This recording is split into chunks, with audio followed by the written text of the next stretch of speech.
So we are now live streaming, and I will now fix all the links that I can. Zoe message me. Okay, that's our man. He won't be able to join us tonight, unfortunately, because he's himself is serving for the man. And he says, "Oh, I just got on lunch." Okay, so let me see if I can just drag him on for a minute, and we'll have him on live stream with us for the briefest of moments, and that ought to be. We can hear him chew. That should add so much to the depth of the program. And so, okay, spinning here. There we are. I just wanted you to know we're live streaming now, so whatever you say, just be cautious of that. And because of that, of course, I cannot. Can you hear me?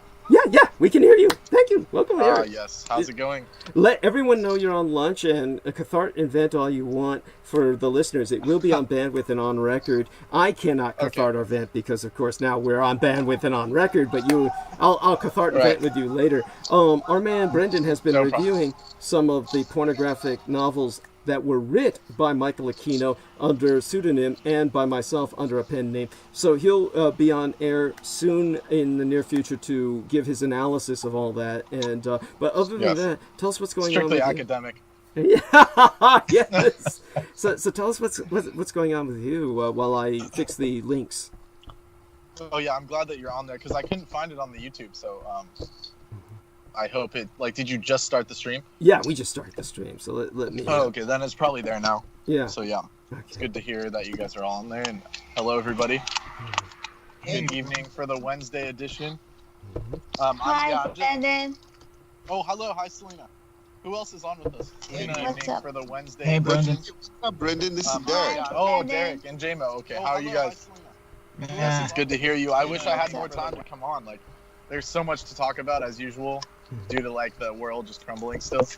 But good news is that the Blue Sky came back and Higher and Divine is still active and as always. So and tell people about when the Blue Sky was not over Sacramento. Tell them a little bit about how bad it was. It's been it was like Ganondorf's castle for 6 months, more like a month straight, but it felt like 6 months. So tell them a little bit about how bad it was. Basically it was cloudy, murky, misty, or foggy. I don't know what else to call it, what adjectives, and it was all wildfire smoke. So we're very glad to have the Blue Sky back. At least I am. I could finally see right now. I could see Celine Diana, and it was all wild. She's in her daytime form out here, and so he's talking about the moon, of course. The moon. The moon, yes. Yes, Selena Diana. Yes, the correct name. All the grahas, of course. Yes. The planets, Jupiter, Saturn's back. Mars is exalted in his doing his thing, super bright, on his throne. Close to the Earth. Yes, on his throne in the skies. Yes. Go on. Yeah. And so you and yelling. Yeah. Go on, yelling. No, I was just gonna say that. It's cleared up the Martian. Obviously, he's out of Aries because it doesn't look like Hades anymore outside. So clearly that was something. But one of the reasons why things cleared up, in my opinion at least, is what's her name, Venus came back out. She was inside of Cancer in the deepest depths of the Crab Nebula, so she's back out doing her thing, and so it calms down Mars's energy, and that's why everything got more beautiful, and beauty came back. She's truly, Aphrodite is truly there doing her thing. Yes. So I'm happy for that. Yeah. Oh, thank you so much. And so please go on while we have you, while we're blessed with your presence. Or do you need to eat? Do you need to chew? If you need to chew, the other... I'm just drinking some coconut water right now. I only have till 10 after. Well, I hope you'll stay with us as long as you feel comfortable. I understand.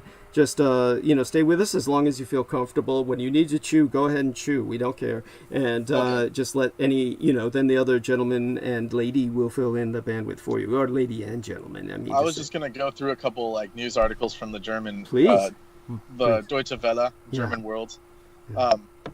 There's just so much going on, as usual. But some of the more important things is Germany tells United Kingdom to stop playing games on Brexit. So I'm glad the Germans are finally putting the foot down on that and just telling the Brits, get your heads out of your asses finally. Thank you. Yeah. So that's good news. And then let's see. There was like a big scandal. Have you heard about FinCEN, the financial CEN files? Yes, tell us about that. I sent you the link. Yeah. So go on. I haven't even had a chance to look into it, but it seems pretty hectic because Deutsche Bank, the bank that basically has been funding Trump this whole time, is on the top of the list for suspicious activity. Leaked documents suggest that Deutsche Bank had played a central role in facilitating suspicious financial transactions. So they pulled the rug on his ass. So I'm glad. And then the German military is launching a space junk tracking system. So they're finally getting on the game of and by space junk, hopefully it means like blowing up American and Chinese satellites. But we'll see. We'll see about that. Yeah, there's so much going on, as usual. Mm-hmm. But it's the latest is Warsaw, meaning Poland, is urging Berlin to stop the Nord Stream 2. So it looks like Russia's out of luck. They're gonna have to find another way to get that Nord Stream going because they tried to kill Navalny. And as usual with the Russians, they literally are on Russian media. They're like, "Oh, we don't even know." They won't even say his name. Yes. They're like that. They say that guy or the opposition leader. They won't even name him. Yes. So these fuckers are beyond caught red-handed. Yes. Yes. These fuckers, they're finally back to a corner. There we are. So fucking chicken The shit. Germans, I'm glad the Germans I don't know if it finally took the pandemic or what, but the Germans are finally on the offensive. They're telling America to fuck off, and the Russians, it's good. Yes. I agree with you, Douglas. It's a good news. Yes, and the world will yeah. improve. Yes, they also said that Germany is not the plaything of the superpowers when referencing communist China too. Go on. Exactly. Yeah. Exactly. So, yeah, I'm down for the Germans to come back and at least stabilize shit. Maybe they can't fix everything, but at least they'll help. Oh, hell yeah. Because whatever Trump's doing in the next 4 years, because we're probably going to have Trump for 4 more years, so, By the way, this is the ultimate of cynicism, but go on. Yes. I know. I just don't want to get my hopes up. I mean, I don't think anyone should, unfortunately. I agree. So go on, yeah. It's the sad story, but, we're here. We're dealing with it. And it's something, I don't know what it is. It's just so many people are pro-Trump. It's people have some sadistic, sick masochistic shit going on where they just want him to kill them. Yes, it's true. It's just even a lot of Spanish descendant people and immigrants, they're on Trump's side. They're voting for Trump. It's that just proves that the Catholic Church screwed them all over, and they're just into the pain, they're into the pain or something. Yes. It's some weird shit. Yeah, it's just not cool. I'll tell you what it is. It's that. And it's not all of them. It's not all of them. It's of just course not. No. There's a lot of younger Hispanic people that are down for Trump, and I heard it on the radio the other day, and they were like, "Why is it like this?" And the only explanation for me is they have, they're into pain and suffering and stuff. You could see it in the icons of Christ. It's just the Catholic kind of sadism. It's there's no other way to put it, unfortunately. Yeah, it's the Caesar Sayoc Latinos, and yes, yeah, that's what it is. And so please go on. And also the problem is that the Latinos consider themselves Caucasian. If you say that they're colored on the census, they're listed as Caucasian. Only a non-European Caucasian is Hispanic, quote unquote. Yes, right, which white, they hate the term Hispanic. They hate the term Hispanic because they say, "Where is Hispania?" And they don't understand that was the Latin term for Iberia. But then they disambiguate themselves from European Spaniards. See, that's the point. Right. It's that situation's very odd because even calling yourself Latin, that implies that you're part of the Roman Empire, So it's it's all a really messed up situation. Yes, it's very complicated. Yeah. It's convoluted. The word for it convoluted, culturally convoluted. Yes. And so yeah, that's all the part of it. That's the problem though, is that many of them consider themselves white. It comes down and not just them, but literally, I see Trump supporters all day long, and I'm in California, so it's Americans want him back. They want this shit. They're just that sick or something. They just want it, So yeah. It's because believe me, you're in one of those horrible bumfuck areas. You're in a suburb. That's problem. True. Yes, that's true. Yeah, but do go on. It's just constant but they're blue collar workers slaving to death and yes, full of health. they have like health problems and they don't have insurance and shit. It's like, what is Trump gonna do for you? Like, what the fuck? Thank you. These are the people who support him the most. Yeah, it's like, I don't get it. Like, he's just gonna kill you. Yes, I mean, yes, they want to die. They want to die. Yeah, they want to die. Yeah, it's like something like that. It's weird. It's really odd. So, like, in that sense, it's like people have gone crazy, but it's just, like it's even beyond politics at this point. So it's just like, who knows? But like you said, it's a form of. It's like the religious flagellants, the self-flagellants in the day of the Middle Ages. Yeah, that's what I was referencing. Yeah, something like that. Yeah. Yes, and that's what it all comes down to. So we're back into the Dark Ages with the people. It is. Yes, it's the new Dark Age, like you predicted, like years ago. Thank you. Here we are. Thank you. And feel free to go cut loose with that, how I predicted all of this years ago. And you were listening then, and everybody was just, pissing me off and shit, saying, right. So, they would, like, laugh it off and, like, but now who's laughing, Yeah, sure. Well, I'm not laughing, but, yeah, we're certainly. Unfortunately, I hate to see myself proven right over and over again. Yeah, I would agree. I had that feeling, too. And another thing, just to update, at the beginning of this pandemic, they were saying, oh, it's going to hit Africa, like, the Africans are so fucked. And then me and Michael were saying, like, these people are just sick. They want to see Africa get blown up. But as you know, and as most people that are educated enough know, that, like, all the really gnarly diseases come from Africa. Mm-hmm. So me and Michael were saying, oh, yeah, like, the Africans will be fine. And the latest that came out from the BBC was they can't figure out why Africa wasn't hit as hard by the pandemic. And I was just laughing. I was like, of course not, like, they know better, Yeah. Somehow they're more resilient. They've been dealing with, like, Ebola and all kinds of stuff, so they know better than to do what the Americans are doing. Thank you. Or the Brazilians. Thank you. Thank you. By the way, Arietis of Rigor Mortis says, hey, pleasant autumnal background. So my background, and yes, it's the first full day of fall, and autumn has befallen upon us. So I went for the theme along with my pro-Canada maple leaf, which I'll explain in the arc of narrative tonight. But please go on, Brandon. Yes. No, I see the photo now. Very nice, very nice. Okay. But yeah, no, that was it. I have to go finish my lunch and head back, but it was good to, like, debrief a bit, and I could vent for hours about, like, everything else, and yeah, but we know that we love you and that we miss you and we want you back. So when's the next time you think you might be able to join us? This Sunday, maybe? This Sunday is very, very plausible because I have some days off, and Sunday I have, like, a Yu-Gi-Oh tournament scheduled, and then after I'll be available. So great. Yeah. Wonderful. So I finally get to relax after all this shenanigans. Like, this week was a pretty rough week, so apologies on not being in contact. But yeah, so everyone have a good night. And if you're not monologuing, I might hop back on at 10. But I usually check it out on my way out. So yeah, check in with us, and then if you feel bold enough, just go, if you feel it might be constructive, just go ahead and hop back in. Okay. Right. Don't hesitate. Yeah, no problem. All right. Love you dearly.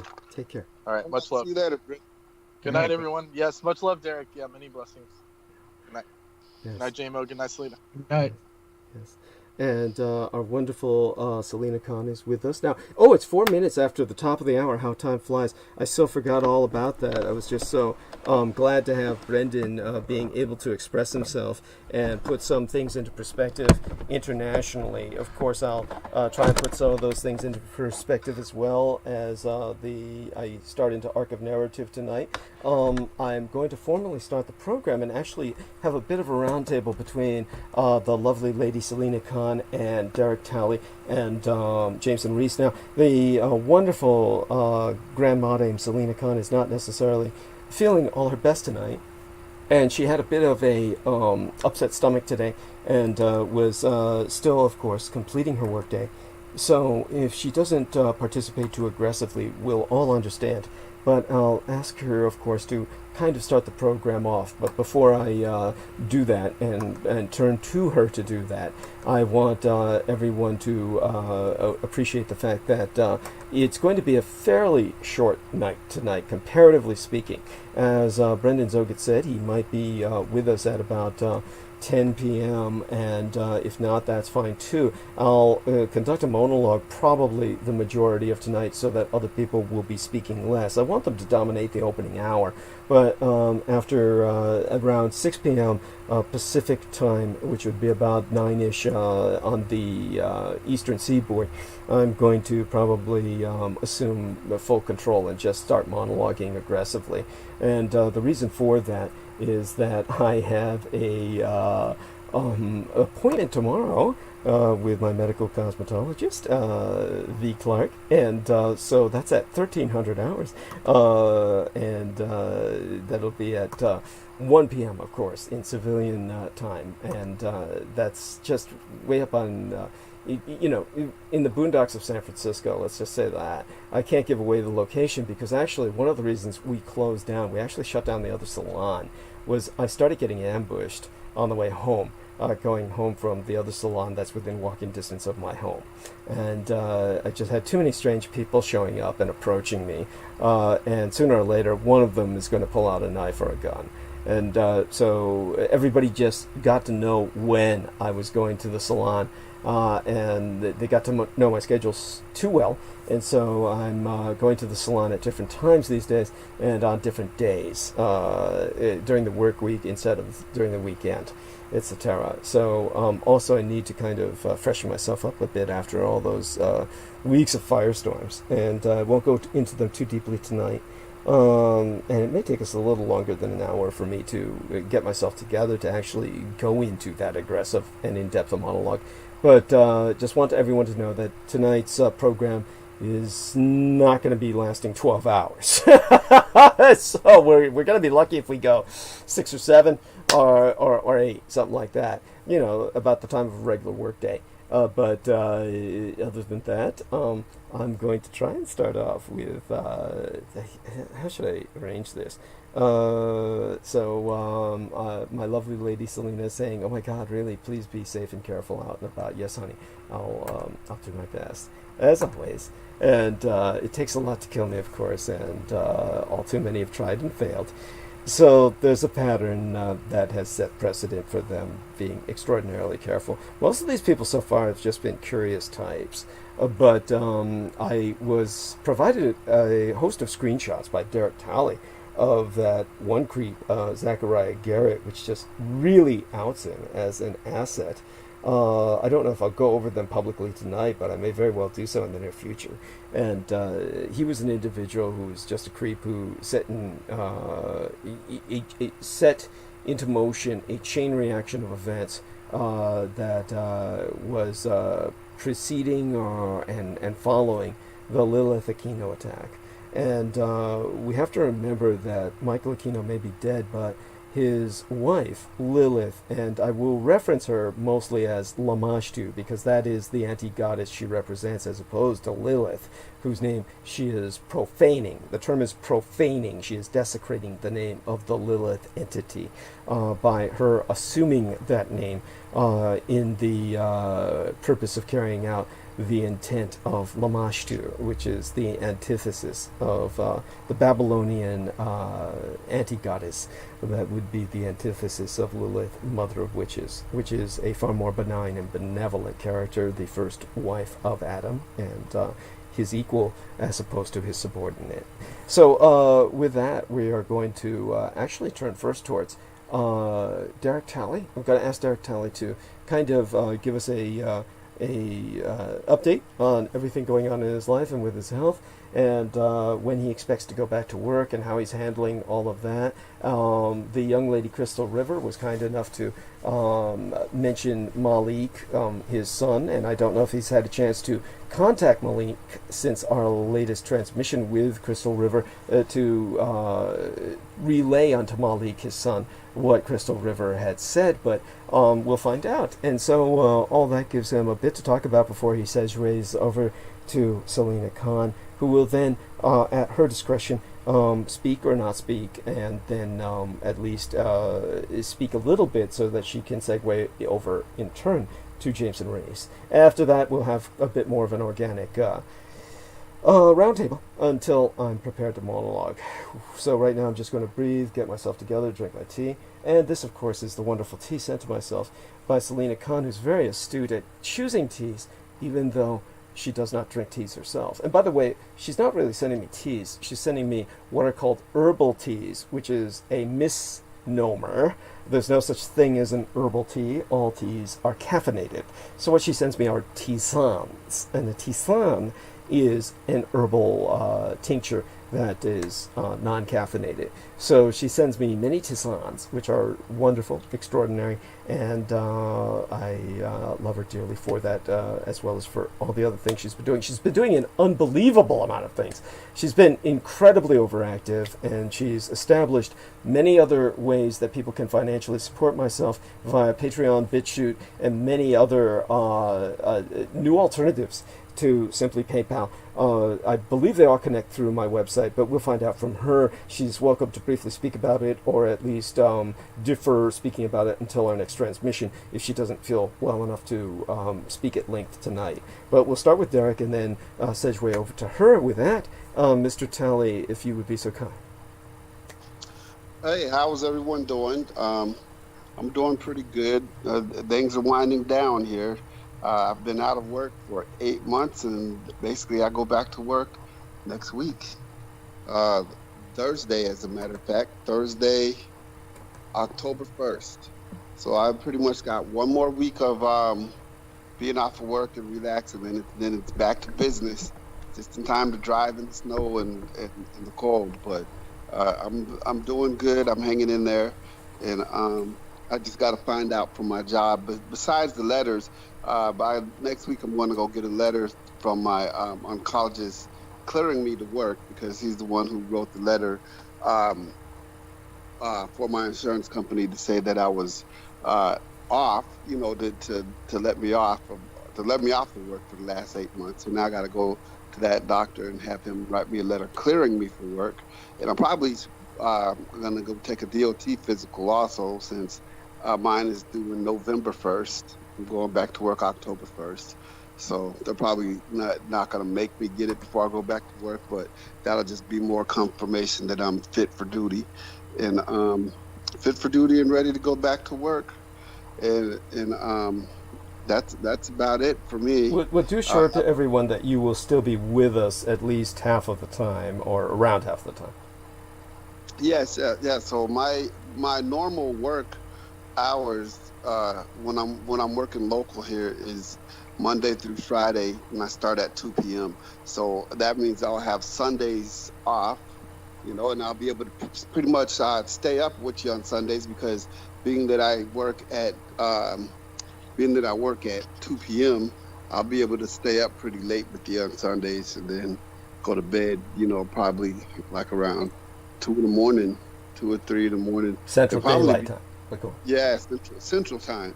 Yeah, it'd probably be to my benefit to stay up with you, because that'll keep my sleep pattern the same as it was all week. The one thing about working this second shift type work, because we're a company that runs 24 hours a day, 7 days a week. So every hour we have someone starting, and so when you have odd hours during the week, and then you try to readjust your hours on the weekend, and then readjust them again when you start back your work week, that makes for a pretty tiring week. So yeah, it's a good thing I'll be staying up with Douglas on Sundays. So I'll still be here on Sundays, and on Wednesdays, whenever possible, I'll be listening live. Right. And while trucking. Whenever I get my stop, I'll try to interject or something, or wonderful. Hello. Yeah, that's wonderful, and that's appreciated. We want that. And so again, about Malik, unless it's private, was there any discussion with him? Any chance to speak with him about what Crystal had said? No, not really. He still doesn't talk a whole lot. So, I just patient with him again. So he's in the process of putting him together another vehicle. He had put an engine in the car, and he didn't like the way it ran, so we pulled that engine out and got rid of the shell, went and got him another shell. I think that's his little outlet now, is working on these cars. So. I understand. You're respecting his space, his need for space, and so that's appreciated. And please go on. Anything else you'd like to emphasize before you segue over to the Lady Khan? Nope. That's about it. Just getting ready to. It seems like a change. Get ready to go back to work. So I don't know why I'm kind of nervous about it. I actually like my job, but it's just one of those things. I haven't worked in 8 months, and driving a truck, that's just like right bicycle. Well, once I get back into it, it'll be just like 1 day went by and not 8 months. The only difference is we've actually got rid of all our old trucks, and we've got new trucks at the job waiting for me. So that's something comforting to me, because we had some real doozies over there.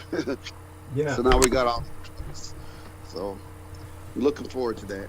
Yeah, definitely. I understand what you mean. It was so do tell people a little bit about the international trucks and why they got rid of them. Oh man, International was a bunch of lemons, and they International is not one of my favorite trucks. I mean, they've gotten better than what they were, but every time they upgrade their trucks, they seem to talk these companies into letting them know that they're the bee's knees and they're the trucking, the trucking company to get for their trucks.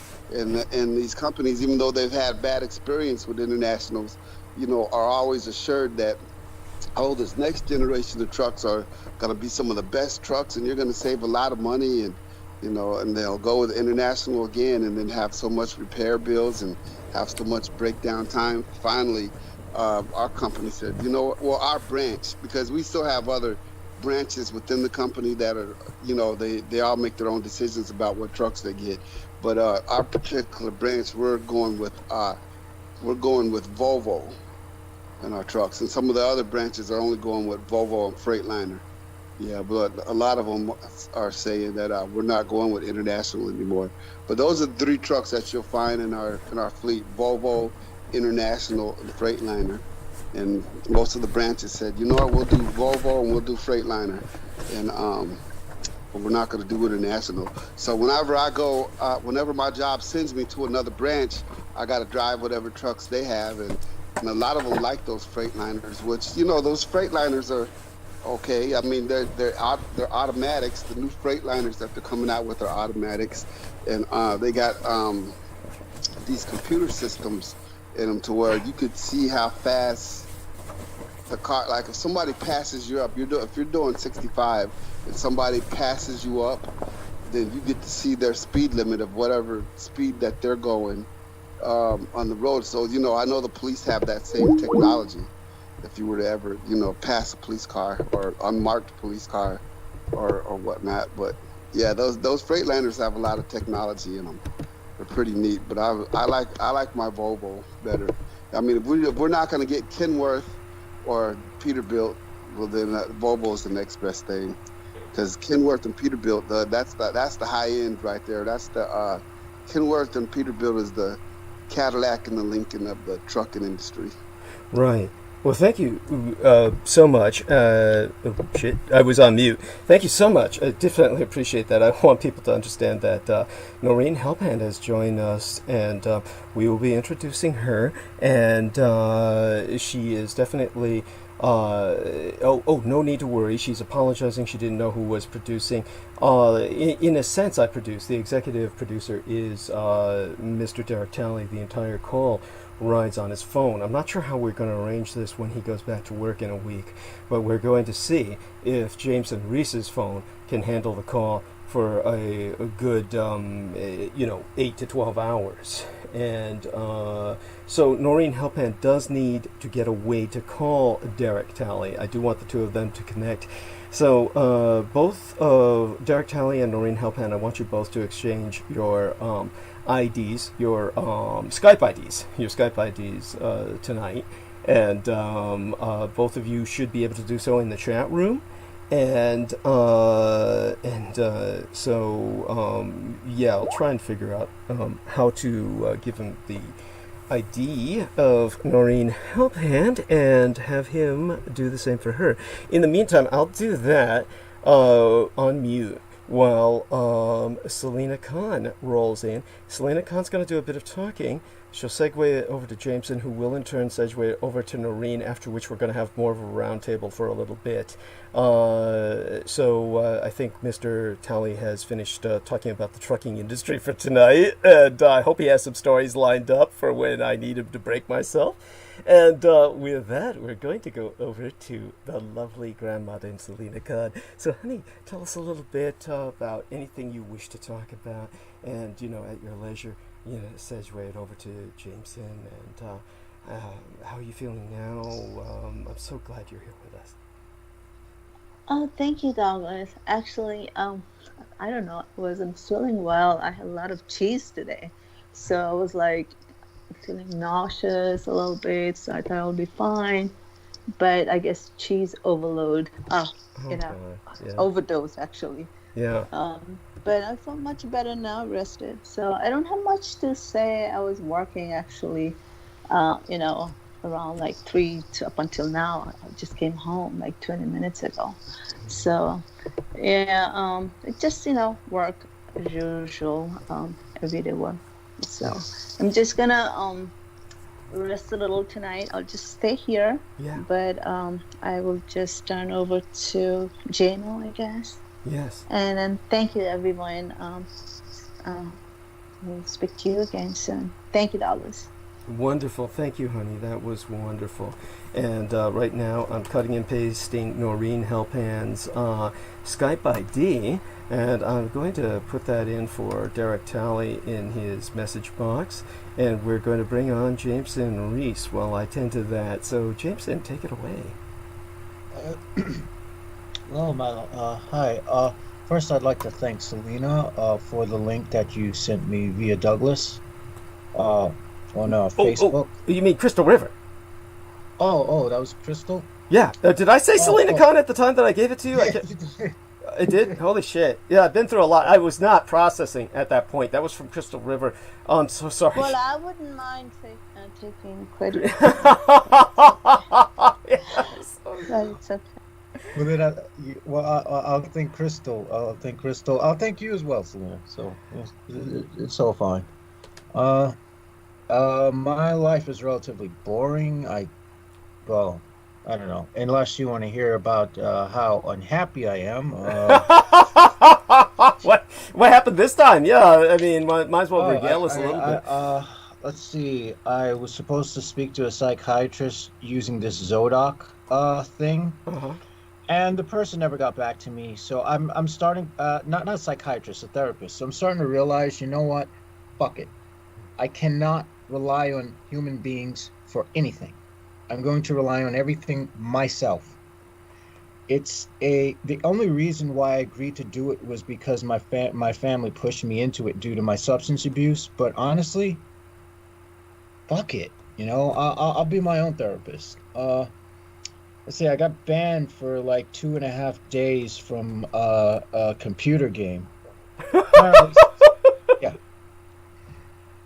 Apparently, you're not allowed to tell someone who's being an asshole to you that if you met them in real life, you would beat the living shit out of them.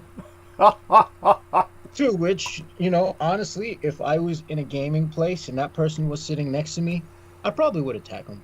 Because, I'm that over less, honestly. You know what makes this so funny is that, of course, you've got all of these gamers who are shooting each other in the virtual world, and yet they're being told to play nice. It's very bizarre. No, this isn't a shooting game. This is one of those MMORPGs, but everyone's like a fucking overweight faggot who's like, if you're not one of them speaking the snarky edgy bullshit, and when someone's asking an honest question for help or whatever, because usually people are helpful, but this guy was an asshat, so I just laid into him because I do that all the time.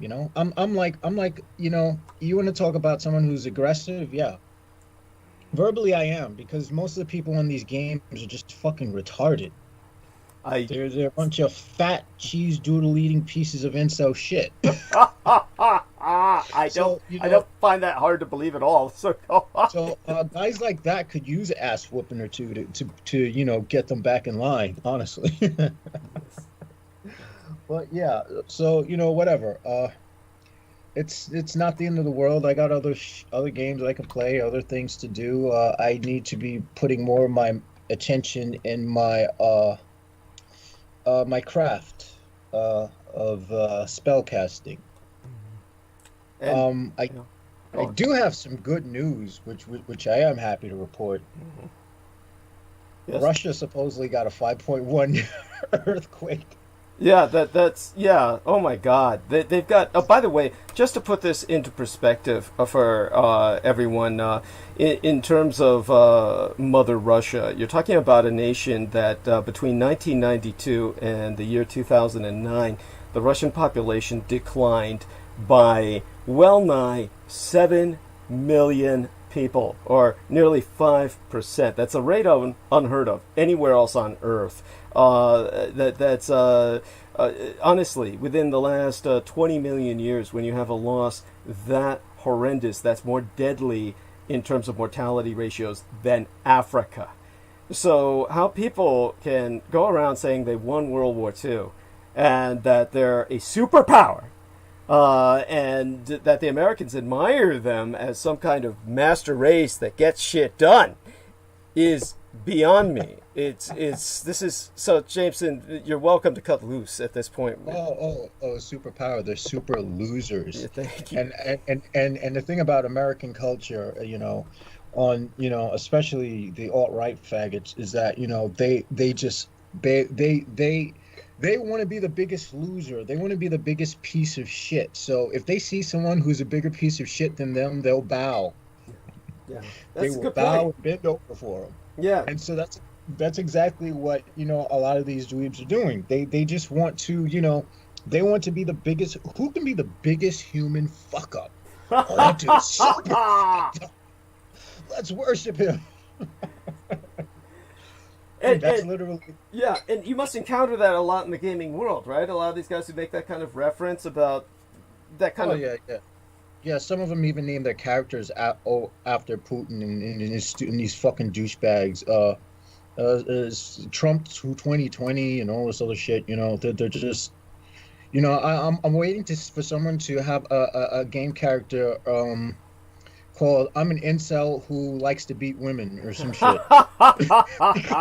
That's exactly like I could see them making that kind of name and getting away with it. Yes. Yeah, I can as well. It's just the nature of the beast, unfortunately, because the gaming world is full of their kind.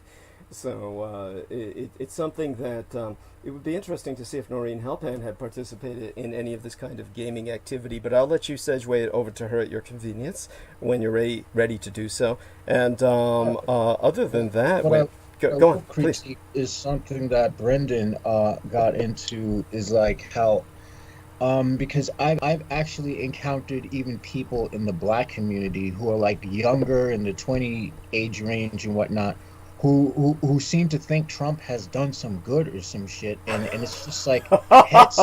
It's like, dude, you might as well go. I don't even I can't process it. I'm literally at a point where I don't want to process it. Honestly. The human race seems like it has genetically and intellectually gone backwards. Yeah.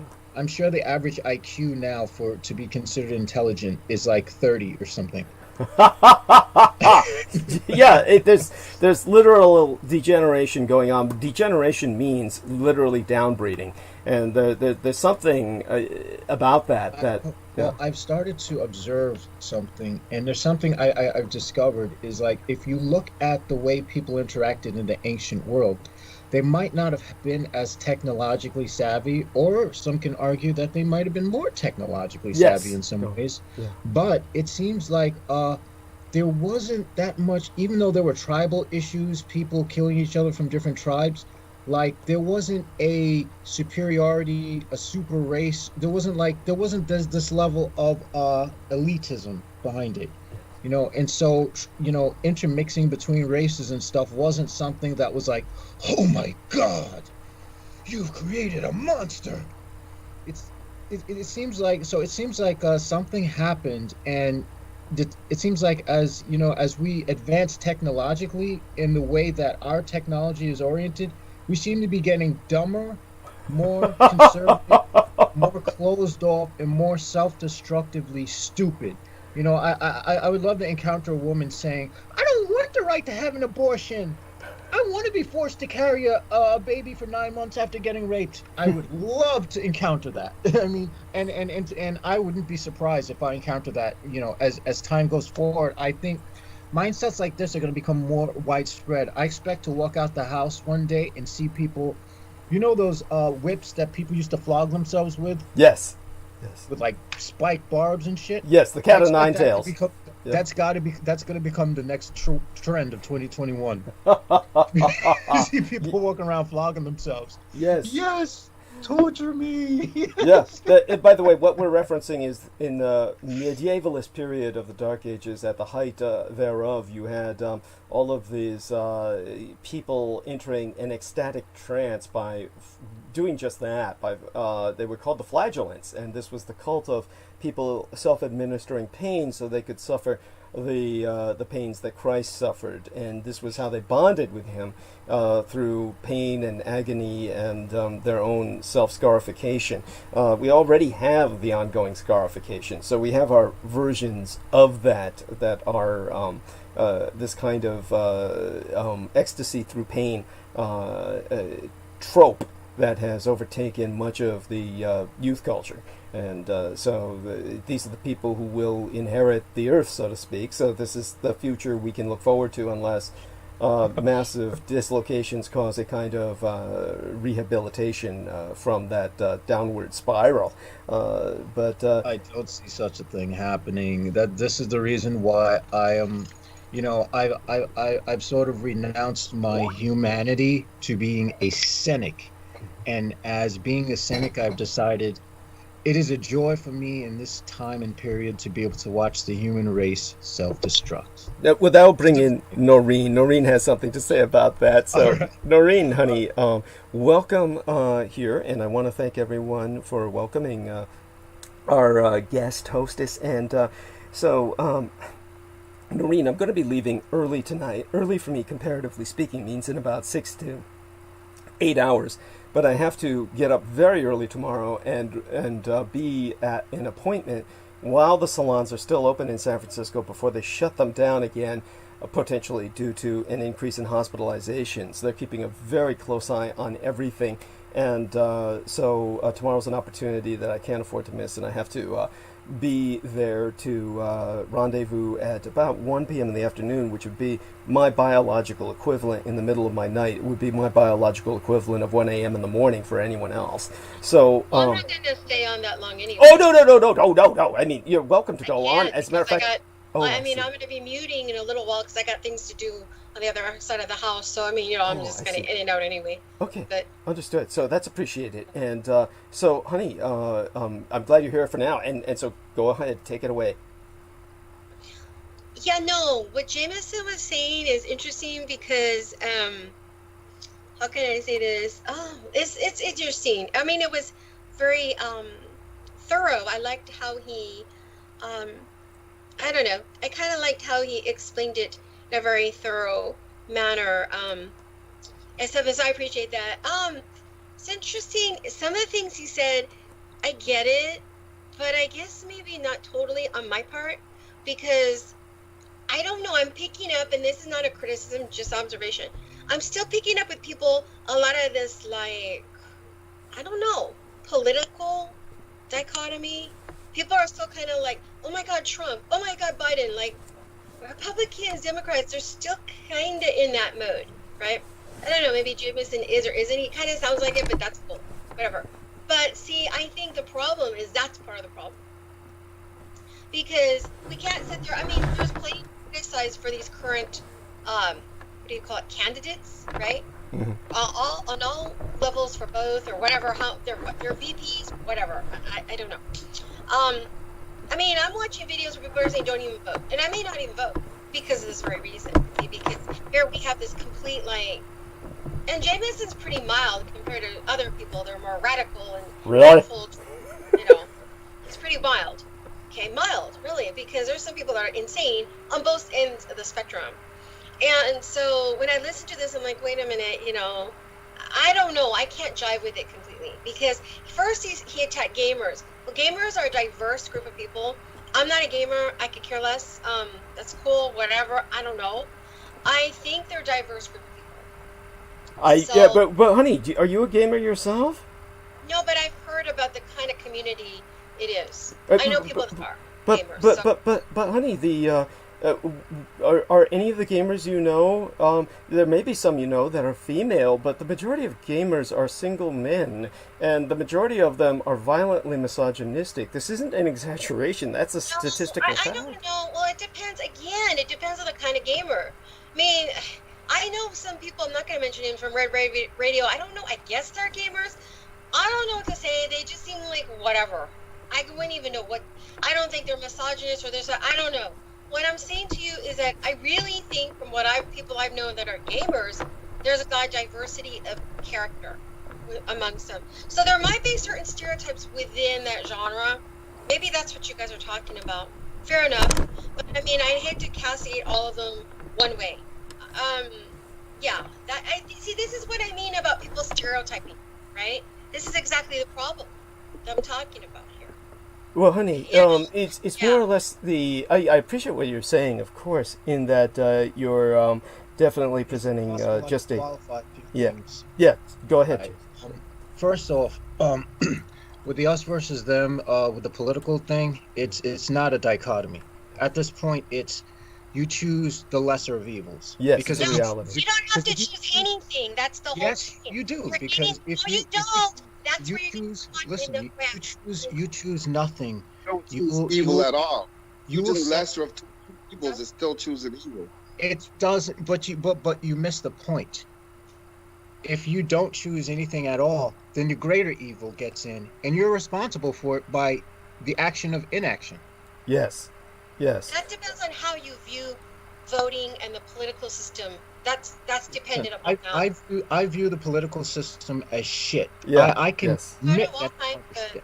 But at this point, it's the question of whether I die by some New World Order douchebag or some motherfucker who wants to have me doing another 400 years on a plantation. And yes. I'll take my chance. They're all wanting to get you there. Dude, you know what, I've gotten to the point now, I used to be a very polite person. They all want you there. They want me there. Oh shit, but it's a question of how.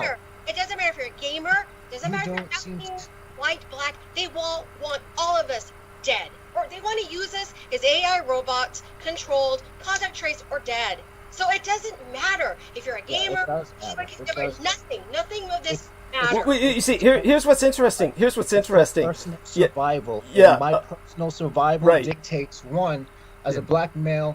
All right, Biden wants to put me in jail, but Trump wants his QAnon trope to shoot me on sight. They want all of us dead. God damn it! They want all of us to die. Well, that's obvious. And you know what? I don't mind if a large chunk of the huge human population dies, as long as I survive. That's all I'm looking at. So, this is where I'm coming from.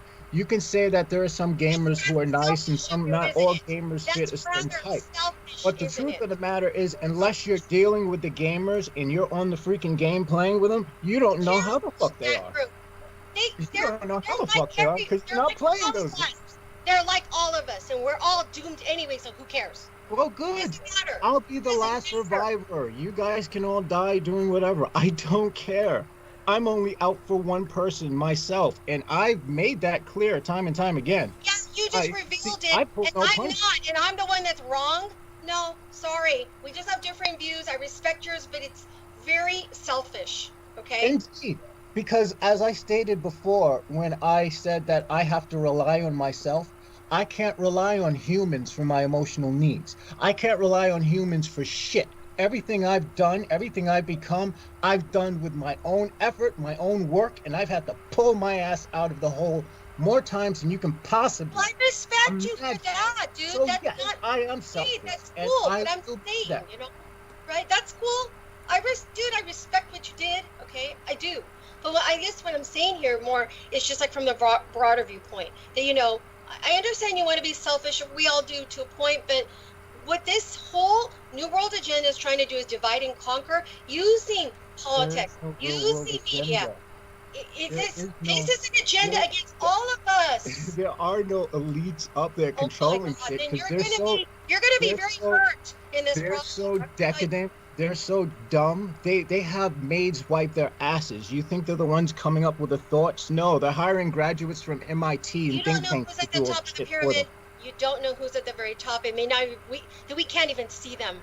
Okay, these puppets on the stupid stage that we see paraded in front of us in the media, they put it that there for us to be distracted because I they don't are running think it it's from the puppets. top. We can't even see them.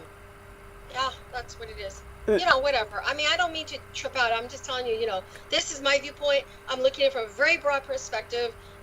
That doesn't mean we can't turn it around. And if you want to be selfish, okay, fine, whatever. Okay, but I'm just telling you that, you know, all of us are kind of in big trouble. All of us, because we're not of the top of the pyramid. None of us on this call are. None of the people in your neighborhood, down the street, an hour away from you are on the top. The top of the pyramid probably lives on Epstein's Island or whatever. Okay. Right now, I mean, I'm not kidding you. That's the whole point of this. See that, you know, whatever. That's what I'm saying. And they'll create different subcultures like but you see- gamers or surfers or chess players, What- whatever. You know, to get people to, whatever. You know what I mean? Like What you to get can't them- see is the fact that you're still stuck in a dichotomy as well. It's the elites. Maybe, but It's I'm just the trying to. elites versus the regular people. I mean, it's still a dichotomy. But Republican, that's kind Democrat, of, isn't that kind of who's Dichot- running our lives? it's still the same shit. It is. But dude, we don't have control over our lives. That's the problem. The big picture is this. The human race is fucked because of the climate, and everyone's gonna die. Everyone's gonna die, including the elites. Yeah, exactly. You're right about that. It's all included. So what the fuck does it matter? Yeah. I guess in a weird way we kind of agree. It's just maybe different perspective of agreeing on the same stuff in a way. So yeah, it's just, you know, like I said, they get us to pick on certain groups, and it's whatever. It's stupid. It's all getting to be weird. You know, whatever. If people want to choose that path, I'm kind of like sort of detaching myself from some of it. Even though I sound very passionate now, but I'm kind of like, well, I could speak like this, but I know there's not a lot I can do. And, you know, there's good and bad in people, and we're dealing with, like you said, this kind of world we're living in. So, you know, whatever to that, right? I mean, So, it's crazy. in in terms of both of you kind of coming to the same conclusion from different perspectives, and Yeah. the conclusion seems to be one of fatalism.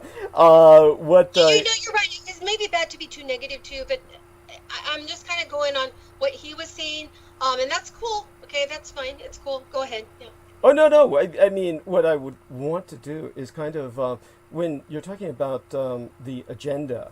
This is what brings us back to one of the salient points that I have to contend with in this milieu, and the milieu is that of quote unquote alternative media, which you yourself prefer that term, and meaning Noreen. And but before we go into any of that, Noreen, I think it helps for everyone. Remember, we always have new listeners, and remember that you're relatively new to this forum. Yeah. So introduce yourself and tell us a bit about your background and exactly what you do on Revolution Radio, and if you wish, a little bit about what you do professionally with your paramedical duties and etc.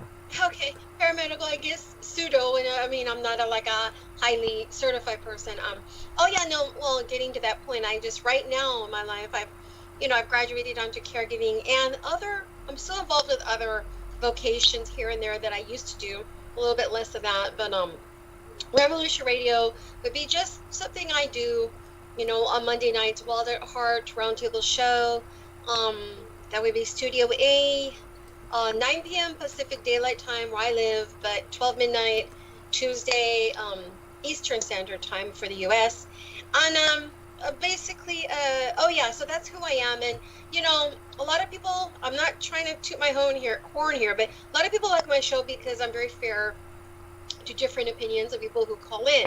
I know I sounded kind of passionate a minute ago, but, sometimes when I hear this kind of dialogue, and it's not really an attack on say Jameson or anybody in particular, but, it's cool. I get where he's coming from. It's not that, there's people way like I disagree with way more than him. Okay. Like way more. So, no, I mean, he's at least somewhat, comes to the middle and explains himself very well. So that's fine. And I get it. It's cool. I'm just saying again, I don't want to repeat myself too much, but I just look at it from a very big picture of many human beings are living under, unfortunately, and it does sound fatalistic, but it doesn't have to be. If we all kind of, and I don't mean to sound mushy, like, oh, we all come together, but if we kind of put aside our differences, that, you know what, really who we should be fighting is for our rights against those on the top of the pyramid, because they are controlling many aspects of our lives and trying to get us to dislike each other, see? And so, this is where I'm coming from. And that doesn't mean we don't have legitimate reasons to sometimes dislike certain people. But then in the end, it doesn't really, I'm not saying he was doing this, but I'm talking others that are way, way, way off the track, not him. But, they really want to get people, and I'm going to bring up these groups, and it could be radical Republicans, radical Democrats, BLM, Antifa, anything crazy, or Linda LaRouche, I don't care. But some of these groups just want people to they want to cause trouble. They want to have power, money. They want to do violence to get to the means. So I'm just saying that any of us can be victims through these people, because I've seen it firsthand, and I'm like, oh, I thought that was your friend. It ain't your friend. That person ended up backstabbing you because they represented one of these types of philosophies. So I'm just saying, be careful, everybody, of your allegiances, because in the end, we have to look for the better parts of humanity, right? So, just say to that person, I'm sorry, I don't agree with you. I don't want to be harmed. I don't want my friends to be harmed or those around me. Please, I'll pray for you. You're okay, but just, you may want to have second thoughts about a radical thinking. This is the problem. The media also radicalizes people. People who normally would just do something very normal in life, just to get ahead and to befriend people or, whatever. But the media is the beast. I mean, they are the beast media. That's what I call them. And I got that term from another YouTuber. So the beast media, it really is, because if it wasn't for that, we wouldn't be flipping out over coronavirus. We wouldn't be flipping out over all these groups if it wasn't for them, because they have a way of using a narrative with neuro-linguistic programming to trigger these things in people. And this is what we just, I guess we have to be careful of. And I think most people on this call seem reasonable. I mean, there's some differences of opinion here at school, but most of us seem reasonable. I think we understand that we have to be very careful, or people need to be careful of the media and the television. Television, I walk by it every day with either family or friends or clients that watch it, and I'm just like, that's a weapon. I can't handle what's coming out of it because I know what they're trying to do with their programming. So, just be careful of stuff like that. I'm not saying you guys are, like victims of that. I think you're smarter, but yeah, so. Well, thank you, honey, and that tells us a little bit about, again, where you're coming from, but not necessarily too much about yourself, and I think that's what people are also interested in. One of the things that... Okay, maybe over time I'll chime in about myself more, I guess. Sure. One of the things that I did tell people about after you were unable to come on the other day, I did mention, of course, that you had grown up in the Soka Gakkai faith, and I was wondering if you'd share a bit about that. Yeah, I'm still involved with him, but I have to be honest. I think, like the church, the Soka Gakkai, and the churches, and there's many good people in the Soka Gakkai, or SGI as they call it. Many good people in churches, but they need to maybe clean house a little bit, just like some churches. A lot of religions now, I'm seeing that it's a common thing with most religions now. They need to kind of filter. They have to take their good parts, focus on the good parts of the religion, filter out, or their group or organization, temple, whatever it is, filter out the bad. And that's difficult because people have individual opinions or thoughts or ways. But yeah, so but the fundamentals of Nichiren Buddhism are still good. Namyo Renge Kyo, which is a mantra that we chant, is still good. And same goes for other religions and variations of prayer. They're all good. And so, my support to anybody who seeks a spiritual path to assist their life, including including for anybody. Yeah. Okay. Oh, now I want you to do something for me. I want you to speak a little slower because you speak very fast, and it's very difficult for people to keep up with you. Oh, okay. So right. one thing you want to make a habit of is, even if you want to get to the point of practicing this in front of a mirror, because you work with media, it's that important, is to kind of lower the back of your tongue, to press the back of your tongue when you speak, and it will help deepen and make your voice a little slower, and that will help basically deliver your point in a way that people have more time to digest it. So when you speak a bit about the chant, I'd like you to kind of tell people a bit about how that chant is used by, say, for instance, Soka Gakkai to bring prosperity or help one with one's prayers. Are you still practicing that? Yeah, I do. But I've also looked into other.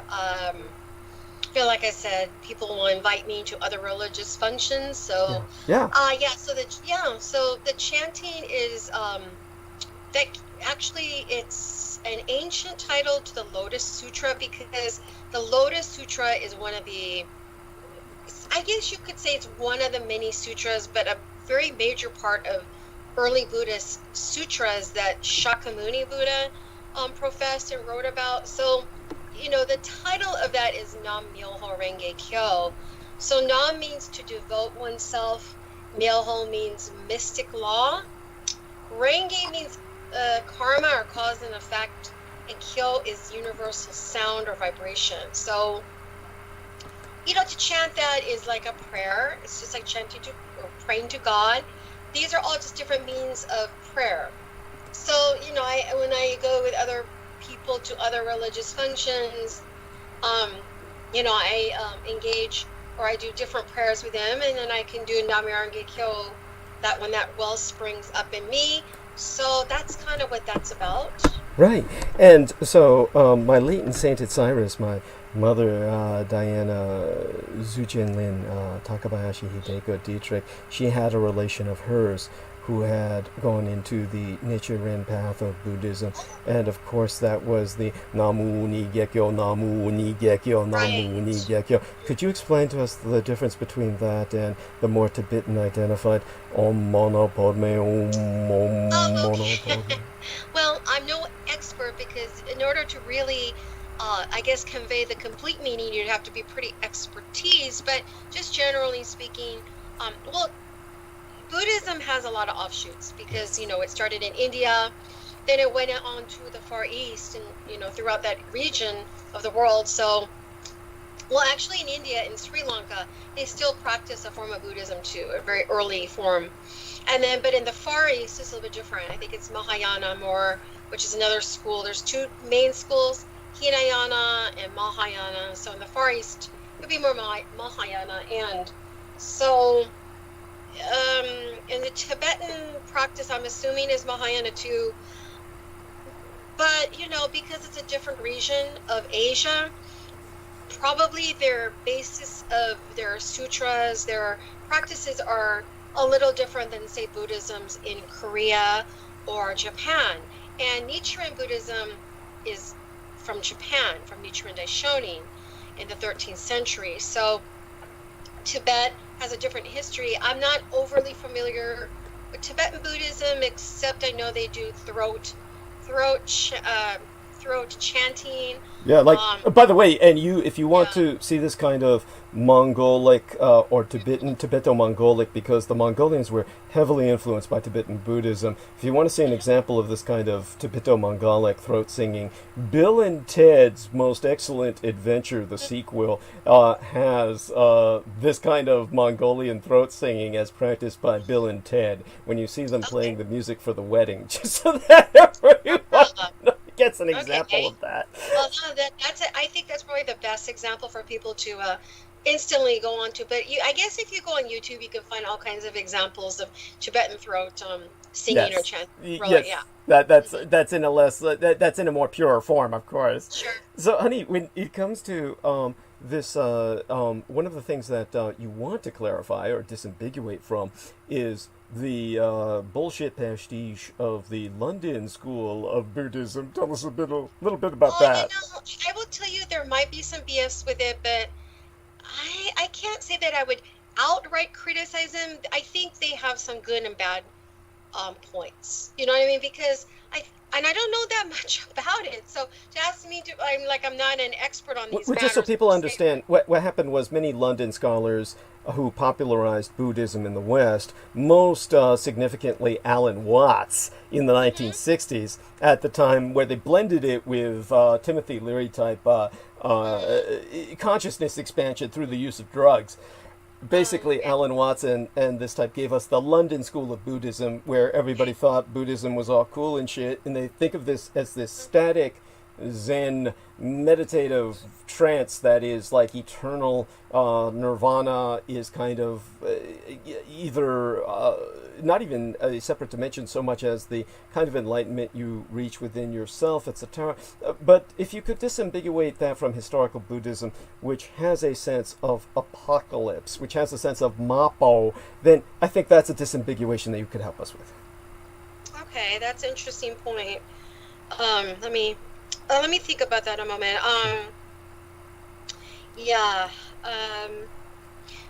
London School, I'm very sorry to say that I'm not, overly familiar, except I know what you're talking about with what happened with that. Yeah, I don't know if it's so much of a misinterpretation as it was a way to how they saw things and how they wanted it to come out, but It's kind of like how white people want to see it, but go, but go on. Yes. Well, but don't forget, though, that's universal. If you have Christianity in China, you understand Catholicism went to Asia, too, and other parts of the world. And it mutates. Yes, it all mutates. Kind of, the local people will see Catholicism or Mary or Jesus in their way, just like the West sees Buddhism their way, right? So it's kind of like this is what human beings do when they take on a philosophy, look at it. They sort of morph it into their own culture. That's normal. I would say they did some disservice to Buddhism, but not overtly damaging, because you have to realize that people that really want to be interested in real Buddhism, they'll look beyond something like that, right? Yes. So again, like I said earlier, what I stated earlier was there's good and bad in the London school, right? Because the bad part might be kind of like their way of looking at things, which is not completely accurate. However, the good thing is maybe that's how they introduced it to the rest of the world, right? So, so this is what I mean about the good and aspects. And this is true with, like I keep mentioning about Catholicism being a major religion that was... I hate to use the term colonial, but a major colonial religion that went all over the globe. So, again, this is kind of similar to the London School of Buddhism, where people will take, I'm a Catholic, but, Mother Mary is, she looks very Asian or black, or doesn't matter, okay, to me.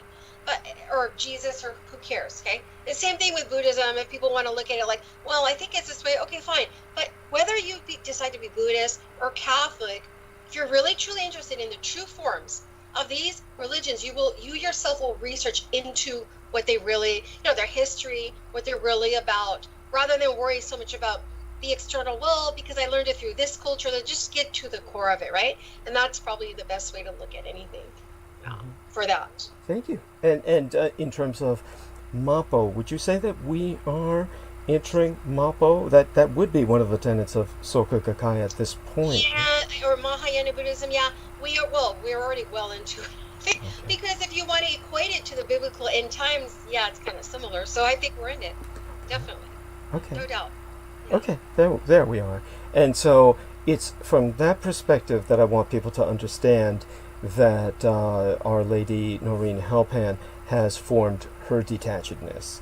And Jameson Reese has formed his detachedness from a different perspective. But so am I unjust in saying that? Or are you? I'm sorry. Go ahead.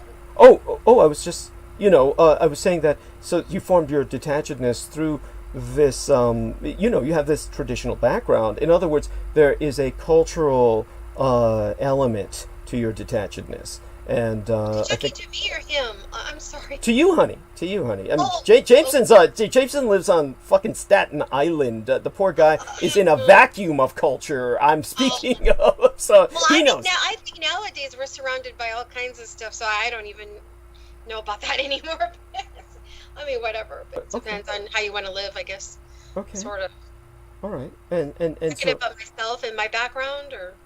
No, I think that what I'm trying to emphasize is that you have a cultural background that has led to a kind of detached perspective that is Buddhistic in nature, so that people have more of a grasp of where you're coming from. Because, as you said, you introduced yourself very passionately. You came in and you interjected yourself because you felt the need to say something, and that's good. And I'm glad that the two of you kind of essentially agreed to disagree, but at the same time found out you both agreed. And as I said at the time, both of you had reached a conclusion that was essentially a form of fatalism.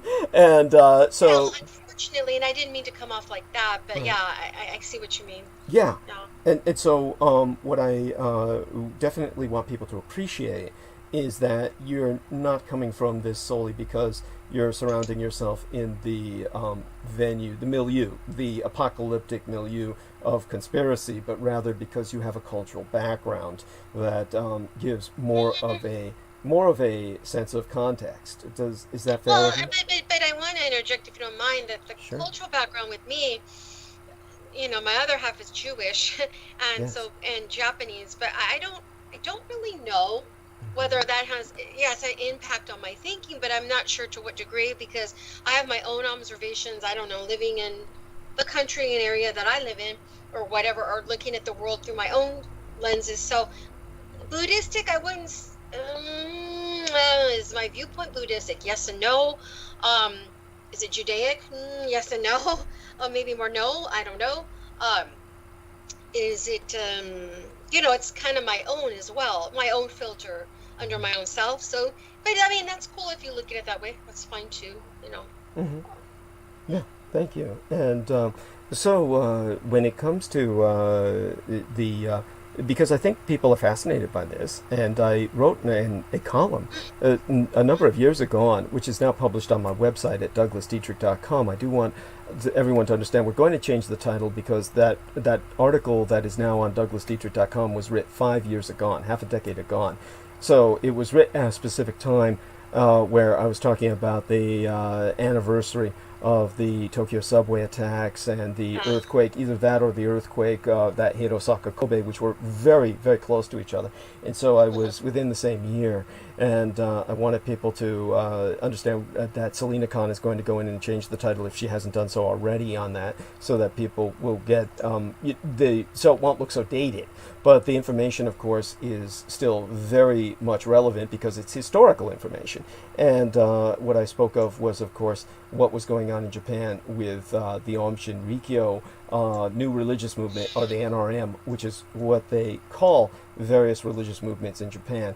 Soka Gakkai also qualifies in Japan as an NRM, or a new religious movement, but it's actually very old. That's why I was speaking about my mother's relation, who had gotten into the same faith as Our Lady Noreen Halpand, and that it ultimately stems from Nichiren, who had been around during the Mongol invasions. As a matter of fact, Nichiren predicted the Mongol invasions. And so he was a man who, and I think Selena Khan, she did change the title. So the column has now been updated, much more relevant, and everyone is welcome to go to douglasdietrich.com to read about Soka Gakkai and the Aum Shinrikyo as different new religious movements, and how extremely different these new religious movements can be. But in the United States, we have several celebrities, such as Tina Turner, if I'm not mistaken, who were members of Soka Gakkai. Could you tell us about other American celebrities who were part of it? There actually are. I'm not that into these celebrities, but well, you see a lot of them. I mean, you live in celebrity territory. You went to party with. You know what? Those people live. Let me tell you something. I'm a little bit. I'm in the suburbs of LA, and not only that, but a lot of these celebrities, if you want to, I guess they're. It's kind of hard to explain because I think especially, okay, now I'm going to talk about Hollywood. Okay, whatever. I'm no expert either, but a lot of these Hollywood people, I think in the old days of Hollywood, a lot of them, because you didn't have a lot of air travel way back, okay? So a lot of them probably lived in the Hollywood adjacent areas. Now they still do, but I think a lot of these celebrities, because they're wealthy, they have houses not just in LA or Hollywood, but they got them in different parts of the world. So, you don't see, what I'm trying to say is, unless you're in the right places at the right time, you may or may not see them. I have seen a few on the streets over the years, but not, you have to realize again, they're in and out of everywhere. They travel more than ever before. So they could be, like, who did I see a few years ago? A few years ago, I saw, God, I gotta mention this. Mila Kunis. I'm pretty sure it was her. Okay, I saw her at a vegan restaurant, no makeup, just incognito with a friend. I'm pretty sure it was her. But you see, realize though that those people are so wealthy that, I just happened to see her there in LA area, but she, maybe the following week, her and her husband, Ashton Kutcher, whatever, maybe they took off to Canada or France. You know what I mean? So you just have to realize that your chances of seeing people are kind of random. And also, I think, especially with coronavirus and lockdowns, it's even going to be less. So I just want to let people know that. But getting back to SGI celebrities, yeah, Orlando Bloom. I only met one of these people. She was oh God, what was her name? She was a star in a movie. Ooh, I can't remember her name. Vanessa Shaw. The Eyes Have Hills. I met her once. The Hills Have Eyes. But I never, yes. Go ahead. Yeah, I'm sorry. Okay, her. But I did not meet Orlando Bloom, and I think Katy Perry might be an SGI member. I'm not that sure, but because it wasn't she or somebody was married to him, right, or something. These are people kind of in and out. I don't really know, but that's, I guess, the current status of that. But yeah. Okay. Thank you.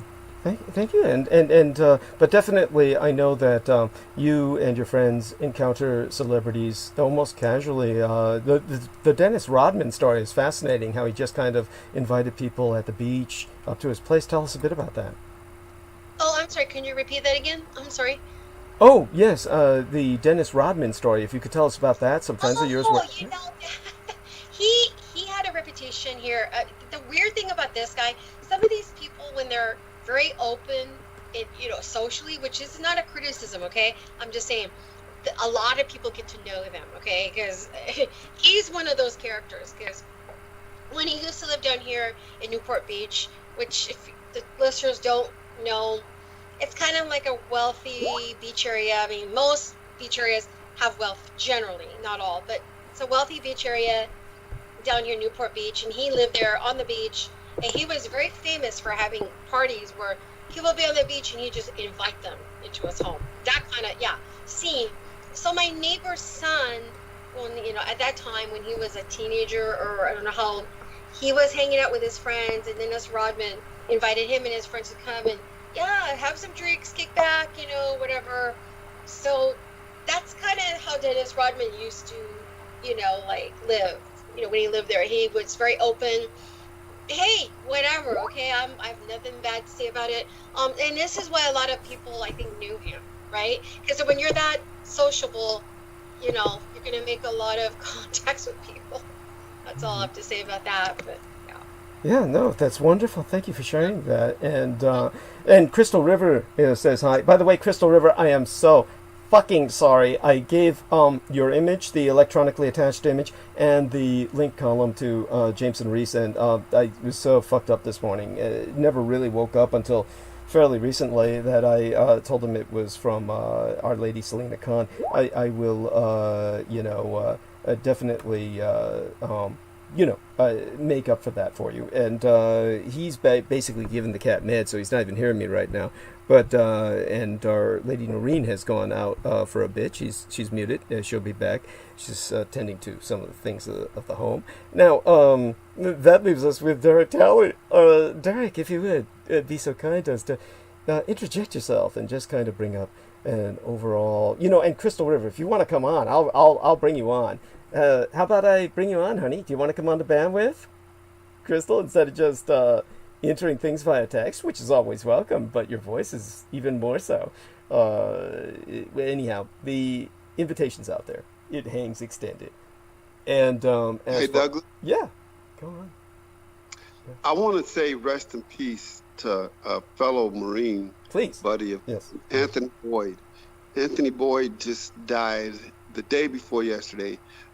His wife just put up a post on his timeline saying that her husband's autopsy isn't back, so they haven't discovered the reason for death. But Anthony Boyd actually caught cancer before I did. I spoke with Anthony Boyd before. See if you can recall this conversation, Douglas, but he used to haul cryogenics with me. Him and his wife were a team. And then when his wife wanted to get out the trucking, he went to Walmart and became a company driver over at Walmart and worked at Walmart for exactly 90 days. 'Cause that's how long you work before you have, you get your insurance and all your benefits and your 401k. He worked there for 3 months before he found out he had cancer. Oh, shit. And Oh, God. yeah, that's when he had to quit and take his cancer treatment. And so when I told him that I had cancer, he went to all the Marine groups and asked for prayer for me, and then, asked for prayer for me on his page. And, hey, let's pray for our brother, Derek Talley. We got a brother down that, needs our help. And then, so when I went on his timeline, I seen his old Marine picture, and I'm like, who is this handsome guy? You know what I'm saying? But then I looked at all the other texts or all the other posts, and everybody was saying, rest in peace. Holy shit. And I said, what? Rest in peace. So then I private messaged one of the guys who called him uncle, and I said, what's happening with Anthony? Is he okay? And they said, no, he just died. So we don't know what happened. We're not 100% sure what happened yet. So I'm just asking for prayers and remembrance for Anthony Boyd, United States Marine Corps veteran, truck driver, good guy out of Detroit, born and raised in Detroit. But after he had caught cancer, when he got cancer, he actually went to the Cancer Treatment Centers of America down there in Atlanta, Georgia. That's what he wanted me to do, because I told him I was going to Tennessee Oncology. And he goes, no, you got to sign up for this Cancer Center Treatments for America. But I already had everything worked out with my dad, that coming up here and helping me out. So it worked out for me going where I went. But I guess with the Cancer Treatment Centers of America, you actually live there. They feed you and all that other good stuff too. So you actually have residence there. So after he was finished with his treatment there, they actually moved to Texas. Mm-hmm. So that's where he died, in Texas. So I don't know whether they're gonna send him back up to Detroit or all his kids are in Detroit.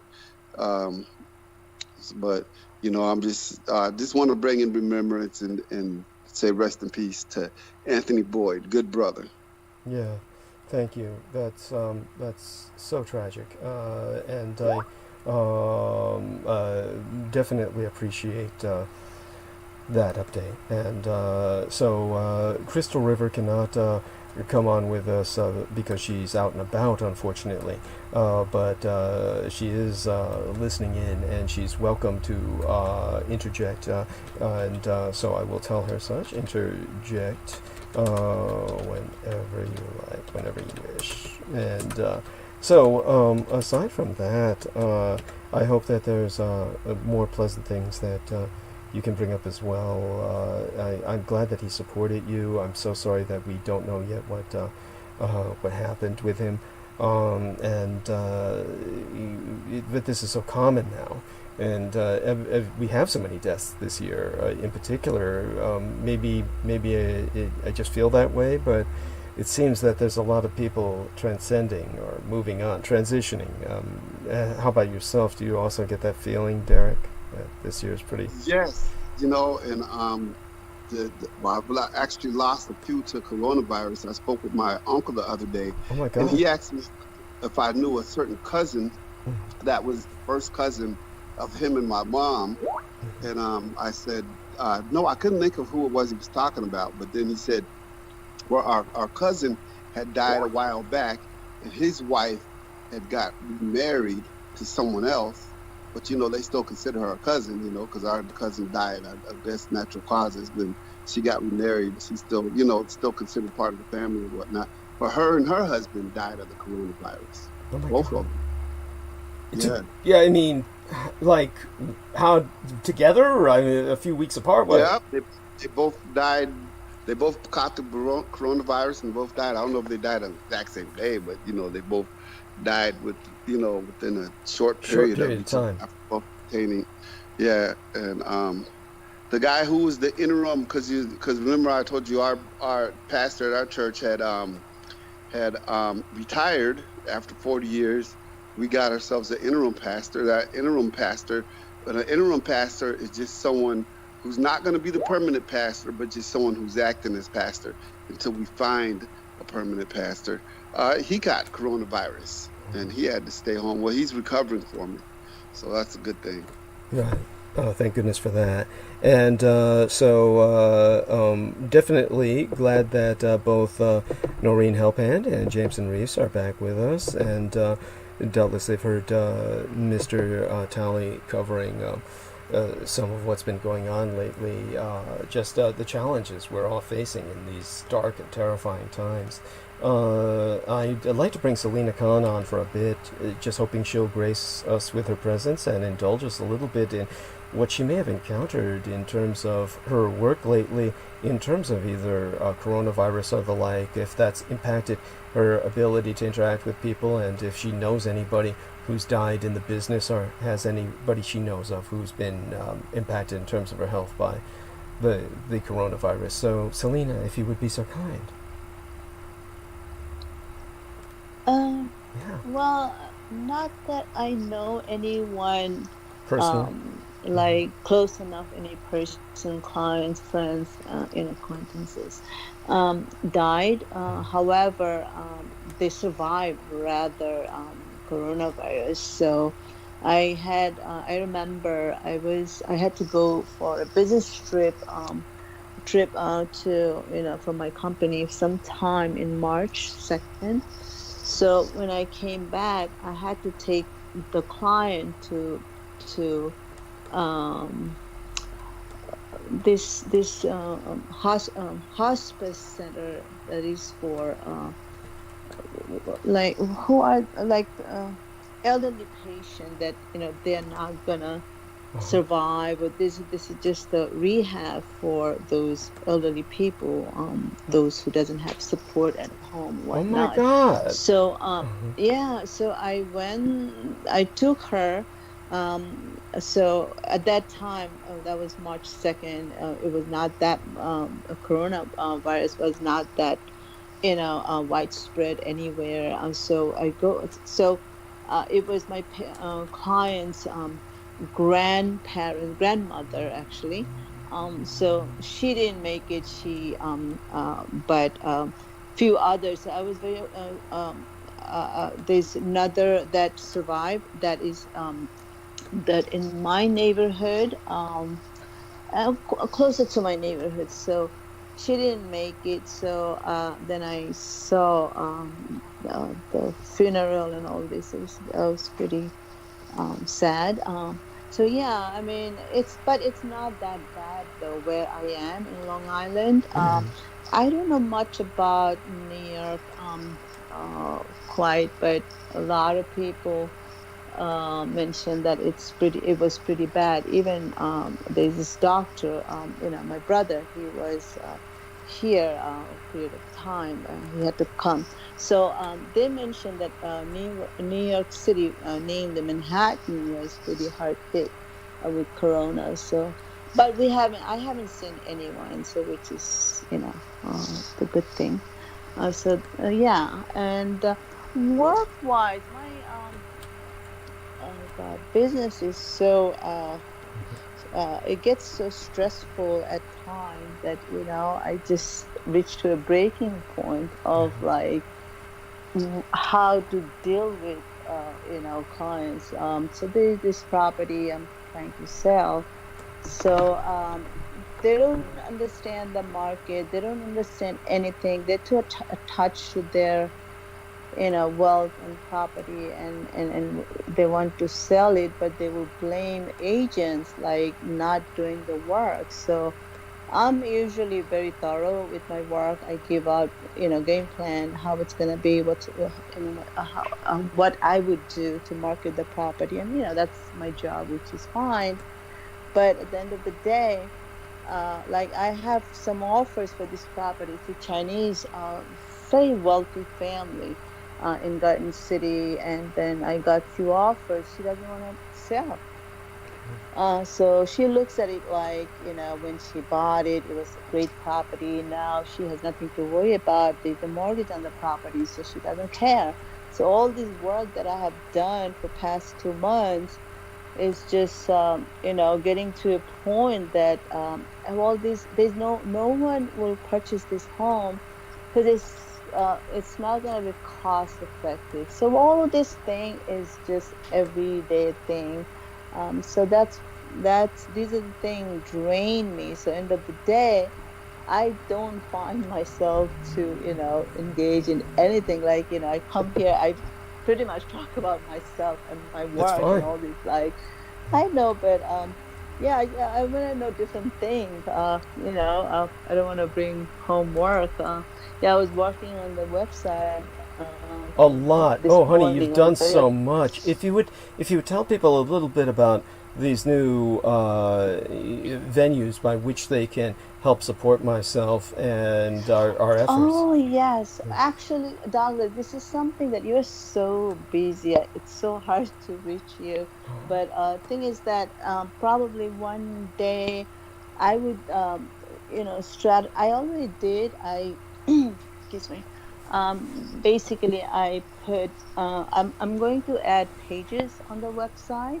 So that would be something that would be nice if JMO or anyone want to share something that, you agree and it is something that, good for your visitors, for your website, something interesting. So they can help. They can bring any topic. We can all work together. And then, I'm not into writing, so probably, Douglas, you can do the content writing and whatever it is the subject might be. I might not be able to make you guys understand what I'm talking about, but once we speak, I'll tell you, it can be, your website will be, would be like, you will have a lot of visitors, and so that's what I'm, shooting for. Yes. So hopefully we can get this done sooner than, Yes. Later. Yeah. And I want to get with you, Lena, on that because I do have a WordPress ID, and so I'll get. Okay. And then there's some stuff I can contribute because what I'm going to start doing is taking some of the interviews and different stuff that me and Douglas have done. Yeah. Just chopping them out. Wonderful. Absolutely. Reposting them on the. So those are the one I was looking for, but it's so hard to reach Douglas because he works so hard. After hours, 10, 12 hours of speaking, and it's a work, tremendous amount of effort that he put out, and then go in there, and then thereafter end of the show, he's kind of like needs 2 days of rest, which is fine. But anyway, we will work this out, and yes, Derek and JMO, everyone, please participate, bring topics and whatever, work it out and make it a very interesting website. Wonderful. Thank you, honey. And none of this can happen without you. Honestly, you're an angel. And Thank you. Yes. Go on. No, it's okay. I mean, I know how to do it, so therefore I do it very fast. I don't spend much time here because I rather spend very little time because these are that I know it. So yeah, that's the reason that if I have information handy, that would be the best way to move forward faster. Yes, honey. And okay. But you're doing so well despite whatever obstacles. Oh, you liked it? That I put out.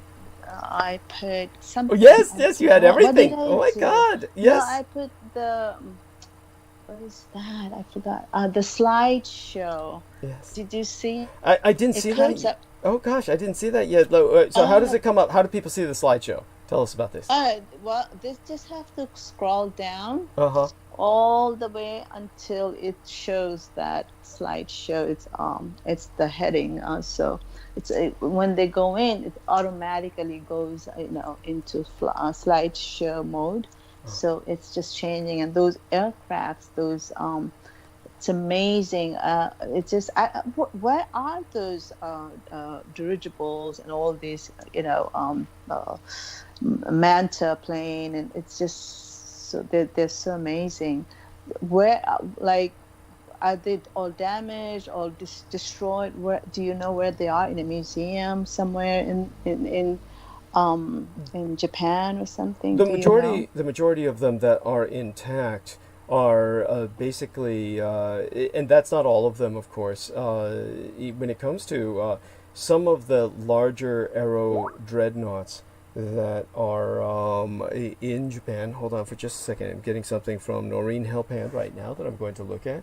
And I do need to respond to her because I don't know how long she's going to be with us tonight. No. And now it's Go ahead. not necessarily, she's not going to be necessarily with us throughout the night. So let me check in here. She says, hey Doug, so are you still having this roundtable part of your show for a few more hours? If so, let me know, since I will come back here in a couple of hours and chat just a bit. Then I might leave the call later.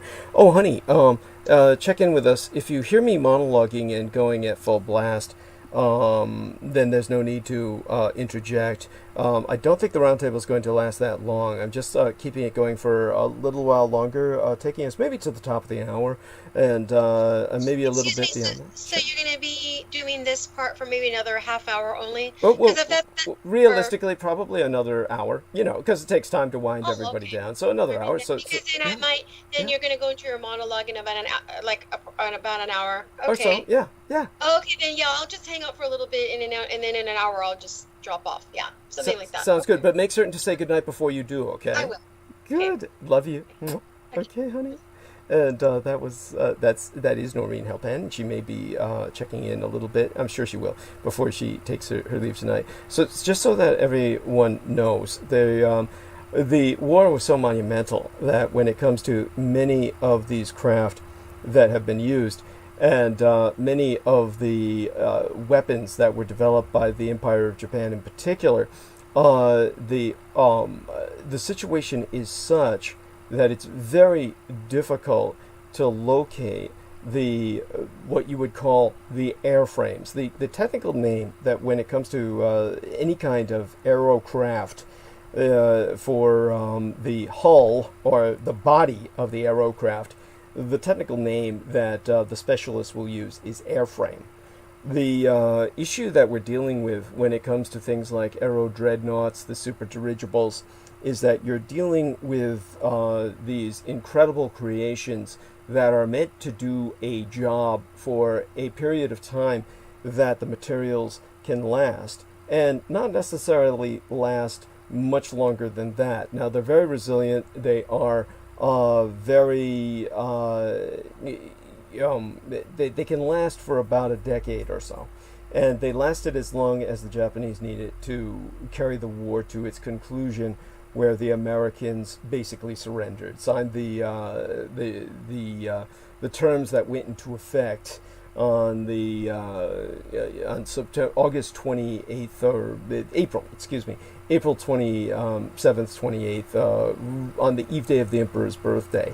So when it came to that particular accomplishment, after that the Japanese had no need to maintain them. They were not maintained in readiness. So they were subsequently dismantled or basically allowed to just disintegrate over time. Now, for those of you who don't understand the rationale behind this, understand that America built, say, for instance, the Saturn rocket. Now, there have been plans throughout the space race for rockets that would have dwarfed the Saturn rocket. But the Saturn rocket itself was enormous. The Saturn rocket was designed by Werner von Braun with the intent that it had enough power to free itself from the gravity well of planet Earth And once it was free of the gravity well of planet Earth, to take advantage of the physics of the other celestial bodies in our solar system, such as ricocheting, essentially, off the gravitational repulsion of planets like Jupiter or Saturn, to the point where, via such techniques, the thrust provided by the rocket simply freeing itself of the gravity well of Earth could theoretically carry it all the way to Pluto, which of course would take such a long period of time that the NASA, the National Aeronautics and Space Administration, which it must be remembered originally started off as a military exercise, and the secret military program separate from NASA, the secret space program, Project Odysseus, they were considering putting people into cryogenic suspension, which brings us back, of course, to Derek Talley's shipping of cryogenic gases towards such projects at various points in his trucking career or those of his friends. So when it came to this kind of accomplishment, you would think that the Saturn rockets, the Saturn V, etc., that their aerospatial frames, their that the rockets themselves would be in some kind of quote-unquote museum. But here's the fucking problem. These rockets are so large, there is no structure on Earth that could hold them. So because there's no structure on Earth that could contain or preserve the Saturn rockets, the crowning achievement of American technology does not exist. It's just rotting in the open, in the rain, corroding, and is no longer existent. It doesn't exist anymore. What's left of it is unrecognizable and not conducive to any kind of museum display or some kind of heritage. So what we have is a situation similar to what happened with the Japanese aero dreadnoughts and super battle dirigibles. It's one in which, unlike the Americans, where there's more of a kind of dissent and negligence, it's simply the attitude that these great machines, these great unconventional delivery mechanisms, which is essentially what they were, delivery mechanisms, were simply no longer needed. They had served the purpose. And so they were allowed to disintegrate without lack of maintenance. And because Emperor Hirohito had fabricated them, by that I mean not in the sense of a fabrication or a lie, but had constructed them, had them constructed on the basis of a single mission intent as part of a secret program, a covert air force, it was all the more reason that he had to simply let them disappear of the in the elements. There was no place to put them, and so the elements themselves ultimately took care of the evidence of these great machines. What little may be left may be distributed in sites that only the emperor knows of, because without exaggeration, and no American seems to comprehend this or understand this, which is beyond me, because it's law. You can take a look at, say for instance, photographs of quote-unquote occupied Japan, and what the Japanese reference as construction era Japan, when the Americans basically, as part of their surrender, came to Japan to reboost the economy, put all of the dollars they could into the Japanese economy and jumpstart it, plus clean up the mess they had made in terms of their firebombing and their atomic terrorism. It was the Americans who not only absorbed all the radiation, but it was also from the bombs while cleaning up all of the debris. Not the Japanese, but the Americans who did this.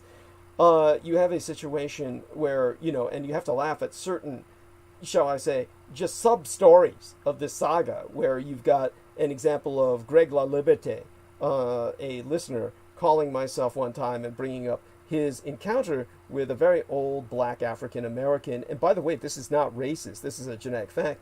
Blacks tend to be more resilient when it comes to exposure to radiation, because the black epidermis, or the black skin, is more resilient to solar radiation. So as a result, blacks tend to better take a little bit more dose of radiation than many whites do. So it didn't surprise me that you had an old black African American survivor of this cleanup of Hiroshima and Nagasaki. And this guy was digging mass graves for bodies at Hiroshima and Nagasaki. And he was like saying to Greg La Liberty, oh, well, America must have won the war because look at all the bodies I was burying. And, of course, you just have to sit back and laugh at this really just simple-minded individual who is a black African-American. What is he doing burying all these bodies if America won the goddamn war? I mean, this is like the kind of perverted, bass-backwards thinking you can't make any sense of. It's like the Russians who are dying at mortality rates greater than those that are suffered in darkest Africa, quote unquote, and they think they won the war. I mean, this is the power of propaganda. You can have reality staring you in the face, and you're just in total denial. This is the power of being told the same lie, the big lie, over and over again. So when it comes to this kind of situation where you have the Americans going in and cleaning things up, so to speak, and you can take a look at that time in occupied Japan and look for photographs of certain Japanese sacred spaces, places of religious, sacred religious heritage to the Japanese, and they'll have signs on them saying no Americans beyond this point.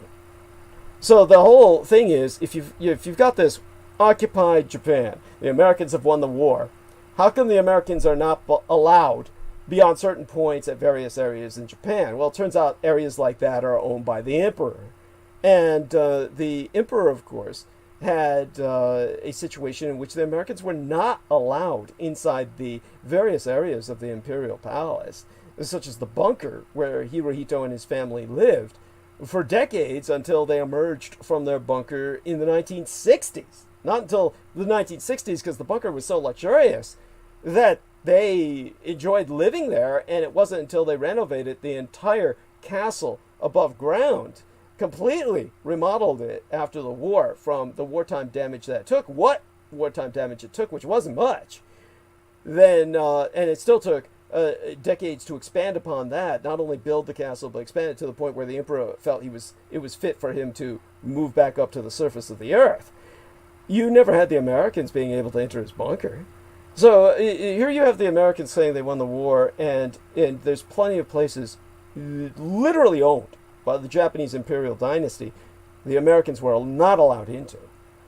That is where many of these aero dreadnoughts disintegrated, are the battle dirigibles, including the flagship, the Mikado, which is named after the emperor himself in the sense of the office. It would be like an American battleship named the Executive, after the office of the presidency.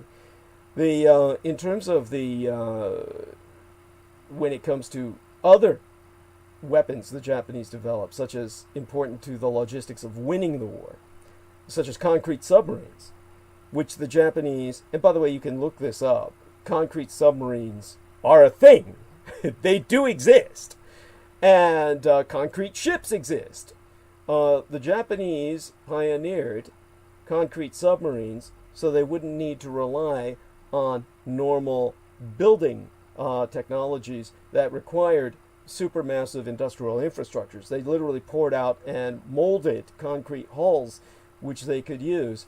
You didn't need to repair submarines like that. That wasn't the intent. The intent was to use them until their hulls shattered and the crew died. And the Japanese have that spirit of self-sacrifice where their crews were willing to man these submarines. Now, when the submarine hull gets damaged, I mean, that's it. Everybody dies inside of it. But then everybody dies inside of a conventionally hulled submarine when the hull is breached, in general. So either way, what does it matter? So in terms of the Japanese concrete submarines that were used to ship fuel back to Japan throughout the latter stages of active conflict, people ask myself, well, what happened to all the concrete submarines? Well, that's fucking simple. Taiwan was, of course, gifted. The entire island of Taiwan was gifted to the Nationalist Republic of China by the Japanese government for allowing the Japanese to station themselves in mainland China until the communists overran mainland China in 1945. fucking 9, half a decade after Americans think World War II ended. So the concrete submarines were shipping out of mainland China. And people say to myself, whoa, where are the submarine pens? Well, this is the most asinine of questions, and it really does prove the fact that there is such a thing as a stupid question. This is like saying, where are the U-boat pens that the Third Reich developed in Norway and in France? They're all still there.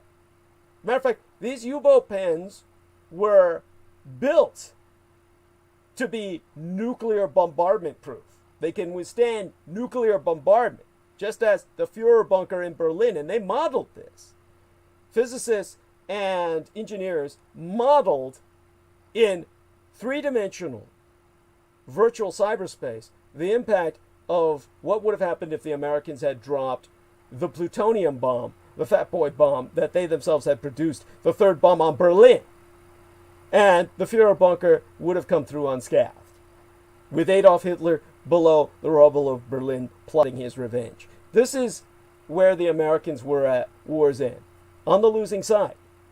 And so when it came to all of the bunkers that were also nuclear proof for the U-boats to emerge from all along the Norway coast, all along the coast of France, it's the Norwegian military and the French military that are using those bunkers now. So in terms of that, the Japanese bunkers in China are being used by the Communist Chinese People's Liberation Army Navy. Now, Noreen is asking if she can interject. My point is that the concrete submarine hulls themselves were literally delivered to the Formosa island on which the Nationalist Republic of China relocated, and they were shattered to create wave breakers to help protect Taiwan from tsunamis. So if you wander all over Taiwan, you're going to see shattered concrete submarine hulls along the beaches that help to form the wave breakers that protect Taiwan from tsunamis as a result of hurricanes, typhoons in Asia today. So let me go over to Noreen Halpan. Honey, yes, feel free to talk. I just have to say, because it's been a few years since you and me have, spoken on air together. I was on your show last week, at Firing Lines. I just want to say I'm always amazed at your knowledge of these very detailed parts of history, the minutia of history, in terms of these wars. It's amazing, how you remember it and how you deliver it, how you it's in your mind and you remember all this stuff. I just want to say that. That's always been the way. And that's interesting that that you study the ways that people assume things about like submarines, and because I think we can agree that there's like a certain kind of common knowledge about history, but then there's like the underground history, but whatever. So yeah, you're talking about the flip side of when you're focused on the submarine issue. That was really interesting. I find that to be interesting, to get that out there. Now it's interesting because, like I said, I haven't been on air with you in a long time until recently.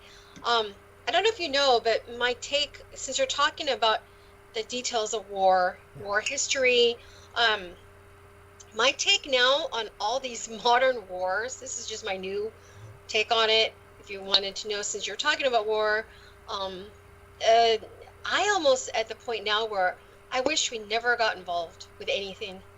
I mean, in terms of internationally, in other words, I wish us as Americans, but even just many countries, I think a lot of these wars, all these countries got sucked into them because of the bankers. And I just wish that, World War I, didn't really happen the way it did. And, I wish we were not involved in it. I wish, and the same thing with World War II. I have very negative viewpoints of all these wars now, Vietnam included.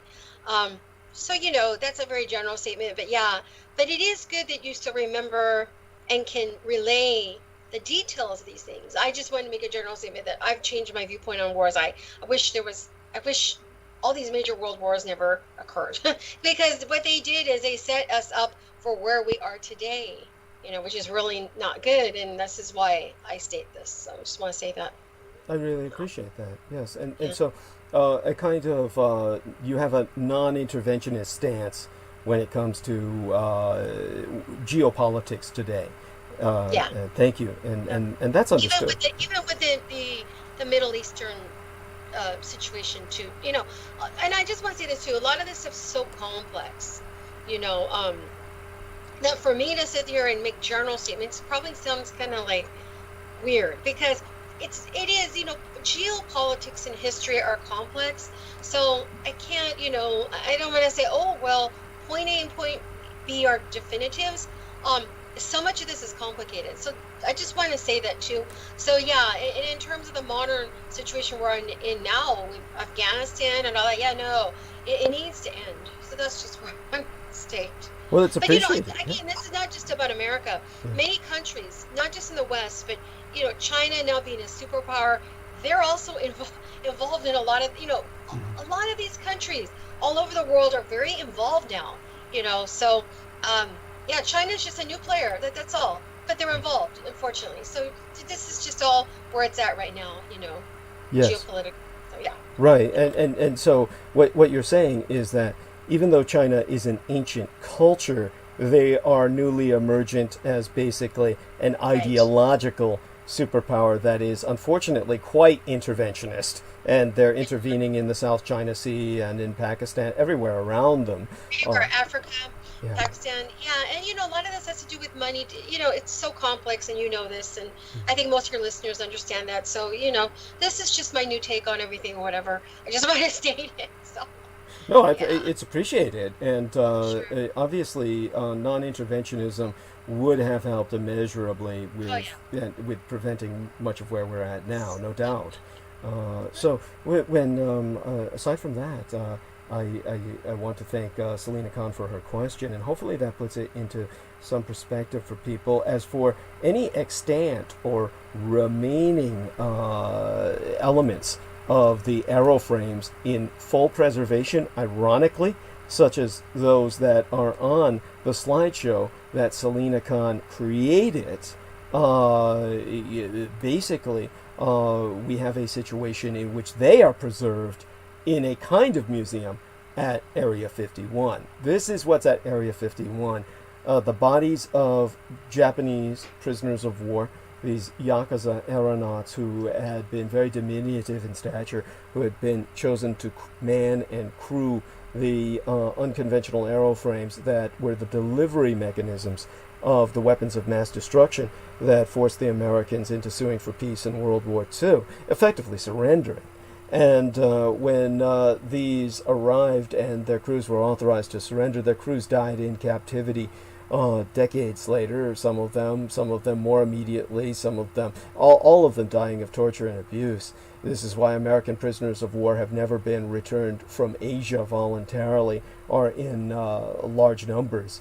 And because all of the people who died in the United States, these Asian prisoners of war, were not Japanese. A small number of them were, the small diminutive Yakuza crew members of these unconventional aerocraft, but many of the prisoners of war that died in America were Koreans and Chinese, Okinawans, and Taiwanese, who spoke perfect Japanese and were in the Japanese military, and therefore the Americans could not tell them apart any more than Asians could tell apart an Irishman or a Scotsman from an Englishman who they took as prisoners of war, or an Australian. These were all simply Commonwealth soldiers to them, under mutiny against the Emperor, who was himself a field marshal in the British Army and a member of the Order of the Garter, and therefore a Knight of the Crown. And therefore all the Britons fighting against the Japanese were considered mutinous military elements. So that were speaking English and indiscernible. The Americans they could generally tell apart from the Commonwealth soldiers, but it would be like sometimes Americans could tell Chinese from Japanese, but most of the time, if they're speaking the same language and trained in the same military, it was indiscernible. So too, the effect that these were sold to the public as aliens, and in order to reinforce that, and you can look this up and verify it, yourself. One of the men who was exploited was Jackie Gleason.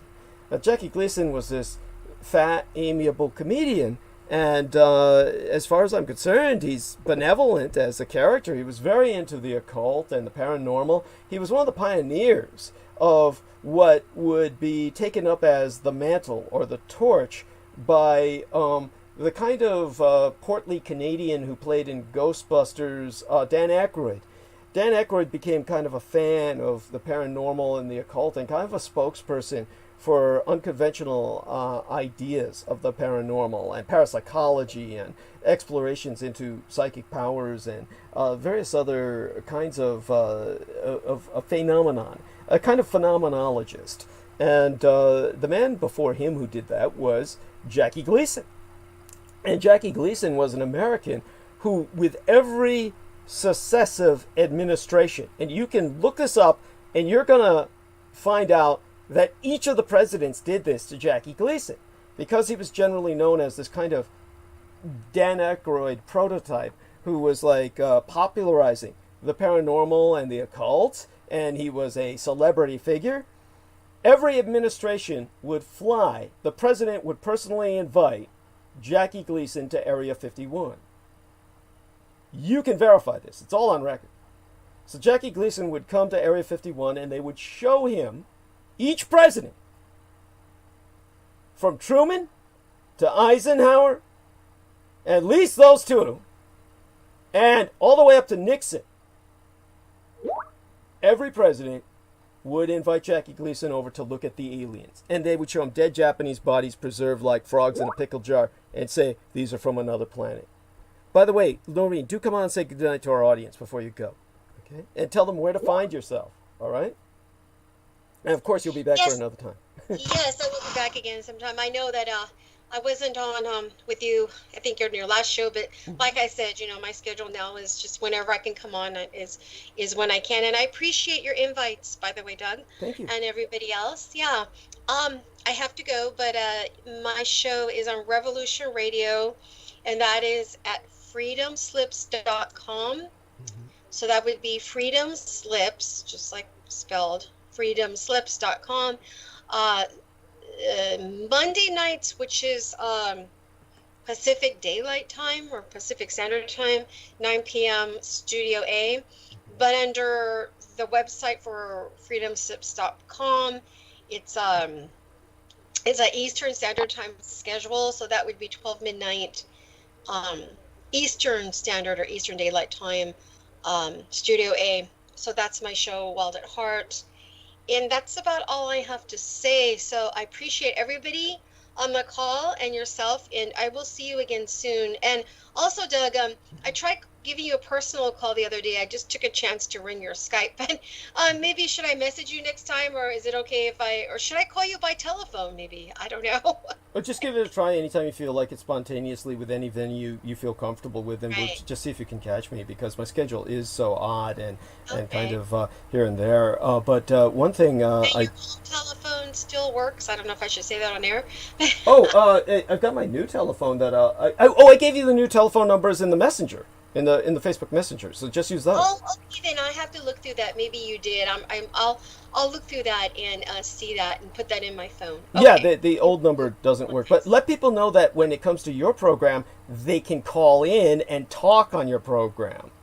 Well, let me make a slight correction that they can, but I don't have what they call pay Skype, a subscription, which would give me my own Skype number. So they have to friend me. You have to have a Skype account, like your own. You could get it for free. You could download the app or whatever for free, and then you have a Skype account, and then you just request a friend from me, and then I will probably accept you. Just say, oh, I know you from Douglas's show. It's not a problem. Stuff like that. It's pretty easy. So yeah, if you have or can acquire a Skype account, then yeah, you can come and text me, and I will call you into the show. No problem. Beautiful. Thank you, honey, and you have a blessed evening. You too. Thank you. All right, nice Bye. to meet you. Oh, okay. Oh, what? Somebody want to say something? This- Sorry. This is Derek. I was just saying, nice meeting you. Oh, nice meeting you. Yes. Wonderful. Thank you so much. Yeah, Thank good you night. for the I think I sent you a request. So yeah, okay. Yes. All right. Thank Thanks, you. you guys. Bye-bye. Bye. Love you dearly.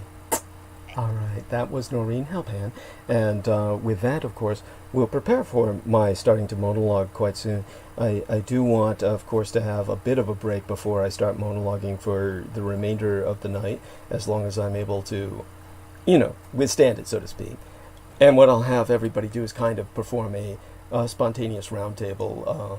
Our Lady Selena will kind of open it up with Derek and Jameson in a matter of minutes. But I definitely want to. I hope everything that I said was coherent so people understand just how serious the situation is in terms of what they've been fed as a load of shit. I mean, basically, the American population, the Russian population, the Allied population, you're all mushrooms, and how you raise mushrooms is you keep them in the dark, and you feed them lots of shit, and that's how your media basically keeps you believing you won the Second World War. Now, if any of what I've just said sunk in, where they have Douglas, Yeah. can I? I'm Please. sorry to Please. interrupt you. Yes, honey. Here's what happened. I was trying to match graphics, a picture from Google. I just typed to one of the topic on your website. So just trying to add graphics. I went on to Google, and then I typed Japan won the war, World War II. There was not a single information about on Google that's how much they hide information, truth. So it's kind of interesting. So I wanted to put that graphic that on your website, but there isn't any anywhere. So yeah, I just wanted to share that. Thank you, and that's not surprising. This is probably one of the most, how would I say it? This is the foundation. It's a foundation of sand, but it's the foundation on which all American society is based. All American society is based on the concept that you won the Second World War. So much so that The Man in the High Castle is one of the most popular television series that has ever been syndicated and put on the national media consciousness, the forum where everybody is basically eating it up. And this is something that's important to the Americans because nothing can be told you without that. Everybody has to believe that the America won the Second World War and then the aliens drop by. And that somehow this is connected. But nobody knows how, so they all think the aliens dropped by because they saw the atomic bombs. By the way, Hiroshima and Nagasaki were such comparatively small nuclear explosions. You can look up the comparison of the Hiroshima or Nagasaki attacks to the thermonuclear explosions that were from hydrogen bombs after the war. And the atomic bombs are like firecrackers. You cannot see them from space. If you were on the moon, which is right next door to planet Earth, so to speak, and you were to look down upon the Earth when the Americans attacked Hiroshima and Nagasaki, you would not see the mushroom clouds. There is no way that quote-unquote aliens would see those from space and even care. This is nothing that is discernible in a cosmic scale. So the release of energy by those weapons was, comparatively speaking, nothing. This is why the Axis never considered them strategic weapons. They're simply line breakers, is how the Axis interpreted early atomic ordnance, which is all that it was. And therefore the American strategic attack on the Japanese cities did not work and was indicative of its desperation more than anything else.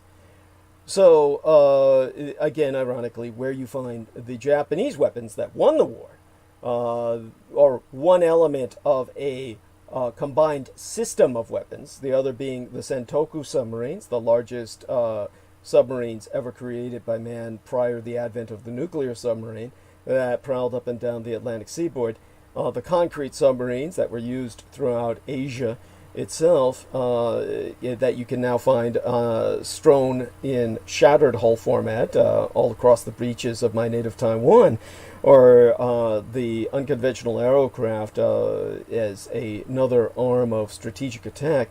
This is what won the war, and their aeroframes are preserved, I would say, almost lovingly by the Americans at Area 51, and they're essentially presented as alien spacecraft.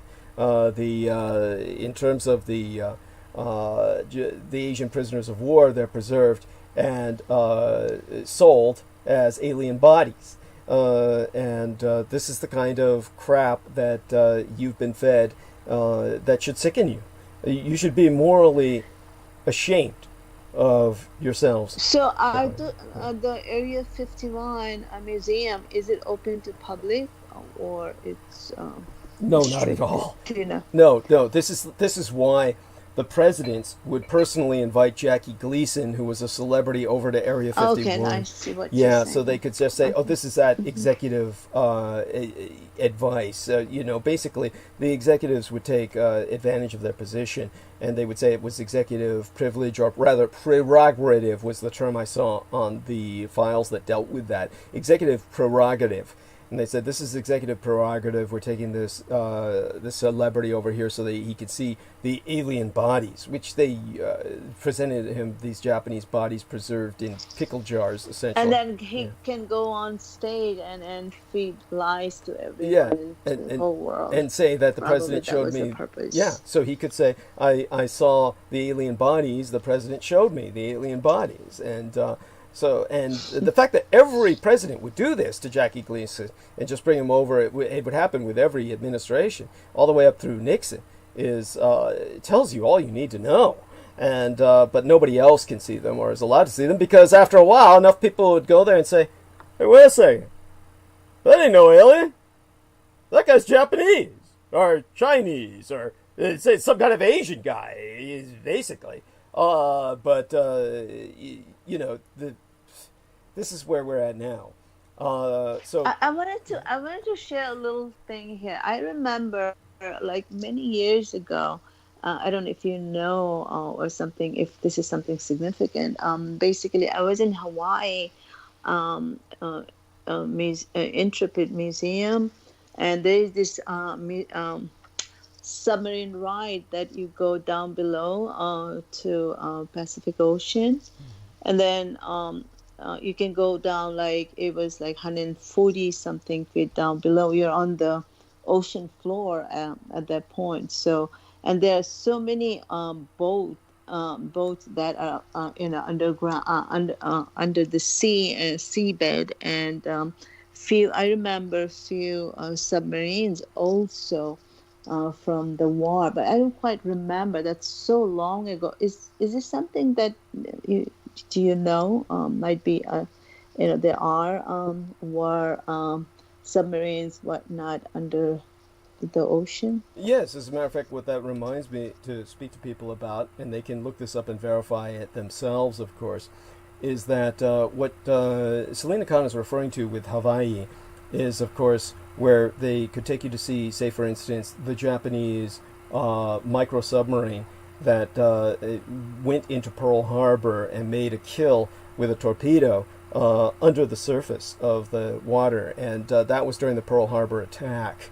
And so the Japanese submarines, of course, were active in and around Hawaii at that time. And as a matter of fact, the Americans will brag about starting the war in the sense that they sank a submarine before the attack on Pearl Harbor, a Japanese submarine. And here you have, I'll try and look up the ship, which of course escapes my mind at the moment. USS, so let me see. Give me a second here to look that up. So before Pearl Harbor.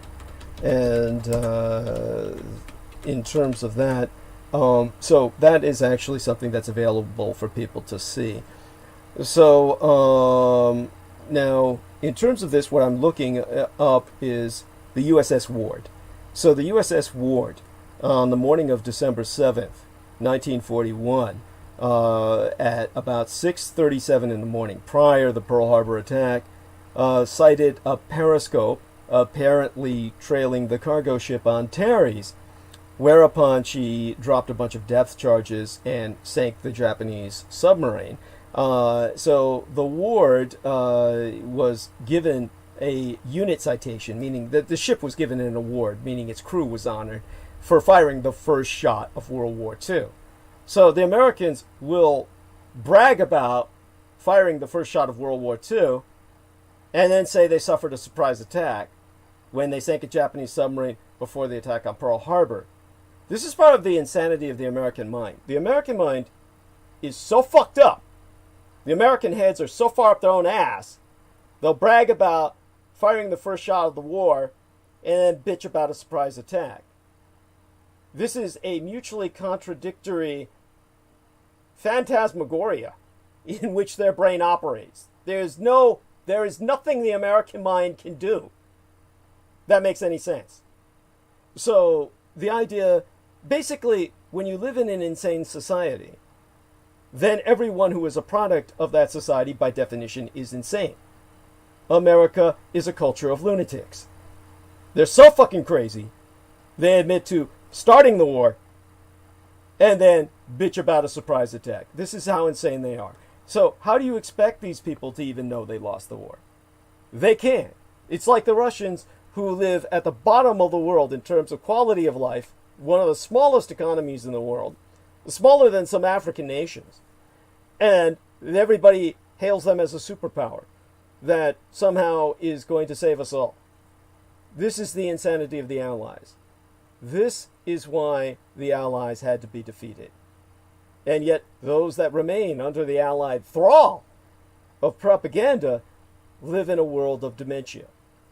As for the submarines, these smaller submarines that were sank by the Americans, one outside of Hawaii, which was sunk by the USS Ward, another that was sunk in Hawaii itself, inside Pearl Harbor. These are what they took people on a submarine tour to witness. But beyond that, what the Japanese did throughout the war was they had the treaded submarines. People can look this up. You can look this up. There are submarines that are undersea tanks. All you need to do is look up treaded, as in a tank tread, T-R-E-A-D-E-D, treaded submarines. And you'll see mostly German examples. And they'll never tell you about the Japanese examples of treaded submarines. Because if you worked with civic engineering in San Francisco, that's why I was speaking about civic engineering being fascinating the other day. If you worked in civic engineering in San Francisco and had to deal with the pipes underneath the San Francisco Bay, one thing you'd be aware of is that there are tread trails all over the San Francisco Bay on the ocean floor, where Japanese treaded submarines were prowling the San Francisco Bay throughout World War II. So you've got these miniature underwater tanks produced by the Japanese that the American public knows nothing about. If you look up examples of treaded submarines, all you're going to see are Nazi examples. They will not ever say anything about the Japanese treaded submarines because they don't want you to know about their prowling the Pacific coast with underwater submarines that were treaded like tanks. So they're undersea tanks. Right in the heart of America's major city, its major port to the Orient in World War II. Remember, San Francisco was larger than Los Angeles and far more important strategically throughout the Second World War. Its major gateway to the Orient. When the Enterprise left to strike Japan with the Doolittle raid, and never has a raid been more appropriately named than Doolittle, when it came to their attack on Tokyo, because it was a propaganda attack, it left out of San Francisco, not out of Los Angeles. So this is another aspect of the war that Selena Khan has helped me to bring up and relate to yourselves. So I thank her for that, of course. So have to remember. Thank you, Douglas. Yes, thank you, honey. Have to remember to bookmark these for Peter Moon and for his review. And so aside from that, do launch. Crystal River says good stuff. Thank you, honey. Love you. And want to get Crystal River on more regularly, but I want everyone to know Crystal River is going to be on with us for a pre-Halloween show when we will talk about Hollywood and the satanic elements thereof. And so we're going to attack the media at its satanic base. And that was essentially what Noreen Halpan was alluding to when she was very passionately earlier talking about the media beast. And an inappropriate enough term. Not really my area of specialization, but together with Crystal River, we'll be covering elements thereof. And aside from that, of course, Pac-1 Mireles, he shall be with us on October 4th. He's a fellow Marine, Semper Fidelis, who has spoken with Derek Talley in the past, and wonderful sponsor, a supporter, and I'll be bringing him up more as we head towards then as well. I'll be meeting Peter Moon and his lovely young wife on October 1st, and that's only days from now. And so one of the reasons I've got to touch myself up while the salons are open before he arrives, in the midst of all the fires and soot, which Crystal River did warn him would provide him an experience very different from what he may have intended, not necessarily in the negative, but certainly different from what he may have envisioned. And but things are clearing up a little around here, but I'll provide details on that. Selena Khan says, please don't forget the shout out to Annie for the $25 donation. Don't worry, honey, I've got her on my shout out list for after I read the solicitation. And so thank you, though, for reminding me. Never hesitate to remind me of anything, because I need all the reminders I can get. With that, of course, I'm going to kind of just bring into play all three of you, Selena and Derek and our man Jameson Reese, for a little while longer, and that way I could still get my head together. I can't believe I told him that. And my apologies to Selena Khan and the lovely Crystal River, both of these lovely ladies. I conflated them and mixed them up when I was talking about a image that was sent to Jameson Reese and a linked article that Crystal River had sent him, and I said, "Oh, Selena Khan insisted I sent this to relay this to you." So now that everybody's here, Selena Khan and Crystal River can hear us, and Jameson Reese is with us. Again, I apologize profoundly for my mix-up with that to Crystal River, and I'm glad to be able to correct the mistake I made to Jameson Reese. My apologies to all. With that, I'm going to ask all of you to start talking. I'm going to go mute for a period of about 25 minutes, and avail myself of a trip to the kitchen and some other things I'll take care of before I come back. And I'm going to have all of you just kind of burn bandwidth for a little bit, talk about current events, and I want to thank all of you for your patience with me, and hold it for half an hour. Take us to the bottom of the hour at least, and beyond to 7:45 Pacific time. All right? I guess I could start things off. Sure, please. Thank you. All right. Well, I wanted to say something. A lot of time in the United States is I can only speak for America because that's the only place I've been all my life. But there seems to be a sort of black and white way of looking at things, and this is something I was criticizing earlier when when they were talking about not voting for the lesser of two evils. Why vote at all? Well, the fact of the matter is, a lesser of two evils proves that we live in a world of gray. That means that you either, if what I'm going to say is inactivity or not responding or letting the greater evil just do what it does, and it makes you as equally as responsible as the cultists who are following that greater evil. In fact, you might as well be one of them for inaction or permitting this to continue. What I'm getting at is, both Trump and Biden are pieces of shit. Nobody has any, and even their VPs are pieces of shit. Of course, nobody's going to contend that. But the fact of the matter is, we live in an adult world. you can't walk through life thinking you can only do good and you can only do evil. You know, people who only do evil fuck themselves up, but people who claim they can only do good do the same thing. In fact, the very notion that one would adhere to one extreme or the other is destructive. We live in a world of gray. We have to sort of adapt to sometimes doing things that we don't want to in order to ensure that we don't wind up in a hellscape. It's already a hellscape. And it doesn't seem like it's getting any better because, you know, and the fact of the matter is, you know, a lot of times people will critique what I say oftentimes as being negative. But I would argue that that my perspective is one that is more of a cynical to realistic perspective. And obviously, the fact of the matter is we live in a predominantly negative reality. What good moments we have are actually rare compared to what the rest of the human race goes through in other countries where they have a hell of a lot less. And my other critique, I think, would be about war.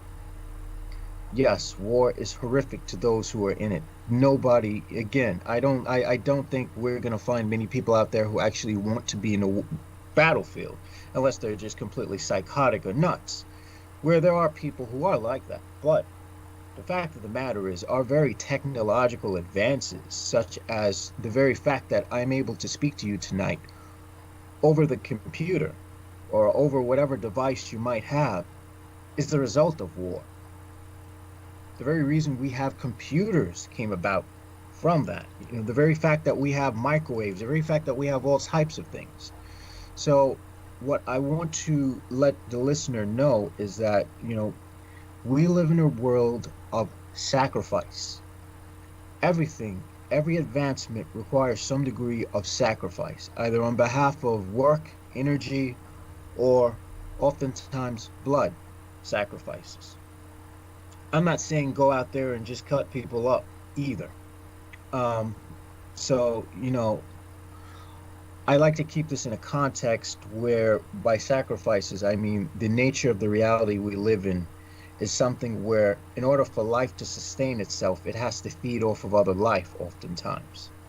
With the exception of maybe plants, even funguses to some degree feed off of dead things. Even herbivores, the plants don't want to be killed. So, you know, think about it. So for people to walk around thinking that to some degree that, you know, by not participating in something that is a very real threat to the quality of life or what remains of the quality of life, yeah, it's fucking hopeless. No shit. But am I going to, I rather have a less cruel, you know, if I had no choice between a cruel slave driver or one that was even worse, you would want to choose the one who's lesser of those evils. If you were forced to do a sentence of 5 years versus 2 years, you're going to pick 2 years rather than saying, oh, fuck this, I'm not going to participate in this. This doesn't have to apply to me because by choosing a number, I would be indulging in evil or something. No, the real world doesn't work that way. The real world is shades of gray. And I just needed to point that out. You know, I'm fine with people disagreeing with my perspective. And again, you know, I'm not somebody who's brutally evil. And I also would like the listener to realize that where I come from, as far as my perspective, is a place of fear. Because most of my life has subjected me to situations where I was in fear. So naturally, my perspective from things is going to be one of its self-preservation and defensive posture. And from the posture of self-preservation, I would say I would rather prefer to see what misery Biden turns out rather than, you know, stick with Trump. Because Trump is a guaranteed suicide. It was guaranteed suicide for me. And yeah, people can say, "Oh, you don't act out of a place of fear," as if, and to some degree, I feel like personally that that notion of not acting out of fear, or acting out of fear being a bad thing, is sort of condescending, because fear is what is responsible for your survival. When you're in life and death situations, you want that fear, because if you don't have it, you're dead. This is the reality we live in, and the reality we live in is not one of white light in fairies and we should all love one another. That's bullshit. That's not reality. We all have different boundaries. We all have different things. Things are going to clash. That's reality. That's the gray in which we have to adapt to. And America seems to have this sort of mindset where everything is just black and white. You're either good or you're evil. You're either with us or you're against us. Reality does not work that way.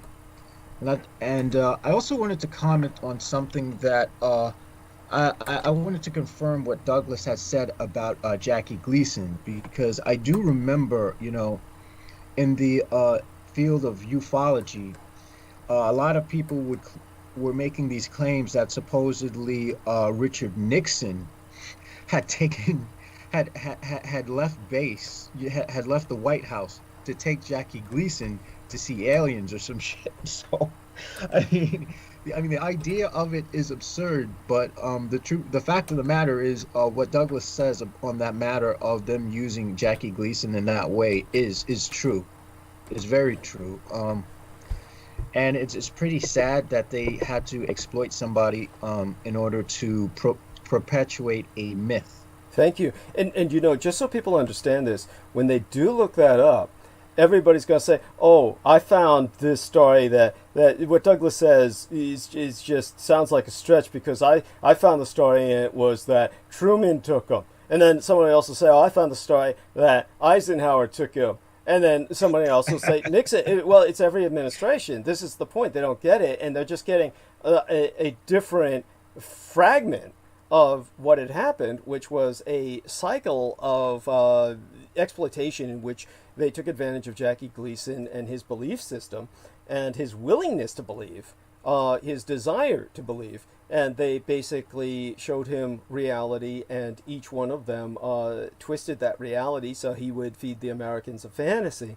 And this went on through multiple generations. The fact that this guy did this through several generations until he died, it's sad, and because I am convinced by all evidence that I saw as a Department of Defense research librarian, working with these files, that he seemed to sincerely believe this throughout his life.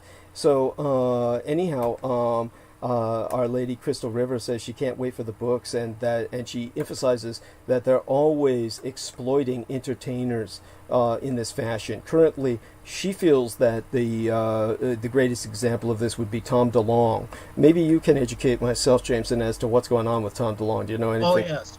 For those who don't know, Tom DeLonge, I think tongue twist. Tom DeLonge was a member of a rock band, and all of a sudden, like overnight, he started to get into this UFO phenomenon, and everyone was talking about him. And we would see him on stage, and he would introduce people who were like FBI and CIA, attesting to the fact that there were UFOs and whatnot. And the asinine absurdity of this on the surface is, and I spotted this when I was within the UFO community.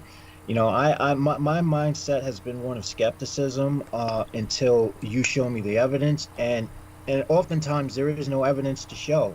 My experience is on an occult level that there are beings you can interact with who look like what many people can convey as aliens, and I suspect they got those. They decided to take very real entities out there and call them aliens to help perpetuate this. So this shows that there's an occult underbelly to it.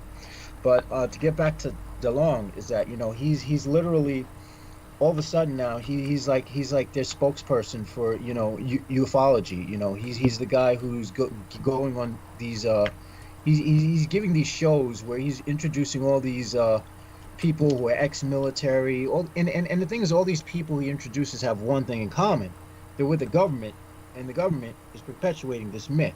So what I would go as far as call it a sort of brainwashing, if not a psyop. And these people are massively psyop, especially if you're in the entertainment industry.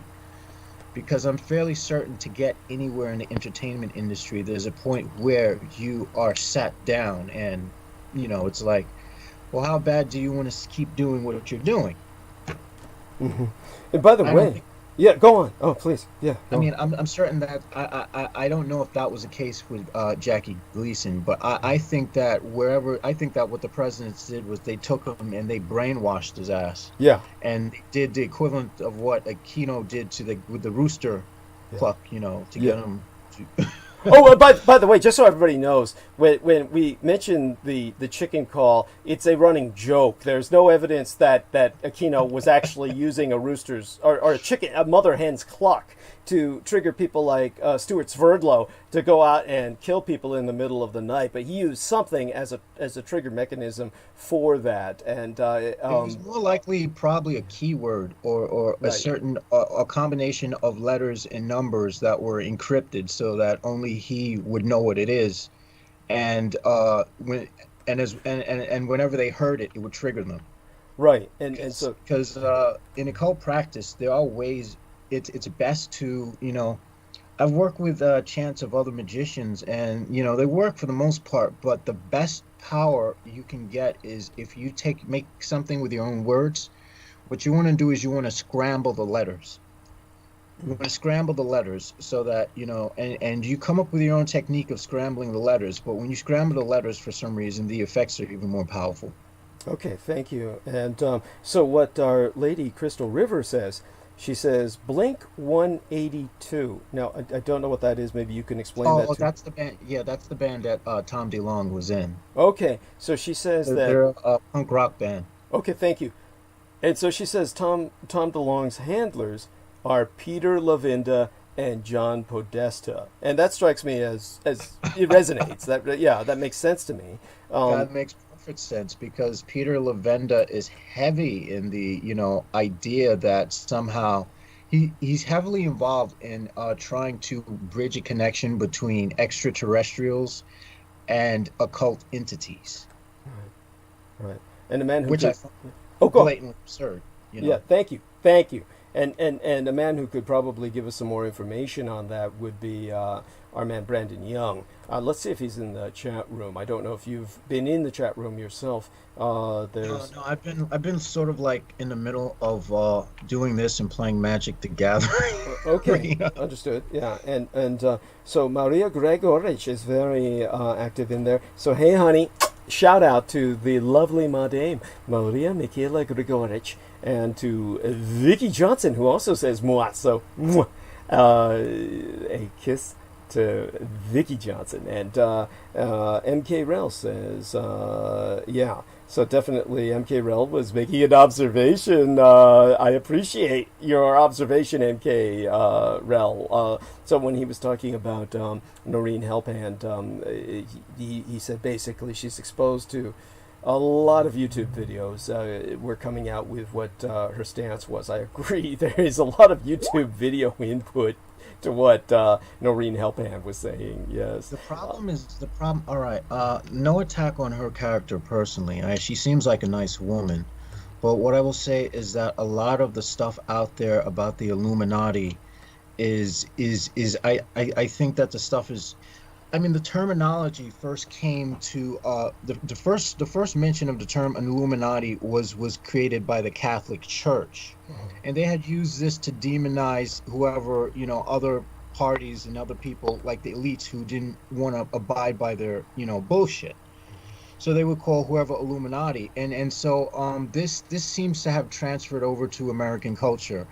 But when it comes down to it, yeah, there were lodges that actually have Illuminati in the name, but in the sense that most people are thinking there's an Illuminati, there isn't. Yeah, there are elite douchebags who are funding certain things or lobbying certain things to run things into the ground. But most of what's running things into the ground is the old lobbying practices and the old corporation, people like certain CEOs or whatnot giving, having their people, their lawyers, lobby the Senate and the Congress behind certain things, fucking the rest of you over. They're not concealed. Essentially, They're yes. out in the open, so there's nothing there's nothing Illuminati or secret society about them. They're right there. This is and so the problem with the Illuminati idea is that it creates a dialectic. It's still writing the us versus them mindset, you know. So, you know, if one's going to critique the Democrat versus Republican thing, that's one thing, but realize that the we the people versus the Illuminati is still a dialectic. Yes. It Yeah. still creates that extreme of black and white, and that's what I was told. That's what I'm getting at. Reality is not black and white. There are so many complexities and so many things hidden that we can't possibly just come out and postulate it's just one thing happening and that's the answer. Yes. Yeah. No. Yeah, definitely. I'm with you on that. And so I also wanted to point out that that's another part that's co-opted by the government. You know, that also weaves into the we won World War II narrative. thank you. Because it's the same subculture that's using that, and it's that same culture that you know Michael Aquino helped construct. You know, and again, I'm not going to spend all night blasting him. Because that's on running for all of us. We all enjoy that. So yeah. Well, yeah, it's fun, but at the end of the day, I have to give the devil his due because the type of person I am as an occultist, you know. And I'm not saying I respect him for it. I'm saying that it's quite brilliant how they put it all together.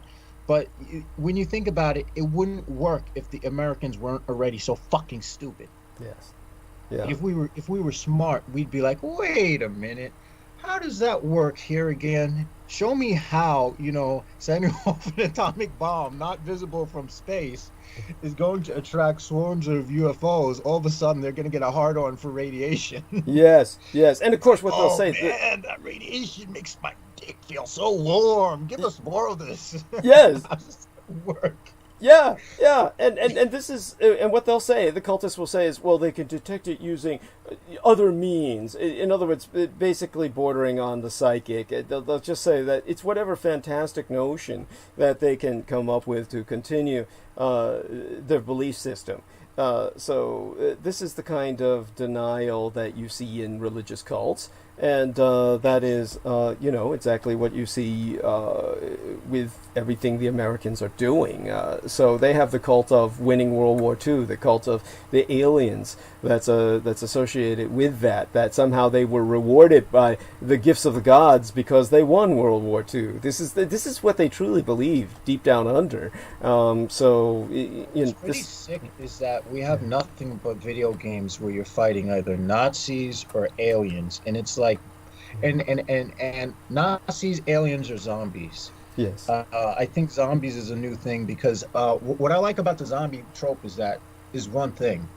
A lot of people don't realize that the zombie is actually poking fun at what they are. Yes, thank you. Yeah, it's a form of self-destruction. Yeah. Because the zombies always depicted as mindless consumers who always want brains.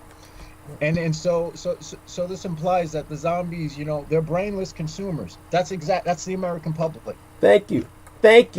Oh. Yeah, that says it perfectly. Really, it says it all. And in terms of the killing of the Nazis, that's since the overwhelming majority of white European Americans are of German descent. That's self-loathing.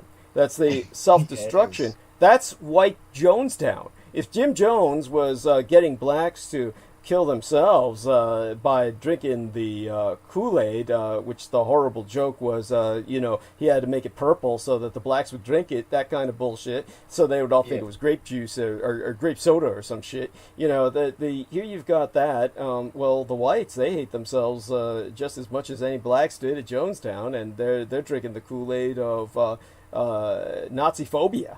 And this is what's sad about this whole thing is that, you know, there still is there's a degree of, you know, in black culture, because, you know, not I don't know how many of your listeners are African American, but I wouldn't think the majority of. I'm not sure, but in Black culture, there are people who are awake who are looking at the swastika and they're saying, no, it's not a symbol of hate because the ancient Egyptians used the swastika. You know, Thank you.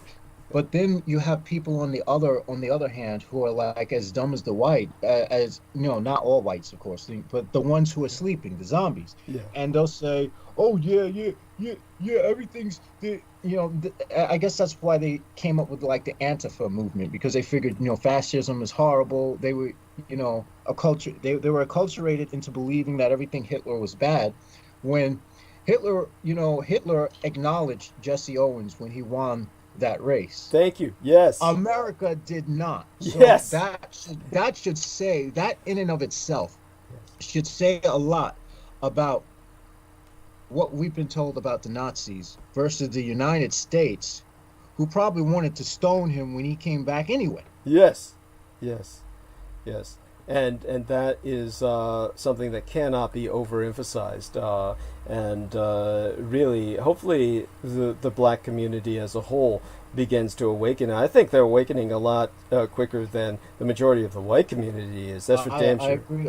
I honestly have to agree with you because there are movements out there where Black people are actually entering the realm of the occult, but they're not doing it from a satanic perspective. Right. Like you know, I mean, granted, I personally have no quarrels with you know, Satanism, as long as they're not, you know, not as long as it's not in the sense that you were exposed to it. Right, and we need to qualify that, as I've mentioned before.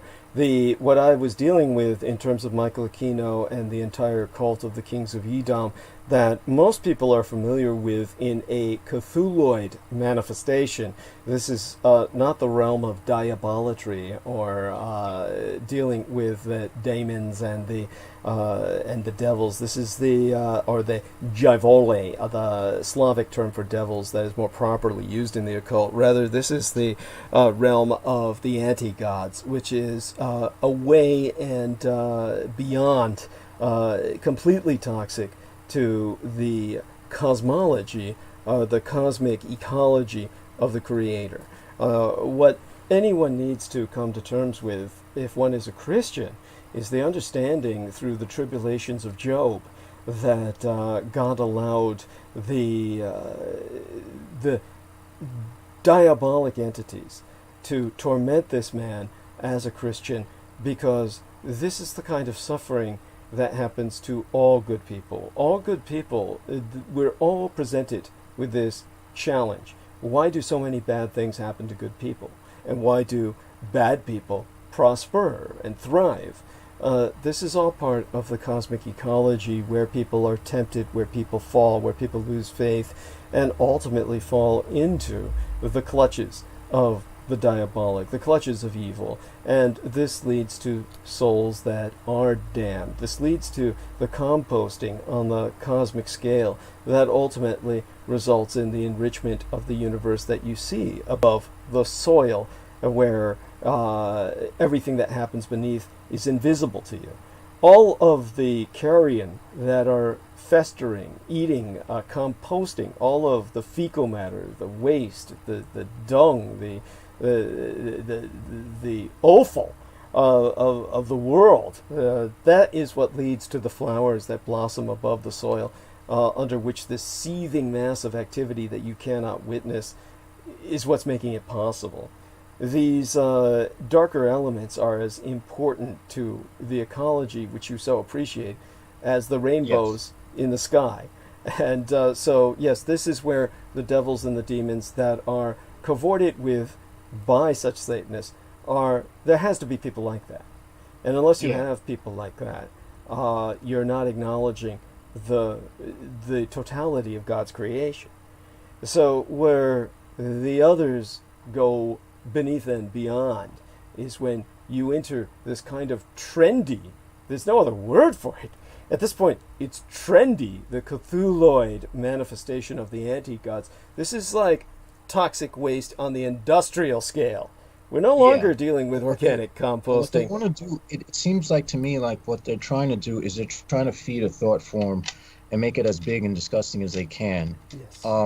And that's the superficial level of the what do you call it? The anti-theism. Yes. Now, I have, initiated through paths where now there's also another level where one becomes separate from all of creation. So what you do is, what happens to you is you wind up, you're still human. But you remember what you were saying about what happens when, if you were to use the Varsaka, where everything would just freeze and you would literally disintegrate for eternity?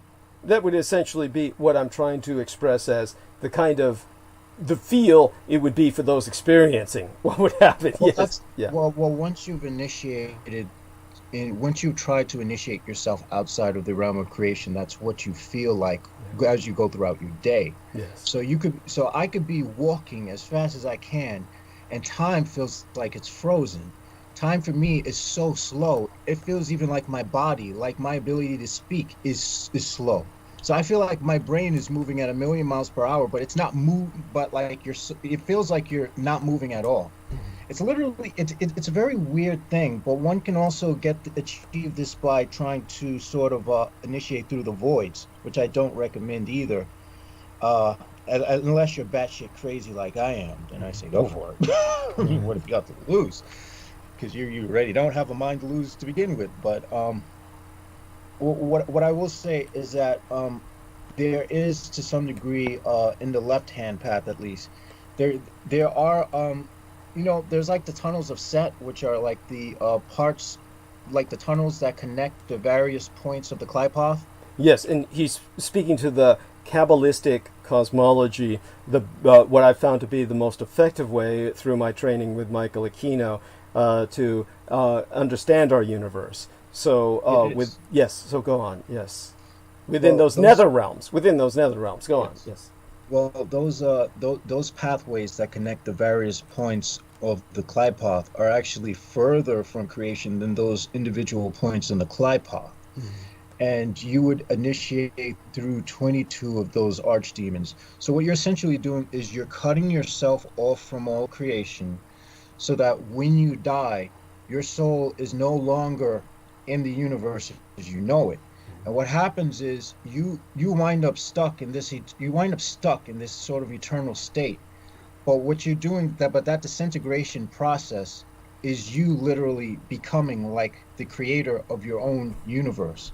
So your parts are splitting up as if you were, you're mimicking God, you're becoming your own God. You're saying, okay, I don't want to be a part of this process anymore, so let me just become my own universe. I don't know what the outcome of this stuff is. My thing is doing it to see what happens, because I'm literally someone who, well, it's what I do. I don't have a choice. It's a compulsion. Understood. And for that reason, I'll be monologuing essentially now. It's about 7:45, but I want you to provide everyone the Surgeon General's warning.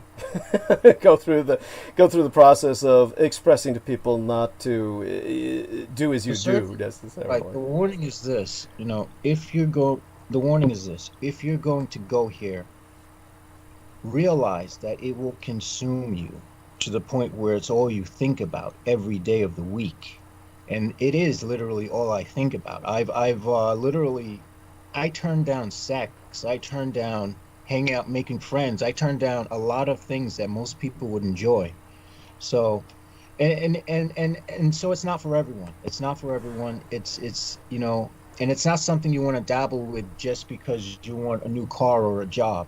If you need that shit, hire someone to do the spell for you.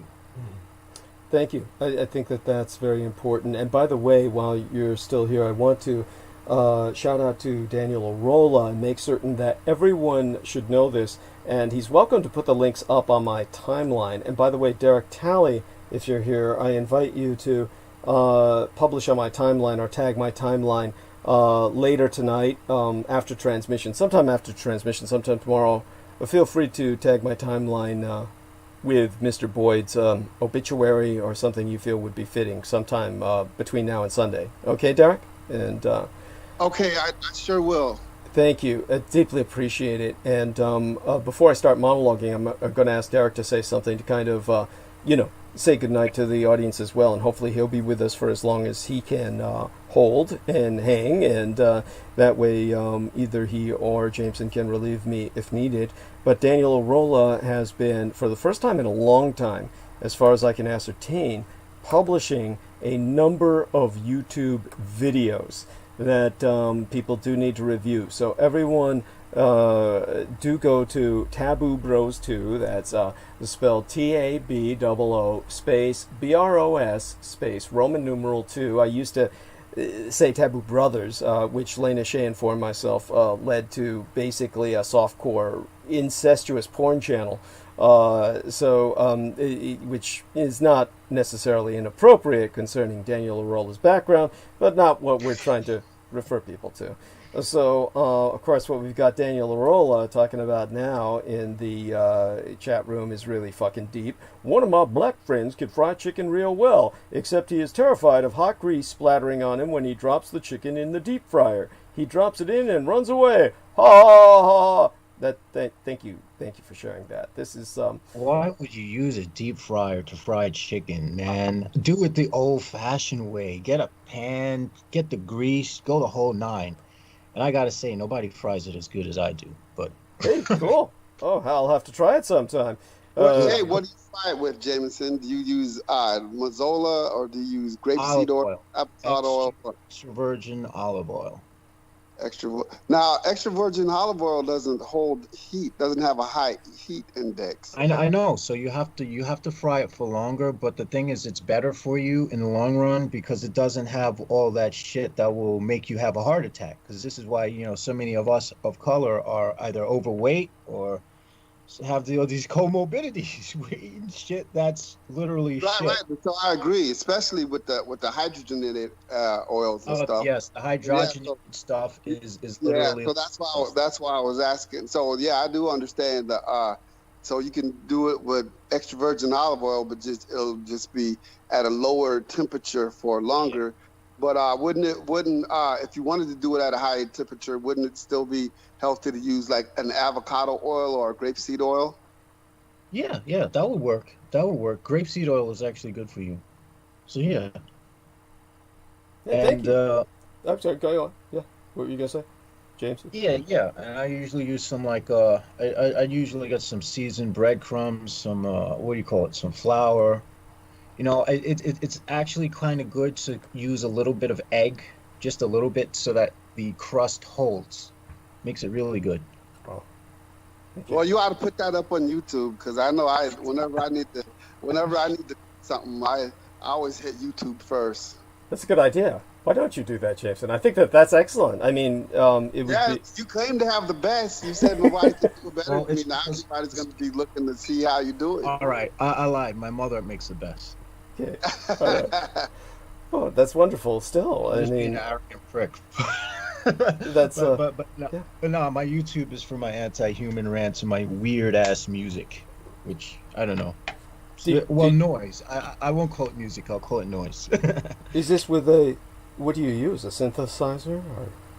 I use a program called Ableton Live 10. It has synthesizers, and I could add on other features to it that I need from other programs. It's like literally making my own music. That's incredible. Thank you. And people check out his channel for that. What is your channel? It should be Jameson Reese. Okay. And yeah. But by the way, I'm getting incredible stuff from the live dashboard. I apologize for what I said about Daniel Arola. I'm talking about the chicken. He was talking about much deeper stuff before that. And I'm scrolling up and I'm finding some wonderful stuff. Now, shout out to, of course, the lovely young lady who was Vicky Johnson, who was giving me a moi earlier. She says, "Thank you, DDD. Much appreciate your transmission. Staying tuned. Thank you, honey, for doing so." I mean, I can't believe 20% of my listeners, only 20% of my listeners are female, and that 80% of my listeners are male. I mean, that is like, I mean, they must be masochists or something. Well, Douglas, the other 80%, well, I mean, at least a good portion of the other 80% are those douchebags and cunts who get there and decide to host with what's his name, Michael Deacon, and talk about Dietrich. He said this now. He said this today. He Yeah, said that today. yeah. Thank you. I mean, that's what it's about. I mean, half these guys, And you it's like they're have just probably have some closet homos who are like, I hate this guy, whacking off. Oh, yeah. keep talking, Douglas. Yeah, yeah, it's pretty much this. This is what it is. By the way, Isaac Romero.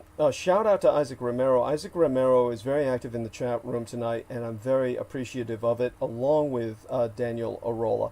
Now, they were both pointing out that they felt that Noreen's stance was, unfortunately, basically one that removes one too much. It's just it's self-defeating, which is what I would have to say. I understand neutrality, but it sort of reminds me of Carrie Cassidy, Right. to some degree, Yeah, who right. wanted to like appease everybody instead of there being a solid truth. Well, why can't we have a collage of different truths? Because if you do that, you no longer have a truth. Right, and by the way, I'm being provided, and before I forget this as well, before I go into Isaac Romero and Danny Arola and what they have to say, which is fascinating, I want to remind everyone that Crystal River has, well, I want to tell everyone that Crystal River has provided myself some incredible photographs. What she's saying is not hearsay. This Tom DeLonge motherfucker is an idiot. I mean, he looks like some morbidly inbred country hick. He is in company in several photographs with Peter Levenda and John Podesta. This is incredible. So she's Yeah. I was aware of that. He actually wrote a book with. I think he was in the process of writing a book with Peter Levenda.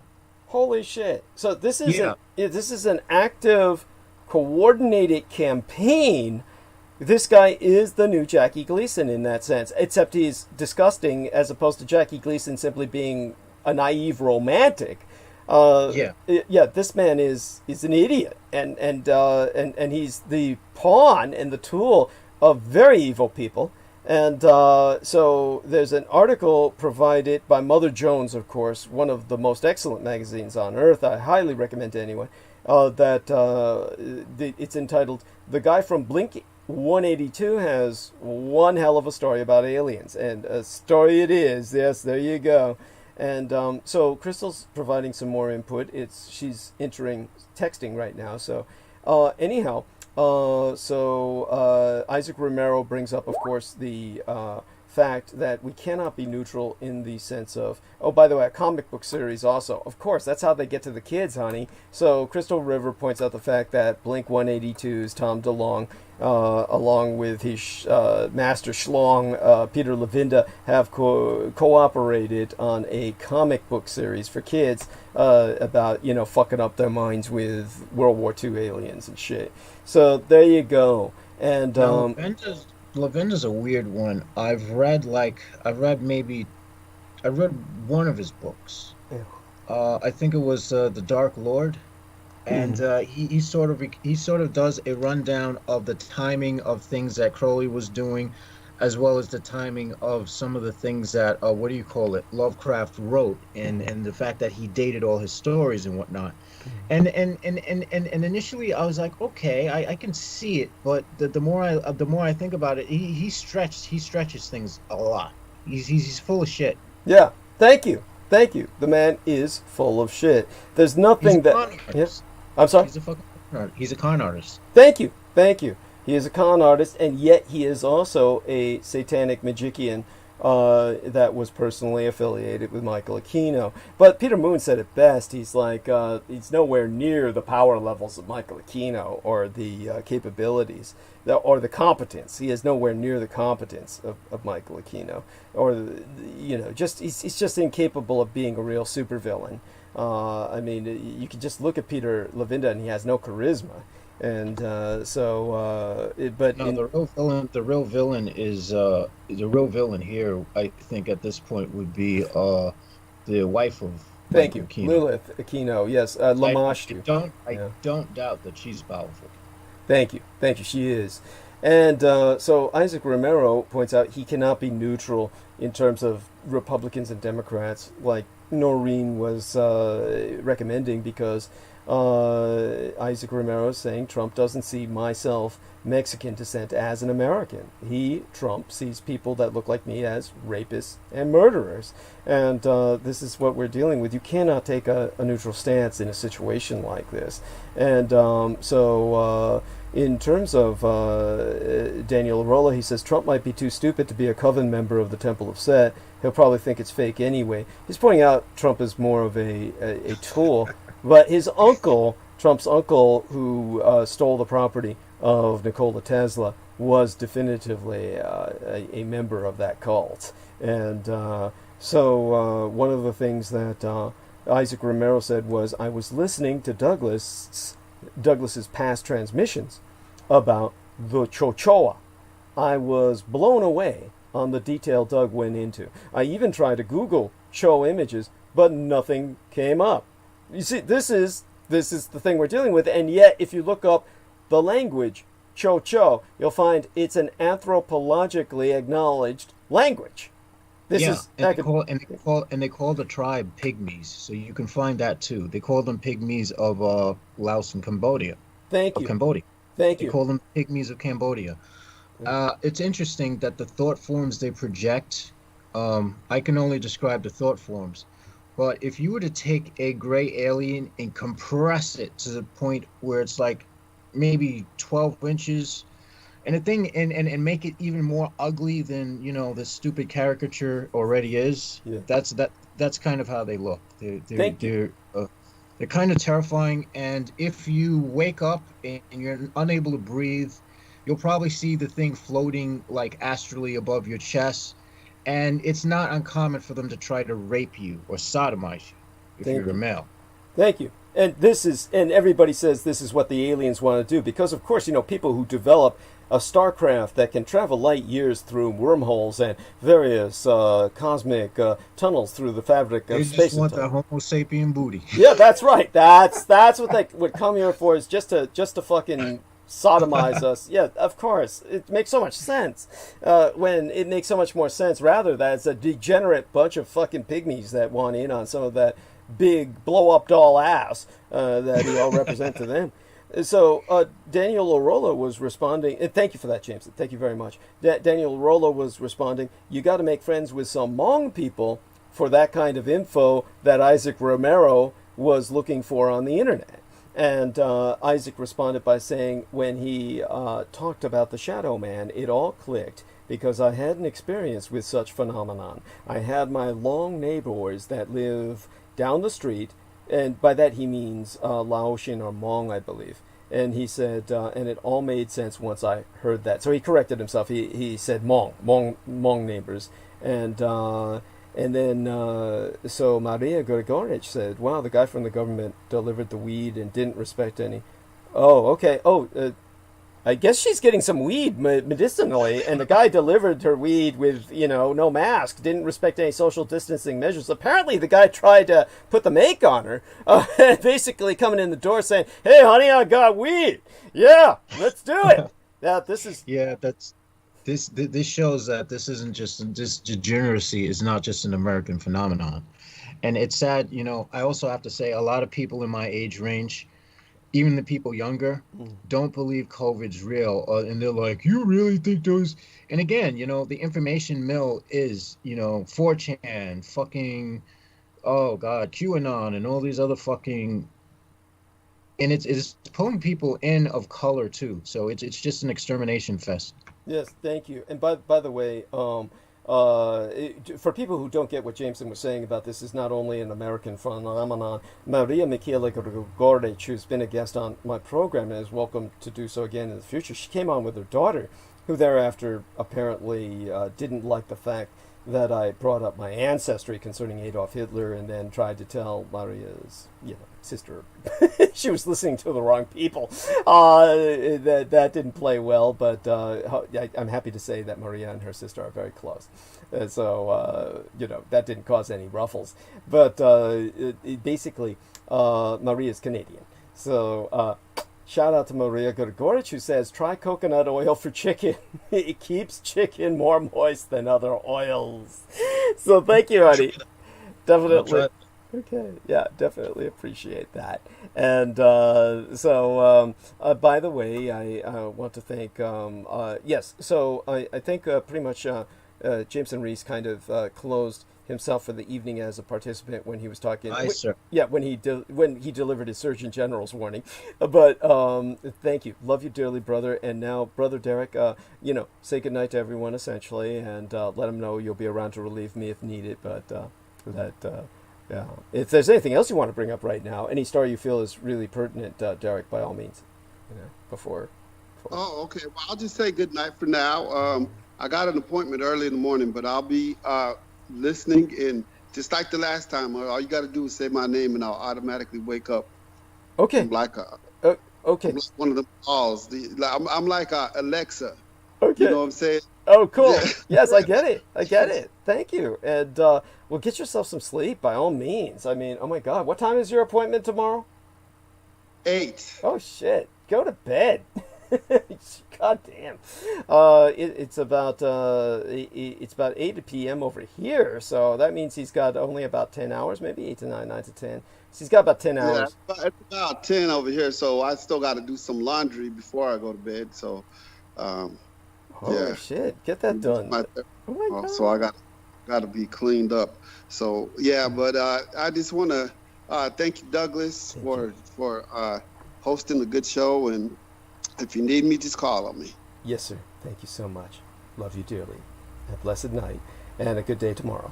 And with that, emphasize to everyone that Mein Kampf, My Struggle Be Thine Own, contribute to the struggle at DouglasDietrich.com, where we now be accepting contributions via PayPal Holdings Incorporated on DouglasDietrich.com, and apparently through everything else, Patreon and BitChute, or things are being organized in that regard.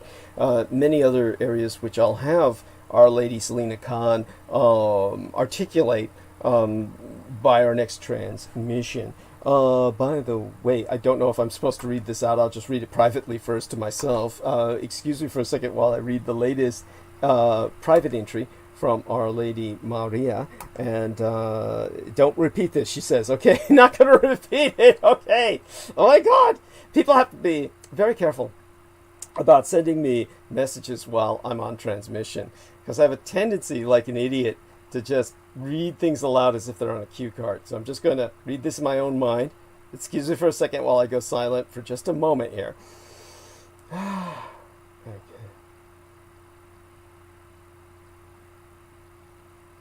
I understand. Oh my God. Yes. Oh, good Lord. So, definitely appreciate her relaying that to me. Apparently, I make quite the impression.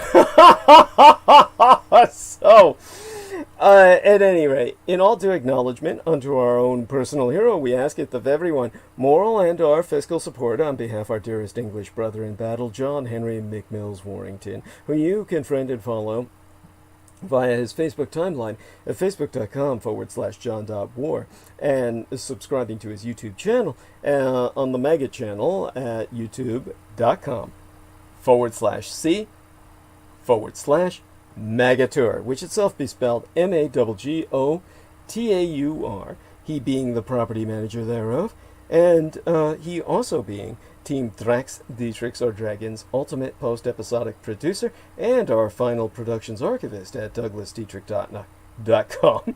Were it no for he, nigh all videographic works of the internationally recognized renegade military historian would have been lost.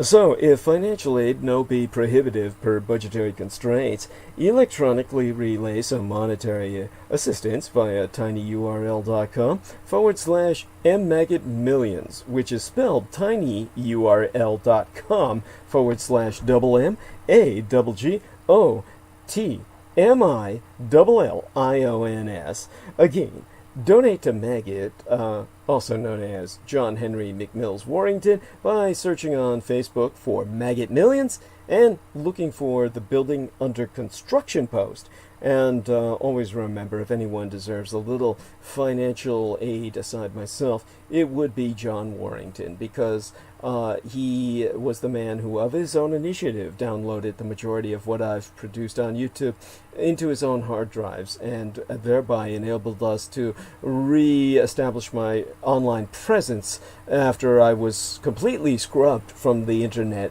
no less than thrice or 3 times, and each time was able to rebound as an internet personality, an online personality, an electronic persona interacting with yourselves. And this is thanks to his intervention as a bridge between the Akashic records and cyberspace in the Malkuthian or material world in the Kabbalistic sense, and is, in that sense, my creator. And now you, too, can do your part to help in the fight against total annihilation, whether of myself and my legacy on the internet, or of all life on the surface of the earth, which is the ultimate objective of the cult of the Kings of Edom, which spreads the trope of Cthulhuid manifestation of the anti-gods. Spread the word about Douglas Dietrich, that he, the biological son of Adolphus Jacob Hitler, which you can find out more about on douglasdietrich.com/2019/05/08/ Douglas Dietrich, son of Adolf Hitler, fighting against white supremacist neo-Nazis. Confer while there a footnote on mine bio, sire, which be on the homepage of showsdd.com, which giveth the meaning behind my biological father's name, what made the man. Let it be known far and wide, spread the word to all and sundry, that the scion of Adolf Hitler, Douglas Dietrich, be alive and well, and resident in the city and county of San Francisco. And if at all possible, electronically relay thy contributions at douglasdietrich.com. People are forever asking, Renegadus Humanus Arma ab Mesa Erudicio, the renegade human weapon of mass instruction, what they can do to fight the paedopathophalacracy, such being our present Slavo-Western government by patriarchy of pathological pedophiles. You can all help spread awareness by supporting myself. We have a new contribution page on douglasdietrich.com, where you can make a donation online using either thy credit or debit card. Simply go to douglasdietrich.com and click the red Donate button.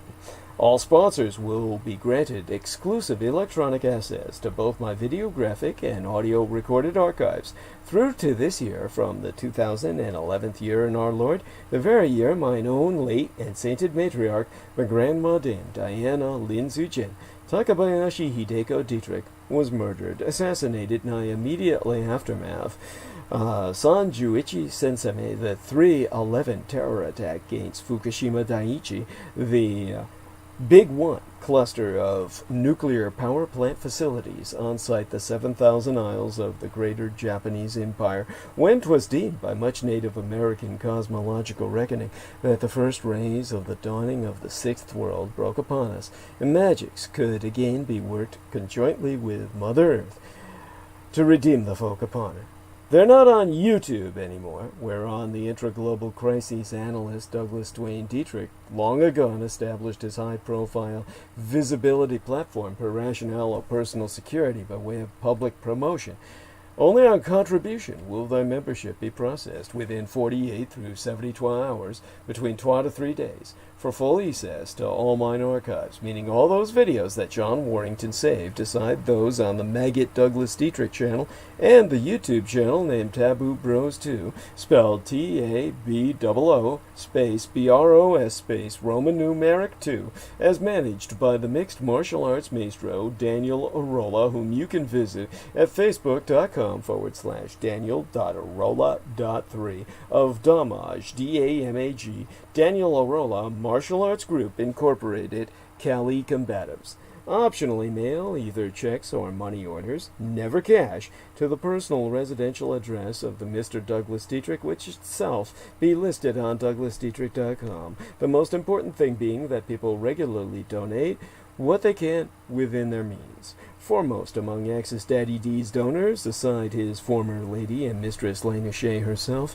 be our most beloved, greater British brother in battle, the Team Drax, Dietrich's our dragons, heavyweight lifting keeper of the spirits, and YouTube, Bizarre HD channel managing mixologist, George Edward Knight, whom you can friend at facebook.com/george.e.knight.7, and subscribe to his channel at youtube.com/user/bizarrehd, which itself be spelled Bizarehd, he being mine own personal hero, who has substantially delivered towards my salvation from the streets, and whose self-produced videos entitled How the United States Won World War I and Why We Are Still Legally at War with the Third Reich both be factually substantiated per mine own expositions.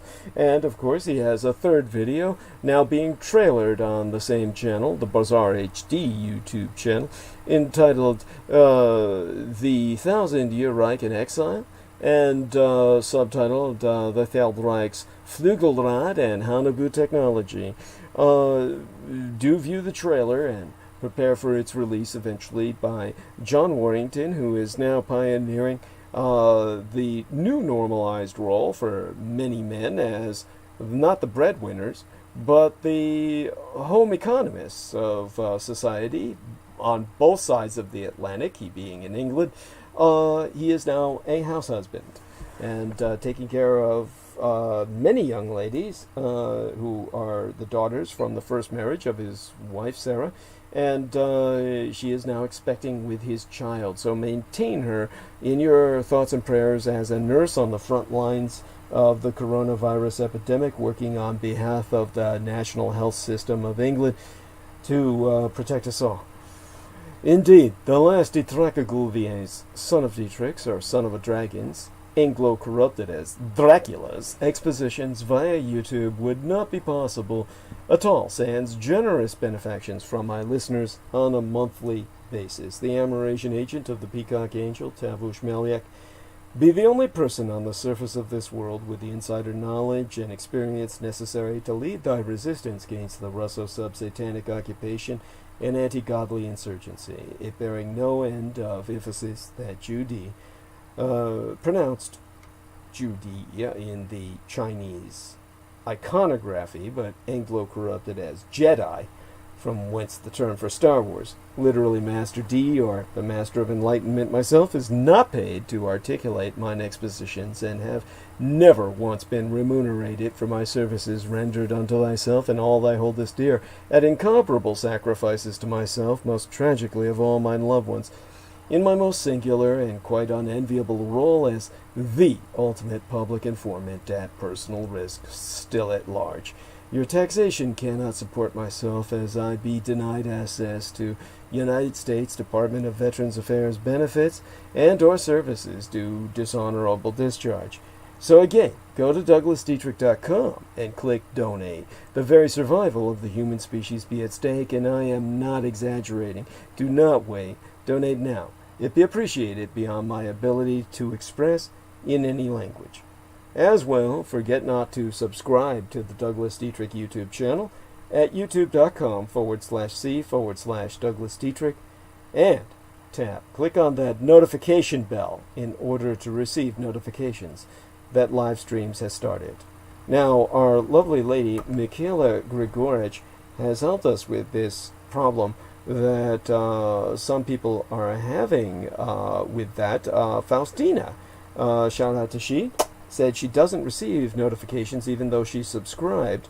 And so Michaela Grigorich instructed her that you, even if you are subscribed, you will only receive notifications if you select all in the notifications. So do know that. That's thanks to the lovely Maria Michaela Grigorich that I can even relay such to you, because I had no idea. So do select all in the notifications, and that should help immensely with your ability to receive them concerning my program. To reemphasize, subscribe to the Douglas Dietrich YouTube channel at youtube.com/C/Douglas Dietrich and tune in at 8 p.m. Eastern Daylight Time. That'll be 5 p.m. Pacific Daylight Time every Wednesday and every Sunday night. And click on that notification bell, selecting all within whatever comes out on the menu beneath it in order to receive notifications that live streams has started. Finally, most importantly, and above and beyond all else, subscribe and donate at douglasdietrich.com. Sponsors will be granted exclusive access to the online archives, including all video and MP3 recordings of Douglas Dietrich from 2011 through to the present. And in terms of shout-outs, Annie Chirashi. Shout out to the Black African Madame who dwells in Australia with her resident German husband. Annie Chirashi has donated another $250 United States dollars. Just remember, everybody, that PayPal, we're trying to monetize the YouTube channel, so I'm getting confused by all this. And that's thanks to the work of my lovely Selena Khan, the manageress that she be. She's getting everything started up and dealing with all the problems entailed by this. She was kind enough to provide a thanks, and I'm providing the official shout-out openly and publicly to Annie Chirashi, a wonderful goddess who has acted as a guardian angel with another $250 United States dollars in donation. Just remember, always prepare and arrange for that fee of PayPal where they take out their cut. Now, to begin tonight's monologue and trying to finish it as quickly as possible, over 200,000 Americans are dead. Less than 8 months have passed since the start of the pandemic, and the novel coronavirus has already claimed its 200,000th American life. Now, statistics lag, so it is probably 2.5 times that number realistically. More likely, we are close to 500,000 dead. Meanwhile, nearly 11 million people were under flash flood watches across the Texas and Louisiana coasts after Tropical Storm Beta made landfall. Tropical Storm Beta has since weakened to a tropical depression yesterday as it stalled and parked itself over the Texas coast, raising concerns of extensive flooding in Houston and areas farther inland. Now, several activist groups have designated this coming Friday, the day after tomorrow, as a day of global climate action.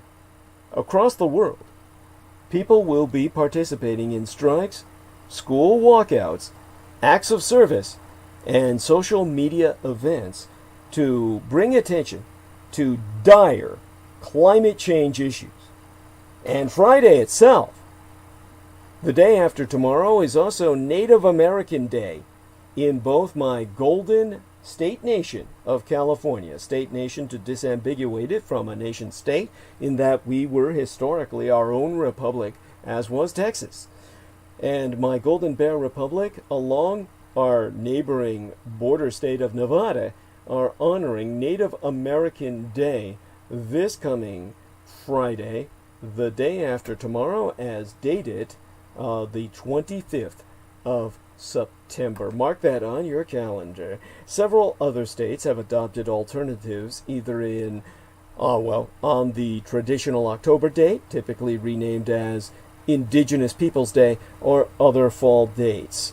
This is to anticipate and kind of preempt in a positive light the days before the wretched Columbus Day, which needs to be struck forever from our calendars and replaced with Indigenous Peoples Day our Native American Inhabitants Day, and by that I would mean both the Americas, North and South, the entire Western Hemisphere, as the Native Americans were exterminated in a campaign that started with that wretched mass murderer, and also Thanksgiving itself, wherein the perfidious pilgrims took advantage of the kindness and generosity of the Native Americans and the Wampanoag tribe before turning on them and striving to eradicate them all.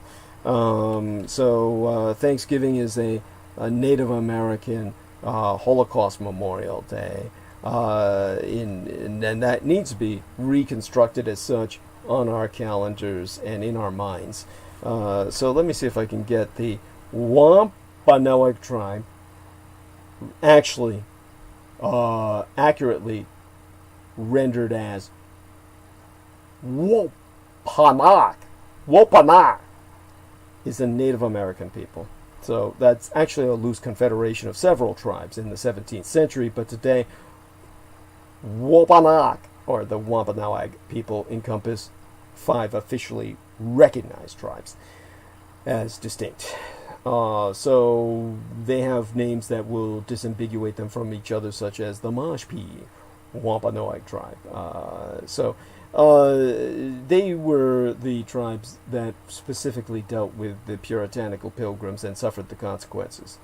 Never give a white man an even chance. Okay, so, all right, that brings us to the fires amidst all this Native American Holocaust that led to climate change, which I've specified before. The genocide of the Native Americans depopulated both North and South American continents, leading to much less developed land that was under agrarian development by the farming communities of the Native Americans, which were extensive. They had their own fortresses, Native American fortresses, all across the Northern American continent, and of course their own civilizations, cities covered by jungle now in the Amazon. All of these cultures were extensive farmers, and because the entire North American continent reforested on their annihilation, then that led to a carbon sink that generated the mini ice age.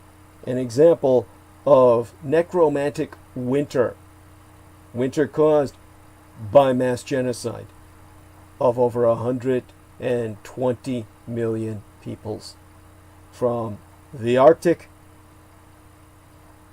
to the Antarctic, from the North Pole to the South, from the furthest reaches of polar Canada to Cape Horn. Now we are dealing with the consequences of genocidal climate change vis-a-vis the fires and the California diaspora generated thereby. Exempli gratiae, one case that I shall bring to your attention. Shannon King, a single mother, left the Bay Area a decade agone as housing costs soared, hoping to find an affordable place to live in southern Oregon. She and her children were initially homeless, but 6 years agone, a neighbor heading into a nursing home gave them her double-wide 1965 mobile home, built a year before I myself was even fucking born, but equipped with 3 bedrooms for $600 a month, including utilities. I am mortified to report that yesterday, last week, wildfires destroyed it all. The trailer, the Bel Air Mobile Home Park, and about 2,500 other trailers, apartments, and homes in Phoenix, Oregon, and neighboring Talent, the name of a city nearby, in the wake of wildfires that have ravaged Oregon this month, leaving at least 8 people dead that we know of thus far, and nearly 1 million acres burned. California transplants who went north seeking affordable housing now find themselves victims of an exodus that has driven up housing costs in states that are burning: Oregon, Idaho, and Washington State. So, this is the new tribalism. The white tribes of North America, who will become the nomads of North America in this 21st century of our Christian calendar. And now, here's what's happening across mine own Golden State nation of California itself. Fire crews remained in battle mode as efforts to save Mount Wilson from the raging supernatural bobcat fire continued. I've explained the supernatural elements of the bobcat fire before. Know that fire crews remain in battle mode as efforts to save Mount Wilson Observatory from the raging bobcat fire continue even as I speak as now. Days after officials announced that firefighters had beaten back advancing flames and the 116-year-old famed observatory was safe, firefighters are battling flare-ups at the top of the mountain itself. The Bobcat Fire is one of the 6 major blazes prioritized by my state, with our governor, Gavin Newsom, former mayor of my Golden Gate at San Francisco, saying Monday to open this work week during a news briefing just how grave the situation is. The other fires are the August Complex Fire, the North Complex Fire, the Creek Fire, the El Dorado Fire, and the Snow Fire. Now, in terms of why this is happening at Mount Wilson Observatory, Michael Aquino himself, while scrying with his shoe stone, for those of you who don't understand, the correct Celtic or Gaelic term for a crystal ball is a shoe stone, as in it shoes, S-H-E-W. It is shewing the observer the visions. You can work this with the crystal theoretically as well. The shoe stone is that which is like a television receiver set when it comes to the paranormal scrying or envisionment. This kind of prescient prevision practiced by occultists, such as John Dee's famed assistant, who was the man who was most famous for using the shoe stone, whose name escapes me at the moment. I can't consciously remember it. If Peter Moon were here, he would actually give us the name. So I'll have him on sometime soon, that's for sure. Of course, he and I may be Edward Kelly. Thank you, Jameson Reese. Yes, Jameson Reese was able to give that to me. Yes, that's right, Edward Kelly, who died in jail, I believe. And wonder if his shoe stone showed him that. Well, there you go. Him and John Kelly, the original 007, I'm not being sarcastic here, he signed himself off as 007 on all his correspondence, and was personally sleeping with the Queen of England. This is the kind of in club that most people are unaware of historically.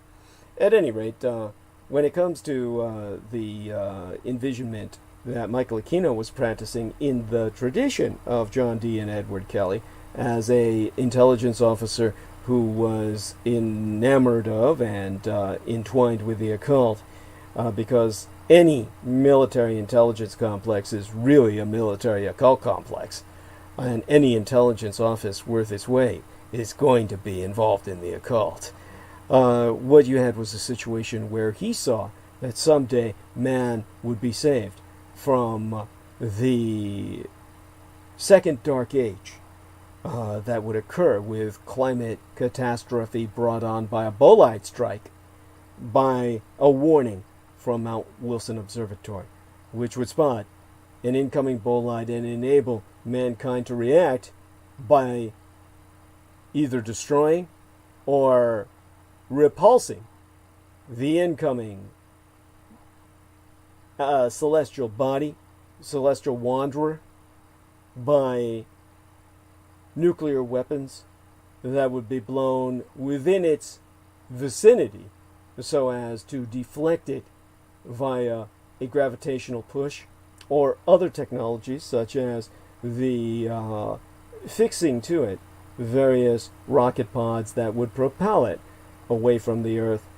He didn't know how it would be done, but he had the vision it would be technologically thwarted, and that if no warning were provided by an observatory that had it in sight, in range, that a second dark age would descend, and the anti-gods, or the cults thereof, would reign supreme.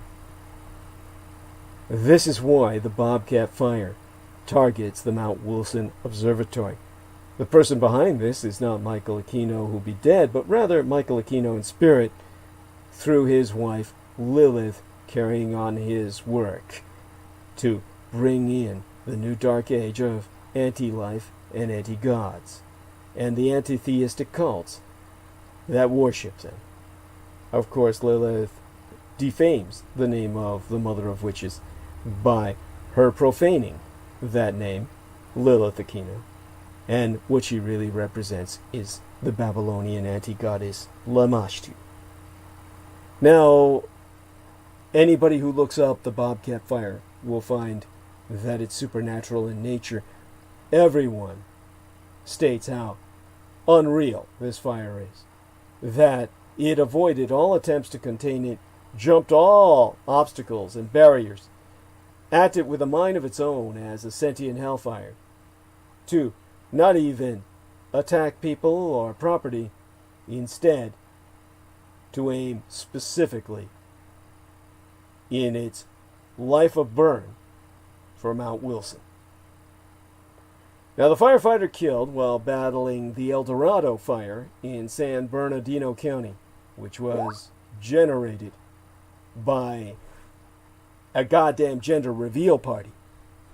By the way, our man Jameson Reese reminds me, of course, that the Bobcat Fire is a fire golem. Thank you, sir. A fire elemental called forth by the cults of the kings of Edom in worship of Cthulhu, the anti-god of fire. The lord of Flemma vampires are fire vampires. Meanwhile, that gender reveal party, which led to the death of a noble firefighter, we have identified this individual. California has. So, the firefighter killed while battling the El Dorado fire in San Bernardino County was identified as Charles Morton, a 14-year veteran with the United States Forest Service, who led the Big Bear Interagency Hotshot Squad. May he rest in eternal peace. God bless his soul. And swirling smoke from California's historic firestorm is still clogging some of the state skies, leading to unhealthy air quality in and around the Sierra Nevada in particular. Let me go a bit into the long-term effects of wildfire smoke. The skies have largely cleared in some parts of California, as stated by our correspondent in Sacramento, the capital of our Golden State, Mr. Brendan Zoget. But before that, we all inhaled the smoke for days on end. We made small talk about the Air Quality Index, or AQI. Numbers searched fruitlessly for long since sold out air filters, together, Brendan Zoget and myself, and felt the burning in our eyes and lungs, along with all Californians. So what comes next? Even as the air quality improves, many remain worried about the long-term health effects of this unprecedented amount of smoke that blanketed all California. How bad is all that wildfire smoke to our long-term health? Well, frankly, I've consulted the experts, and we don't really fucking know. Such levels of wildfire smoke probably did significant harm in the immediate term, aggravating or triggering numerous conditions and potentially also lowering people's defenses against the coronavirus. But there is far less clarity on the longer-term health implications therefrom. Dr. John Balmes, a professor of medicine at UC San Francisco, the University of California at San Francisco, where I myself studied, attended courses, what we would call audited, various courses in the Osher Lifelong Institute for Continued Education. This is what enabled me to get the credit equivalent of a master's degree in medical journalism. While I was there, made connections with much of the staff that enabled me to communicate with the staff today. And so it was through there that I recognized Dr. John Balmes, who is also a member of the California Air Resources Board. And he told myself that, frankly, we don't really know about the long-term effects of wildfire smoke because community exposures haven't been this long-term ever before. However, scientists have reason to expect that chronic exposure to wildfire smoke may inflict some of the same long-term damage as typical urban fine particle pollution or soot. Tariq Ben Marnia is a professor of epidemiology at UC San Diego's Scripps Institution of Oceanography and School of Medicine, who has told myself that wildfire smoke could potentially be even more harmful than soot, citing studies showing that the same concentrations of fine particles when sourcing from wildfires seem to be way more toxic for the respiratory system compared to PM 2.5 from other sources. So for those of you who don't understand the technical term, that's particulate matter at the rate of 2.5. Particulate matter, or PM 2.5 trends, are what are followed by the specialists. So it's the weight of numbers.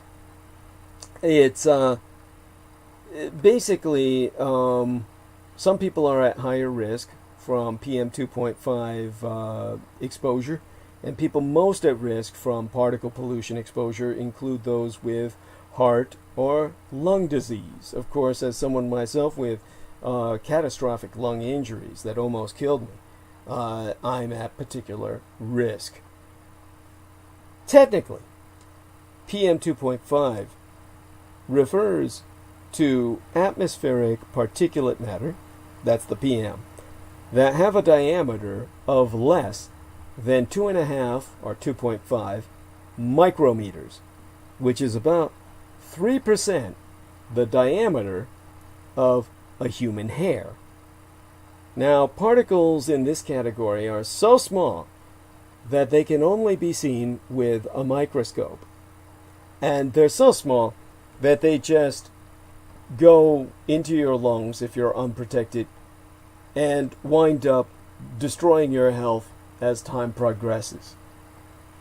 So, to emphasize the gravity of this threat, particulate matter, or PM, is a mixture of solid and liquid particles that are suspended in air as if they were coronavirus germs. So, basically, it's a mixture, and PM10, particulate matter 10, and PM 2.5, they're inhalable. They usually derive from different emission sources and also have different chemical compositions. The emissions from the combustion of gasoline and oil, diesel fuel, or wood produce much of the PM 2.5 pollution found in outdoor air. And since most of the burning houses are loaded with fucking chemical toxins, it's all shit that's toxic as hell. The PM10 includes dust from construction sites, landfills, and agriculture, as well as wildfires and brush from waste burning or industrial sources. The wind-blown dust from open lands, pollen, and fragments of bacteria. Now, all of this makes breathing a fucking hazard. It's why you should care. So, it's, if you're asking why any of this is important, because we all know that food is dirty or water is impure, but when it comes to air, none of you seem to realize how polluted it is because you can't see it. And you're of a mind, the infantile part of your mind that's not educated, thinks or believes what you can't see can't hurt you. Just to put this into context, we all breathe individually, each and every single one of us. We all breathe in almost 3,000 gallons of air every day. While the larger pollutants are directly visible to the eye, particulate matter, made up of very tiny solid and liquid particles, is not. And these suspended particulates are 25 to 100 times thinner than a human hair, which is why you can't see it, and can travel into your respiratory tract and penetrate deep into your lungs and even into your bloodstream therefrom and cause severe health damage. Okay? So, when it comes to PM, particulate matter, specifically PM 2.5, it's a mixture of these solid and liquid particles suspended in the air that are categorized into coarse, fine, and ultrafine categories. The coarse particles have a diameter of 2.5 micrometers to 10 micrometers, about 25 to 100 times thinner than a human hair, and are relatively heavier and thus tend to settle. The dust, spores, and pollen are some examples. PM 2.5 refers to particles that have a diameter less than 2.5 micrometers. That's more than 100 times thinner than a human hair and remain suspended, therefore, for far longer than the coarser, heavier shit. So these particles, as I said, they're all formed as a result of burning fuel and chemical reactions that take place in the atmosphere. Natural processes such as forest fires also contribute to PM 2.5 in the air. And these particles are the primary reason for the occurrence of smog. And for those of you who don't know, smog is a neologism. It is a combinative word. It is a word combining smoke and fog. That's what smog is. So, all right, to move away from that, or perhaps, I'm getting some comments now asking me, okay, so why should we worry? As if what I said isn't reason enough. Exposure to PM 2.5 has multiple short-term and long-term health impacts. The short-term include irritation to the eyes, nose, and throat, coughing, sneezing, and shortness of breath. A prolonged exposure to PM 2.5 can cause permanent respiratory problems such as asthma, chronic bronchitis, and heart disease. Okay? And while PM 2.5 impacts everyone, people with breathing and heart problems, children, and the elderly are the most sensitive to it.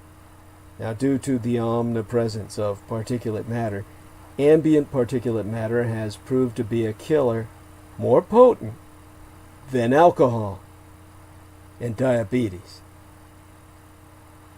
If that doesn't emphasize to you how much in danger we are from the very air we breathe, I don't know what would.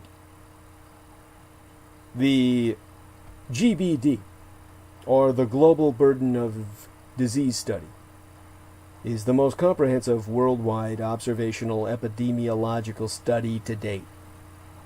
It describes mortality and morbidity from major diseases, injuries, and risk factors to health at global, national, and regional levels. And examining trends from 1990 to the present and making comparisons across populations enables understanding of the changing health challenges facing people across the world in the 21st century. Now, GBD 2017 is the latest data set available that I know of, but they've been updating it at these various facilities in California because of all the incoming data from our massive statewide wildfires. And what we can conclude is that the prescribed standard for the annual average of PM 2.5 is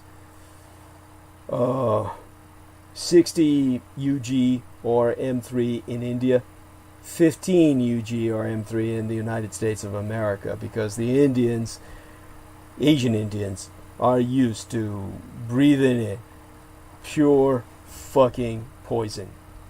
I mean, it's like, I don't even know how they make it to adulthood.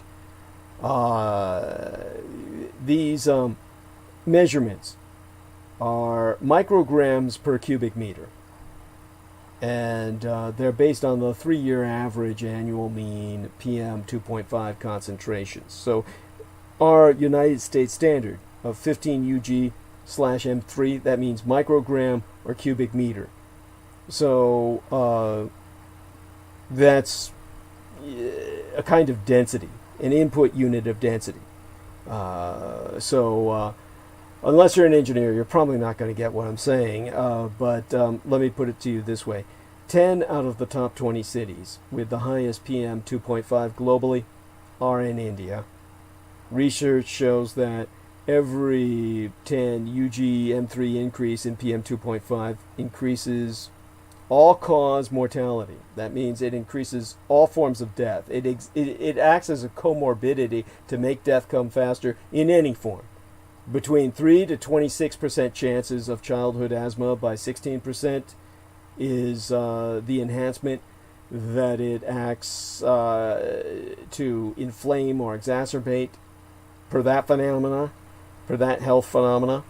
And it increases the chances of lung cancer by 36% and the chance of heart attacks by 44%. So this is a killer. You have to breathe well to live well. You can't do that in our world today. And you won't be able to do that when climate change causes your world to burn like it's burning now. Now, in terms of what to expect this week, according to the Environmental Protection Agency's Air Now site that I'm checking out, air quality was largely moderate Monday opening this work week across most of Western California, but conditions remain unhealthy in swaths of Northern and Eastern California with particularly bad air quality in and around the Sierra Nevada.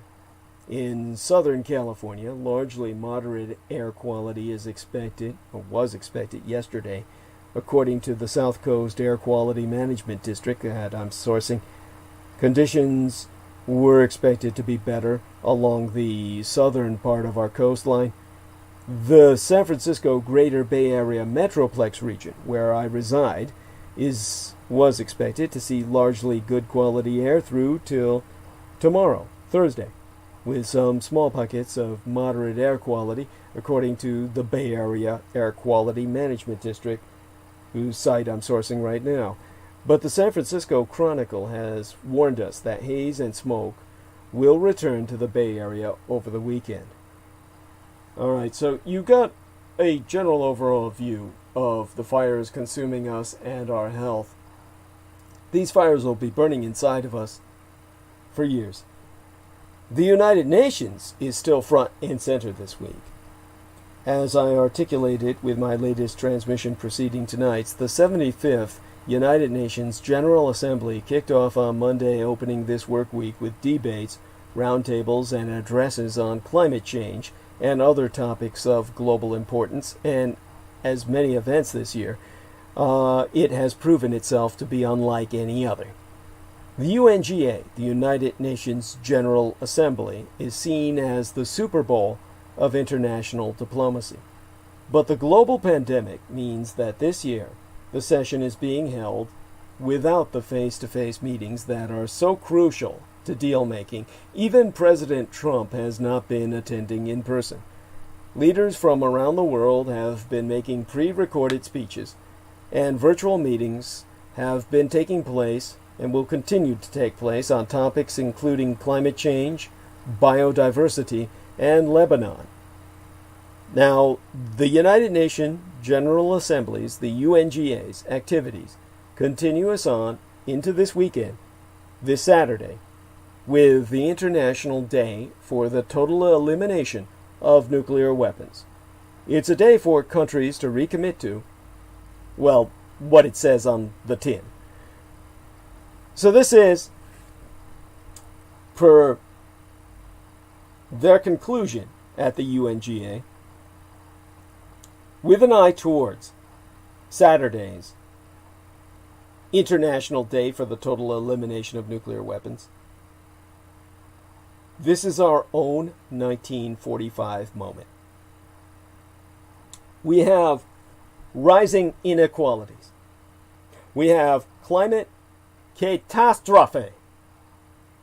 We have widening societal divisions. We are cursed with rampant corruption. All of this leads us to a revision of our understanding of our world. Now, opening the day of leaders' speeches yesterday, the United Nations Secretary General Antonio Guterres struck a dark tone, calling the coronavirus pandemic and its effects on our own, well, he called it the plague itself and all of its ramifications, our own 1945 moment. That's a reference to the destruction of World War II and its apparent aftermath to the layman, the non-historian, of a revision of the world order. The UN Secretary General Antonio Guterres also warned against the emerging Sino-American Cold War, saying our world cannot afford a future where the 12 largest economies split the globe in a great fracture, each with its own trade and financial rules and internet and artificial intelligence capacities. That brings us to the challenge of the Communist Chinese Empire. Chinese officials have officially acknowledged that birth rates in the western region of Xinjiang dropped by almost a third in 2018. But the year before yesteryear, as compared to the previous year before that. But in a letter to CNN, the Communist Chinese government denied reports of forced sterilization and genocide against the Uyghurs, a white Caucasian Muslim ethnic minority group numbering more than 10 million people. The claims came in response to a CNN article published in July that proved Uyghur women were being forced to use birth control and undergo sterilization as part of a deliberate attempt to push down birth rates among minorities in Xinjiang, Uyghur, what is properly Eastern Turkestan, the Aryan population of northwest China. This is a government we cannot abide to stand. Whatever this United Nations Secretary General Antonio Guterres says, the Communist Chinese Empire must fall, or the Aryan population of Central Asia will perish. A Chinese billionaire who criticized the Communist Chinese dictator Xi Jinping's handling of the coronavirus pandemic has been jailed for 18 years on corruption charges. Ren Jiqian, a retired real estate tycoon, with close ties to senior Communist Chinese officials, disappeared in March after he wrote a scathing essay criticizing President Xi's response to the COVID-19 crisis. As Beijing continues to deal with the fallout from the pandemic and face international pressure, his conviction and harsh sentence is likely a warning sign to other members of the Communist Chinese elite that any public defiance of Xi Jinping will not be tolerated. This is why President Donald Trump must not be so chicken shit in his touch and go with Communist China, basing all his decisions on economics. He has to stand tall and firm against Red China, or we all will perish. Unfortunately, if President Donald Trump's grievance-filled video rant to the United Nations General Assembly proved anything, it's that he doesn't really have a foreign policy at all. Trump lashed out at the Communist Chinese Empire and critics of his climate change-denying environmental record, while celebrating sparse diplomatic achievements and lying about the American fight against the pandemic. His speech encapsulated how he wields power abroad, in service of domestic and personal political goals, rather than based on a traditional calculation of wider American imperial interests. All Trump's foreign moves are expected to pull their political weight at home. When he wanted a trade deal with Beijing, Trump was Chinese communist dictator Xi Jinping's best friend, offering unwarranted praise over his pandemic leadership. But when Trump's own disastrous mishandling of the virus threatened hopes of his second term, he chose Red China as a scapegoat, even at the expense of triggering a new Cold War.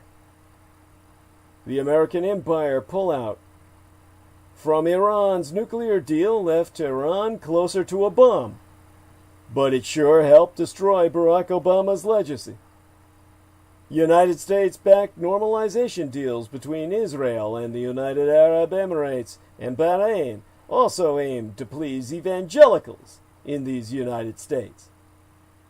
And while our president's love fest with North Korean dictator Kim Jong-un did nothing to dismantle his nukes, it yielded great photo ops.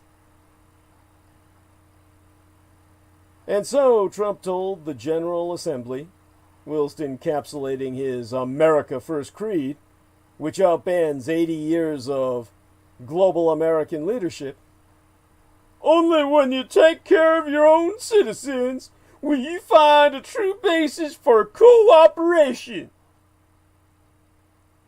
If Trump loses the election in 6 weeks, his speech will be remembered as a defiant, valedictory swipe. And if Joe Biden takes Trump's place at the United Nations next year, he'll face a world grown skeptical of America's staying power, and foes who made hay in its absence. Because there be no deal from the deal maker. Trump wasn't the only top administration official trying to make a silk purse from a sow's ear on Monday. United States Secretary of State Mike Pompeo put on his own routine over new sanctions imposed on Iran. The United States says French sanctions are mandated by the JCPOA nuclear deal, the Joint Comprehensive Plan of Action. Known commonly as the Iran nuclear deal or Iran deal, it's an agreement on the Iranian nuclear program reached in Vienna on the 14th of July in 2015 between Iran and the P5+1 together with the European Union. There's just one problem. The United States withdrew from that very deal 12 years ago, fracturing the international front against the Islamic Republic. The deal's remaining signatories now says Trump has zero legal power to reinstate its multilateral snapback sanctions on Iran. The question now is what steps the United States might take to force Europe, Red China, revanchist, revisionist Russia, and their businesses to stop dealing with Iran anyway. Now, on Monday, Pompeo said, "We have made very clear that every member state in the United Nations has a responsibility to enforce these sanctions. That certainly includes the United Kingdom, France, and Germany." Now, Trump's misadministration argues that the deal was a bust because it failed to rein in Iran's missile programs and regional belligerence. But the world judged that the most dangerous threat from Iran was actually the possibility that it could get to the cusp of a nuclear weapon and struck the deal to freeze development.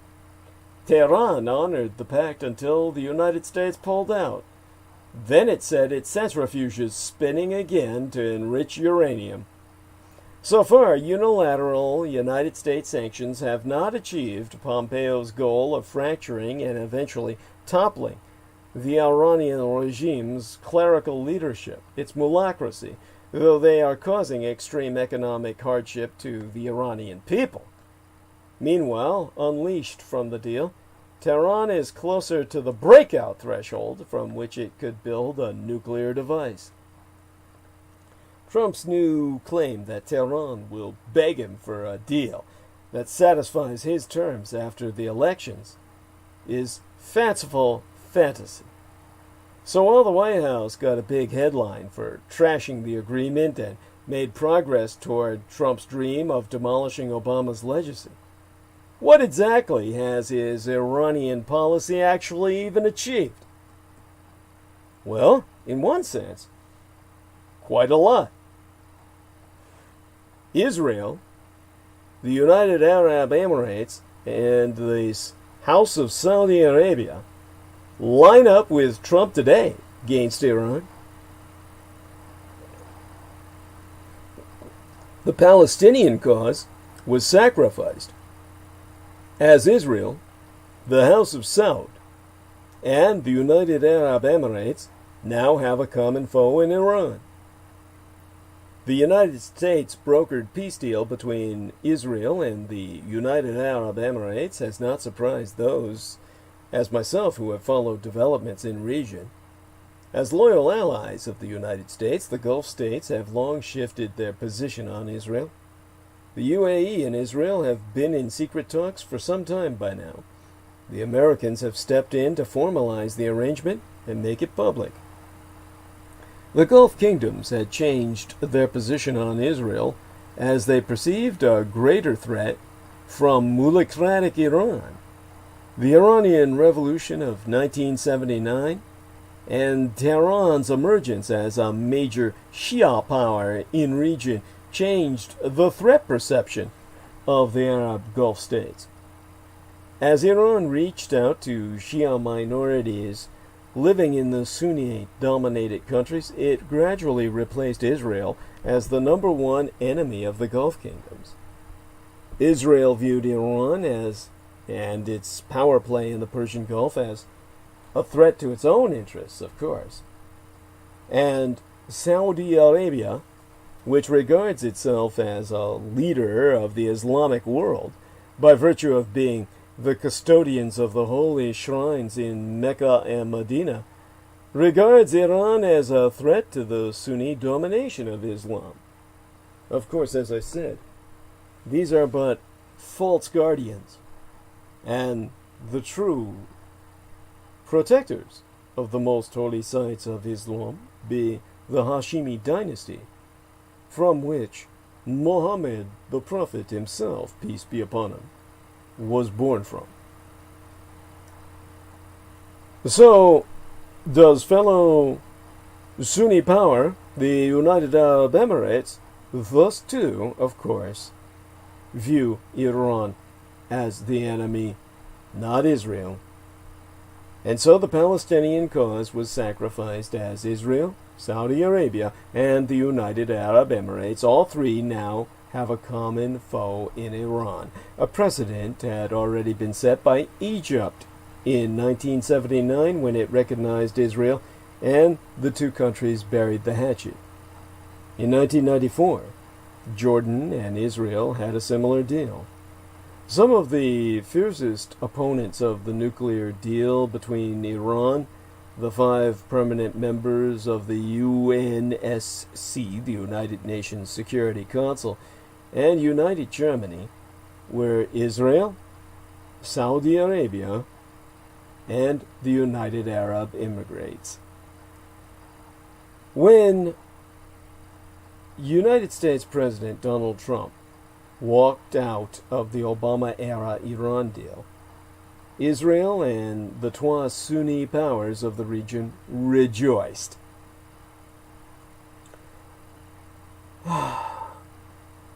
Today, the de facto rulers of both the United Arab Emirates and Saudi Arabia, Crown Prince Sheikh Mohammed bin Zayed, or MBZ, and the infamous Mohammed bin Salman, known as MBS, of Saudi Arabia, are fast friends. They have developed a great rapport with President Trump's powerful special advisor, Jared Kushner, the young transsexual woman, disguised as a man, or transsexed into such, but incapable of bearing children or siring them. His children by Ivanka all being in vitro fertilized, and appointed by his father-in-law to negotiate a peace deal in West Asia, now emerging, as I said in my last transmission prior to tonight's, the woman who set the table. Saudi Arabia is expected to be next on the line to have an agreement with Israel. Riyadh, the capital thereof, is likely to wait and watch how the people in the Gulf state, long used to regarding Israel as the enemy of Islam, take public endorsement of Israel by their own ruler. For there being no doubt that the Saudi Crown Prince is in favor of following the United Arab Emirati lead, it will happen sooner rather than later. The United States administration, as well as the UAE, or the United Arab Emirates, is selling the agreement as a deal which will halt the further expansion of Israeli settlements in the West Bank. Many Palestinians have already been disposed of their land by the Israeli settlers. There is little more that can be reasonably annexed, if indeed any ever was reasonably annexed. Yet it is being tom-tommed as a way to secure Palestinian interests. The Palestinian state has refused to regard this as a concession by the Benjamin Netanyahu government, there being grounds for disquiet among the Palestinians. While American officials, including President Trump, insist there will be a halt to further settlements, Netanyahu himself has remained tight-lipped, possibly not to embarrass President Trump ahead of the November elections. But the United States ambassador to Israel, David Friedman, says the word suspend used in the agreement refers to a temporary halt to absorbing even more Palestinian land. Now India, a friend of both Israel and the United Arab Emirates, has welcomed the agreement. Significantly, the UAE foreign minister was on the phone to his Indian counterpart a day after the signing of the deal with Israel to brief New Delhi, the capital of Asian India, on the peace deal. And in a readout of the telephone conversation, the MEA said that India continues its traditional support of the Palestinian cause and hoped that direct talks between Israel and Palestinians would resume sometime soon. Now, when it comes to the MBA in India, this is MEA in India. That's the Ministry of External Affairs which is a branch of the government of India. The Ministry of External Affairs of India is also known as simply the Foreign Ministry. It's the government agency responsible for the conduct of the foreign relations of India. And the ministry comes under the government of India as being responsible for India's representation in the United Nations. Which is why all of this is coming out now.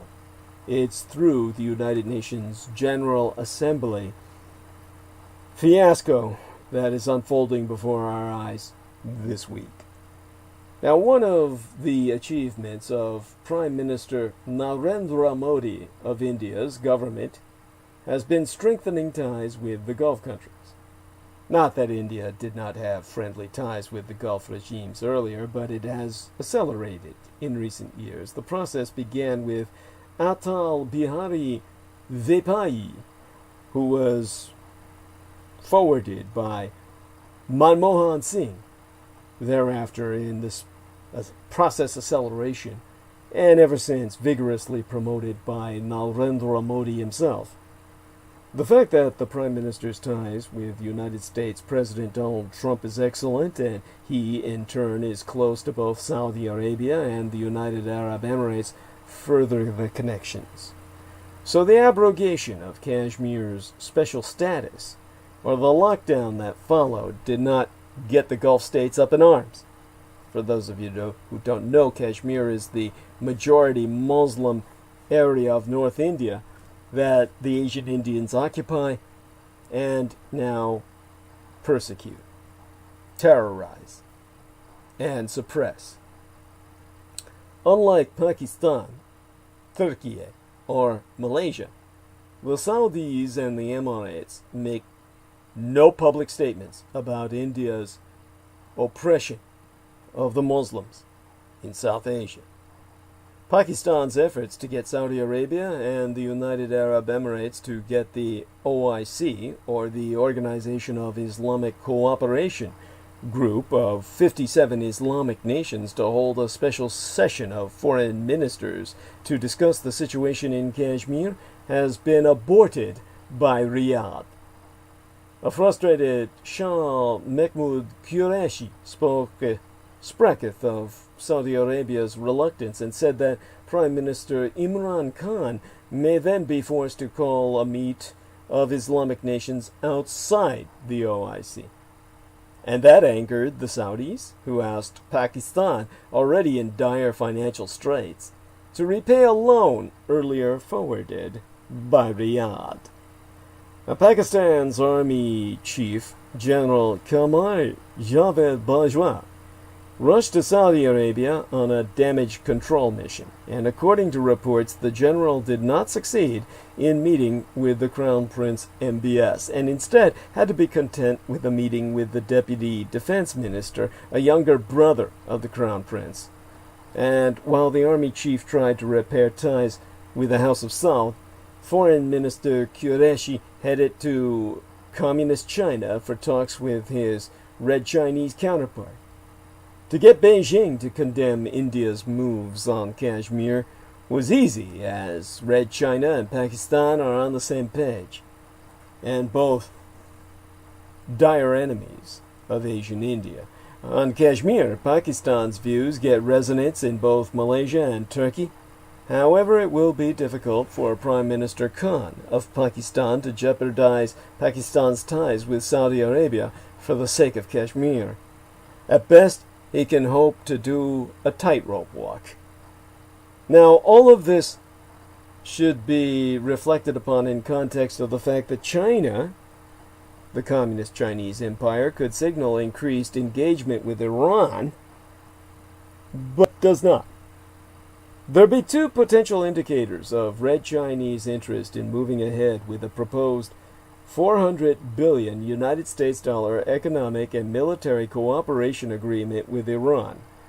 A Chinese push for Iranian membership in the SCO, or the Shanghai Cooperation Organization, their own trade realm, and a renewed interest in a China, Pakistan, Iran, Turkey energy pipeline China has moved on neither. And while converting Iran's Shanghai Cooperative Organization observer status into membership would primarily signal Communist Chinese interest in substantially increasing its engagement with the Islamic Republic, moving ahead with the pipeline could be a geopolitical game changer. Red China's refusal to signal interest in putting flesh on the skeleton of its partnership with Iran following the leaking of a purported wide-ranging agreement between the 12 countries suggests that the People's Republic of Communist China neither wants to increase tension with the United States by blatantly violating harsh American sanctions against the Islamic Republic, nor does it wish to upset its balancing of relations with Tehran's regional rival, Saudi Arabia. The pipeline that would cater to the energy, economic, and security needs of all participants may be on the back burner for now. But geopoliticking in the Middle East and South Asia is likely to spur a renewed Pakistani, Iranian, and Turkish push for the project. Driving such a potential push are the shifting sands that raise the specter of geopolitical realignment. They include a rift between Pakistan and Saudi Arabia over the lack of Gulf state support for Islamabad, the capital of Pakistan, in its conflict with India over Kashmir, over which they've gone to war over no less than nigh half a dozen times each war, nigh going nuclear. Nor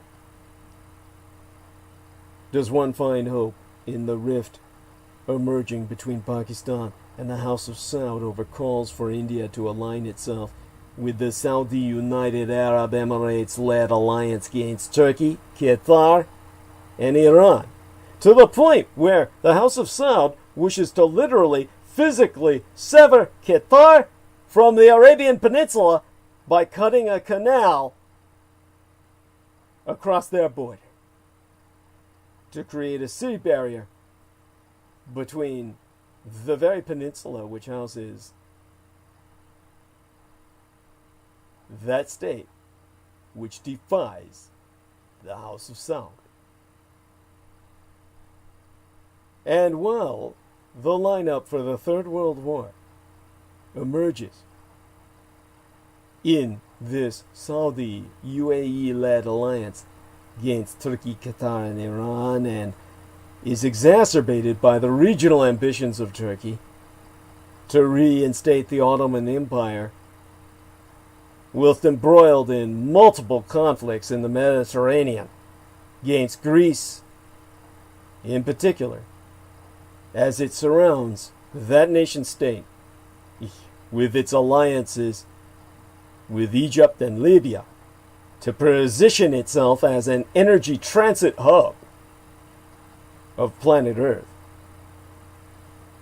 All of this involves at the ultimate end of Turkey and its most strategic peninsula in the world, the Bosporus Sea Peninsula, in which the pipeline of which I speak was first touted in 2015 in anticipation of the lifting and or easing of U.S. and United Nations sanctions against Iran, resultant in international agreement that curbed the Islamic Republic's nuclear program, and funded by China, construction that was slated to incorporate an already partially built link between Iran and Pakistan was to be carried out by a subsidiary of state-owned China National Petroleum Corporation. The United States' withdrawal in 2018, but the year before yesteryear, from the nuclear agreement and reimposition of sanctions put the pipeline project on ice, with neither Pakistan nor the Communist Chinese Empire wanting to be in violation of American law. But Pakistan and Iran, in a first step aimed at reviving said project, agreed yesteryear that the Islamic Republic of Iran, that completed its section of the link between the 12 countries, would withdraw from arbitration procedures that would have likely forced Pakistan to pay a penalty for not living up to its part of the deal. Under the agreement, Pakistan has to complete its leg of the pipeline by 2024. Now, the Communist Chinese scholars Feifei Guo, Xingfeng Wang, and Xiaoling Hua concluded in a detailed study, well, I translate here from the Chinese, their final sentence, China urgently needs to open up new energy channels to reduce the reliance on the Malacca Strait, which be a choke point in Southeast Asia that Red China fears could become a stranglehold in a confrontation with the United States. These scholars I'm citing went on to note that, well, I translate here again from the Chinese, the energy corridor is in line with the energy strategic objectives of China, Pakistan, Iran, and Turkey.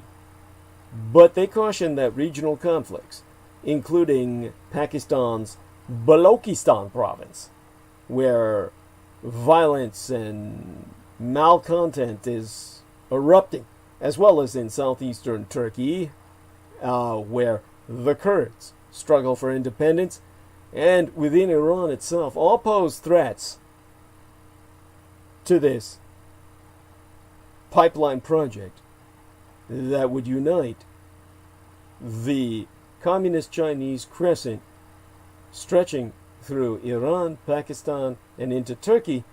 The new CENTO, or Central Treaty Organization, now realigned against America.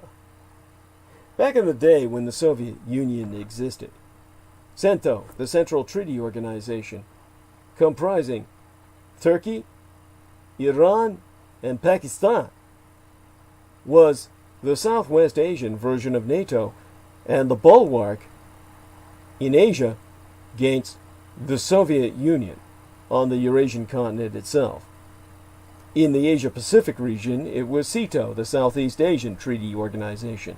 Now CENTO is being recreated by Communist China as a bulwark against the West. A Chinese Communist Party newspaper, in a rare comment on possible greater engagement with Iran, suggested in July, in an op-ed, an opinion editorial written by the Middle Eastern scholar Fan Hongda, that there could be a point in the downward spiral of Sino-American relations at which the Communist Chinese Empire would no longer regard the potential cost of violating American sanctions as too high. Mr. Fan himself saying, well, he went on record to say what I will translate now from the Chinese. A factor that cannot be ignored regarding the improvement of Sino-Iranian relations is that China is less and less constrained by American factors when considering its diplomacy with Iran. Red China is not there yet, but the Middle East and South Asia's shifting sands are lending urgency to the project of pipeline being laid from Turkey, Pakistan, and Iran's perspective. Pakistan initially signaled last December its interest in aligning itself with Turkey, Qatar, and Iran by agreeing to participate in an Islamic summit in the Malaysian capital of Kuala Lumpur, convened to challenge Saudi leadership of the Muslim world. But bowing to Saudi pressure, Pakistani Prime Minister Imran Khan withdrew from the summit at the last minute.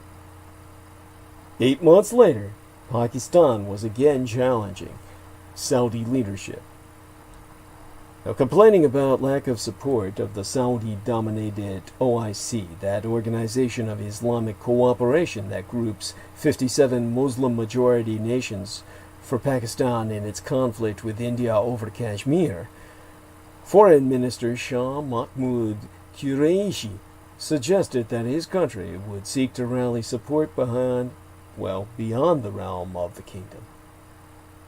This spat, coupled with Turkish support for Kashmir, much to the chagrin of India, has opened the door to South Asian nations potentially lining up on different sides of the Middle East fault lines at a time that Red China and India be at loggerheads themselves.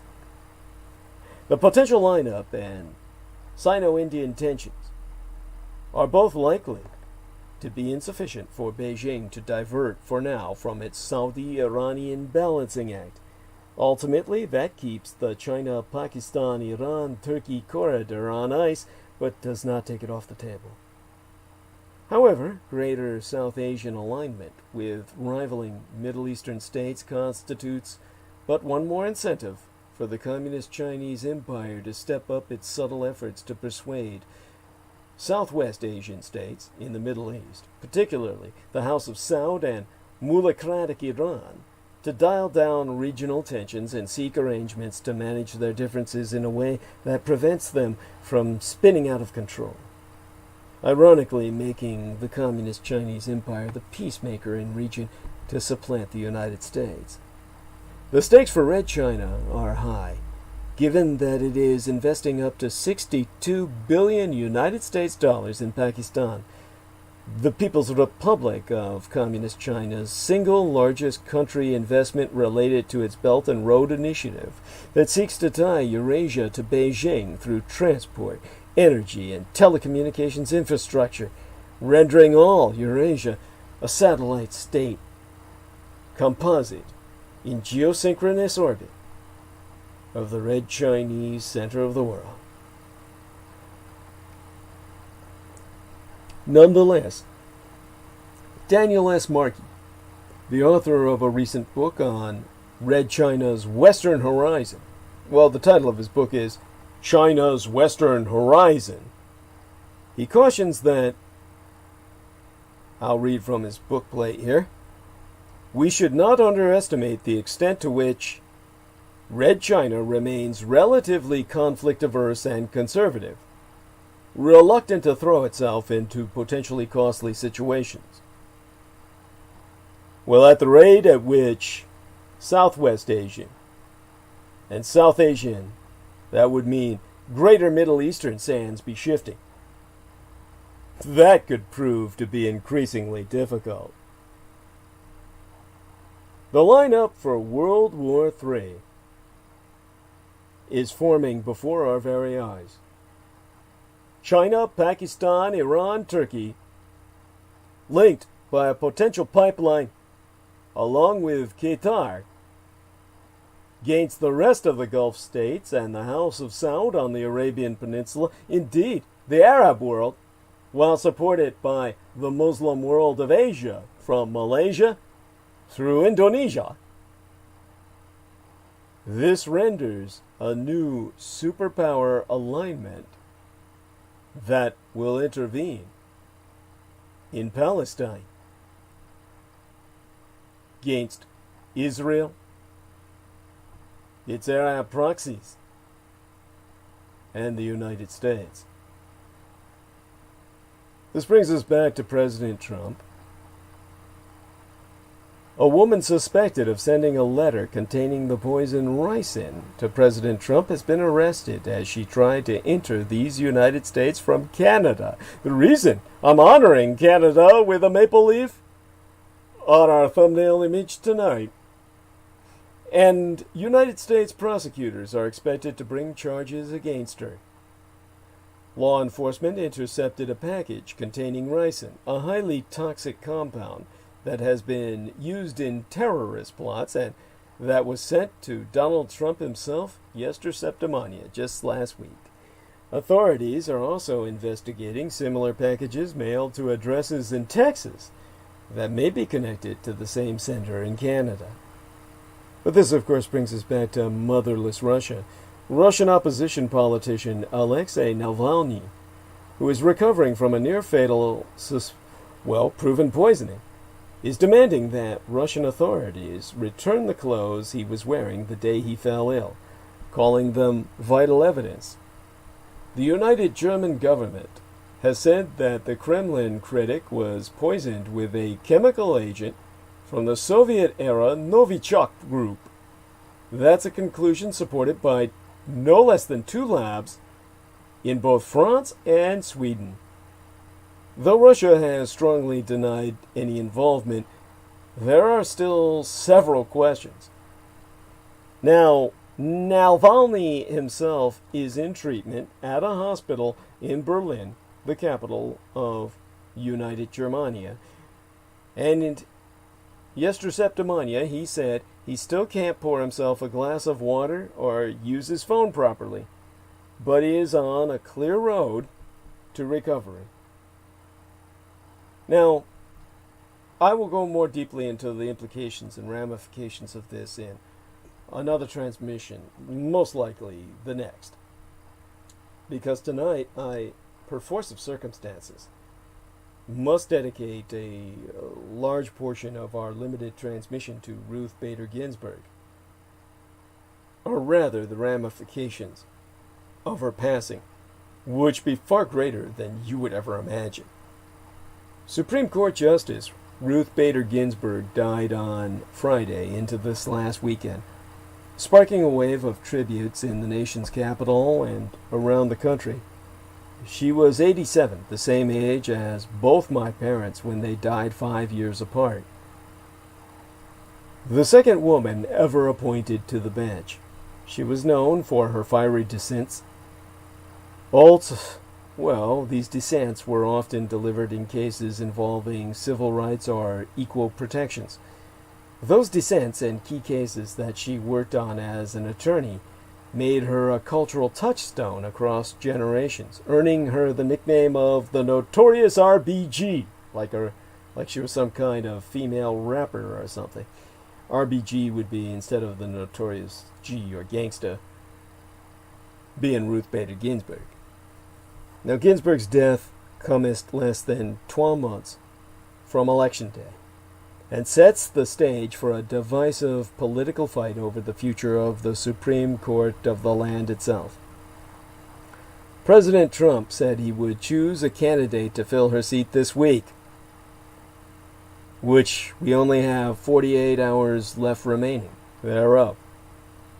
Senate Majority Leader Mitch McConnell is vowing that whoever Trump nominates will get a vote on the Senate floor, despite blocking President Barack Obama's nominee in 2016 and arguing that voters should determine the future of the High Court in an election year.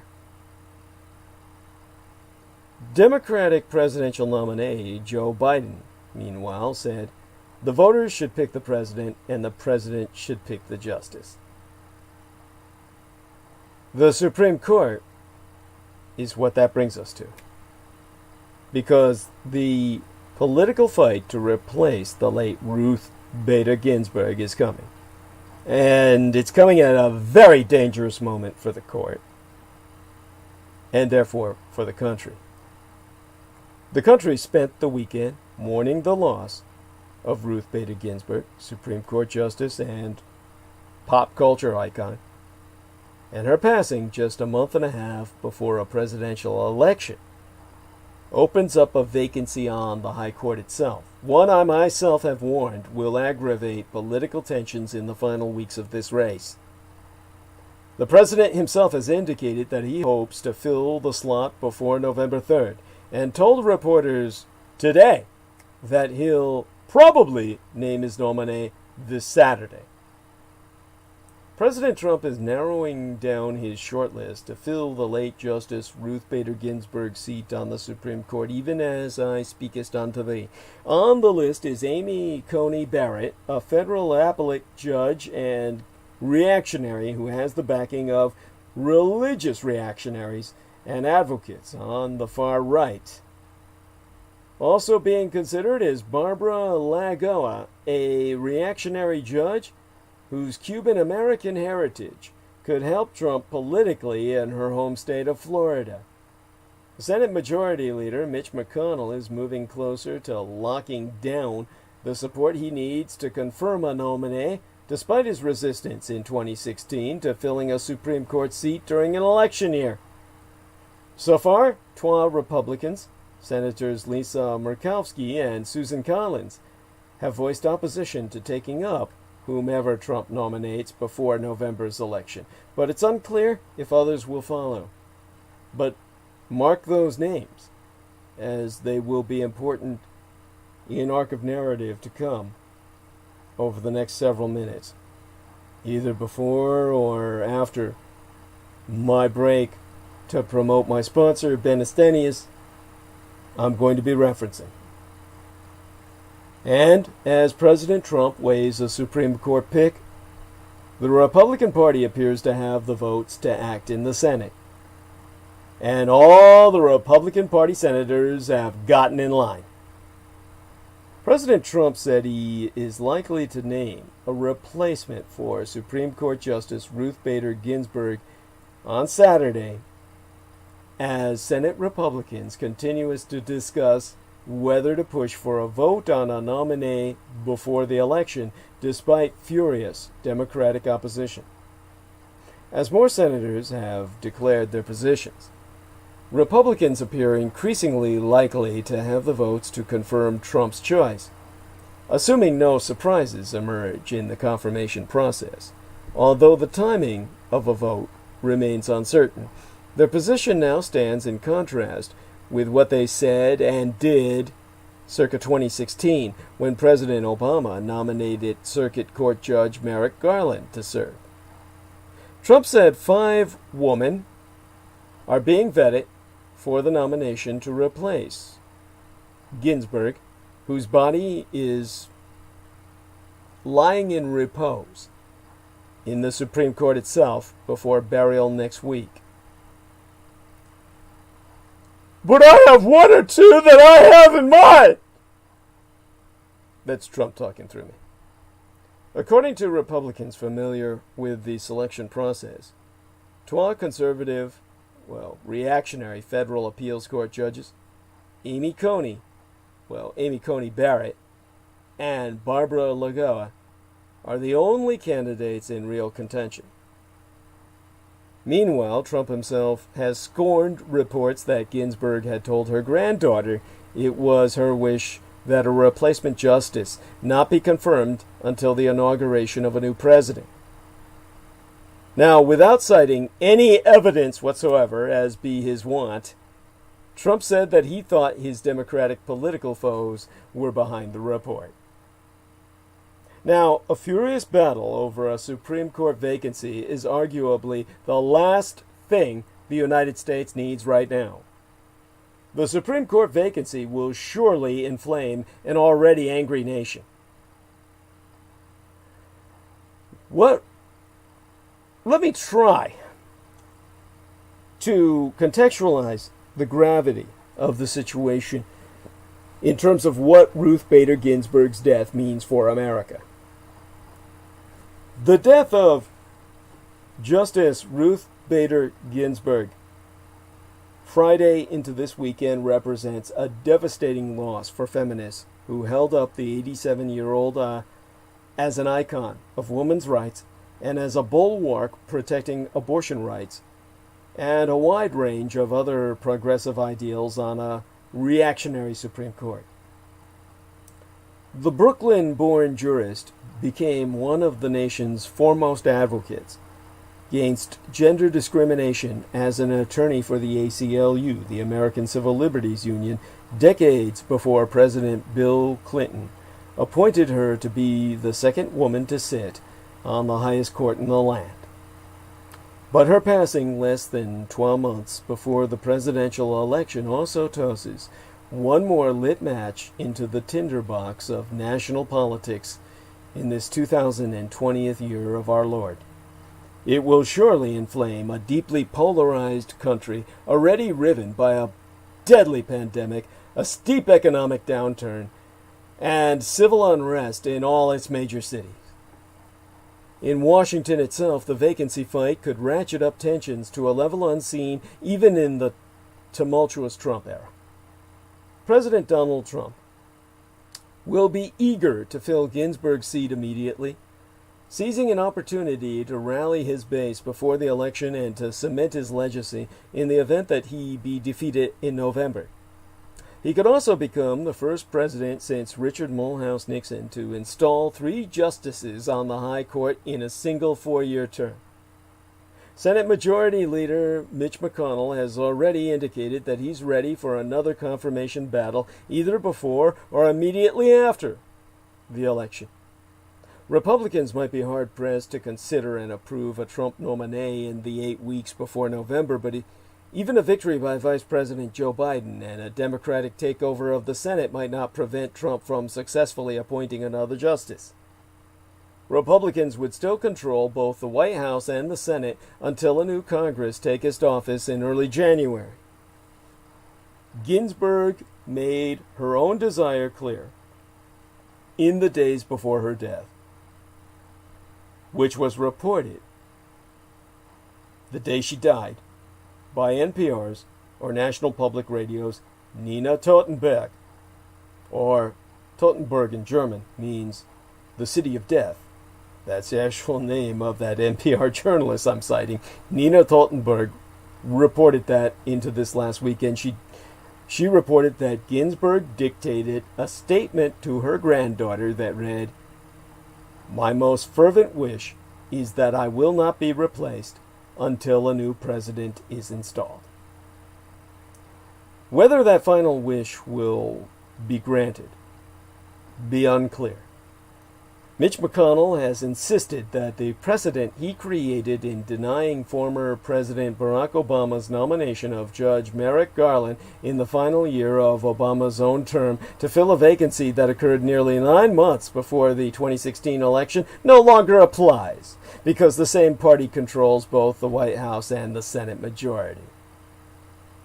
In fact, the Kentucky Republican, Mitch McConnell, promised in May of yesteryear, more than a year before Ginsburg announced the cancer recurrence that would take us to her life, "Oh, we'd fill it." He reiterated that position in the hours after Ginsburg's death was announced, saying American voters had given Republicans a mandate to fill judicial vacancies by expanding the party's Senate majority, but yesteryear. And so, in a statement, McConnell blurted, "We will keep our promise. President Trump's nominee will receive a vote on the floor of the United States Senate." Never mind that the rationale McConnell gave in 2016 that voters should have the chance to weigh in over on their next Supreme Court justice would seem to apply even more strongly during an election in which the first ballots have already been cast.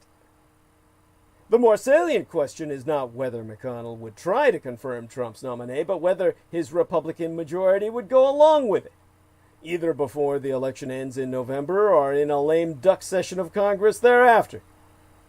A number of Republican senators have already said they'd want to fill a Supreme Court vacancy while Trump is still in office. But McConnell would need the votes of half a hundred out of his 53 members, 50 out of 53. To allow his Vice President Mike Pence to break a tie, assuming all Democrats voted against Trump's nominee, and the numbers may not be on his side. One Republican, Senatoress Lisa Murkowski of Alaska, voted against the president's last Supreme Court nominee, Brett Kavanaugh, who won confirmation by a single vote in 2018. Another, Senator Susan Collins of Maine, supported Kavanaugh, but is now in danger of losing her bid for a 6th term this fall. And a third Republican, Senator Mitt Romney of Utah, voted to convict Trump during the president's impeachment trial earlier this year. Having already tried to remove Trump from office, Romney might be disinclined to give him another lifetime appointment to the Supreme Court.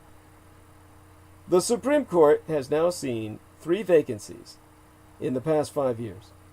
Because of her age and ill health, Ginsburg's is the least surprising, but it may be the most consequential. Justice Antonin Scalia's 2016 death did not change the balance of power on the court. He was replaced not by Garland, but by the reactionary Justice Neil Gorsuch. And Kavanaugh is only somewhat more reactionary than the justice he succeeded, Anthony Kennedy, who was an appointee of President Ronald Reagan. Should Trump pick Ginsburg's replacement, however, the ideological shift rightward it represents would likely be the largest for a single Supreme Court seat since the reactionary Clarence Thomas succeeded the liberal Thurgood Marshall nearly 3 decades ago. And that opportunity could be too enticing for the red Russell collaborationist Republicans to pass up. McConnell backed by the Senate Republicans who have ratified his decisions, has shown, above all, a willingness to wield power to its fullest extent when it comes to the federal judiciary, to interpret as widely as possible the Constitution's delegation to the Senate of the authority to advise and consent on presidential nominations. He cares more about the confirmation of reactionary judges than anything else the Senate does, and historically, reactionary leaders and voters have seemed to care more about the judiciary and the Supreme Court than their progressive counterparts. Republicans saw the vacancies on the High Court during both the 2016 and 2018 elections as boosting their base's turnout, including in key Senate races, whilst Democrats were unable to parlay the anger over McConnell's handling of Garland into sufficient turnout to elect Hillary Clinton or a Democratic Senate majority 4 years agone.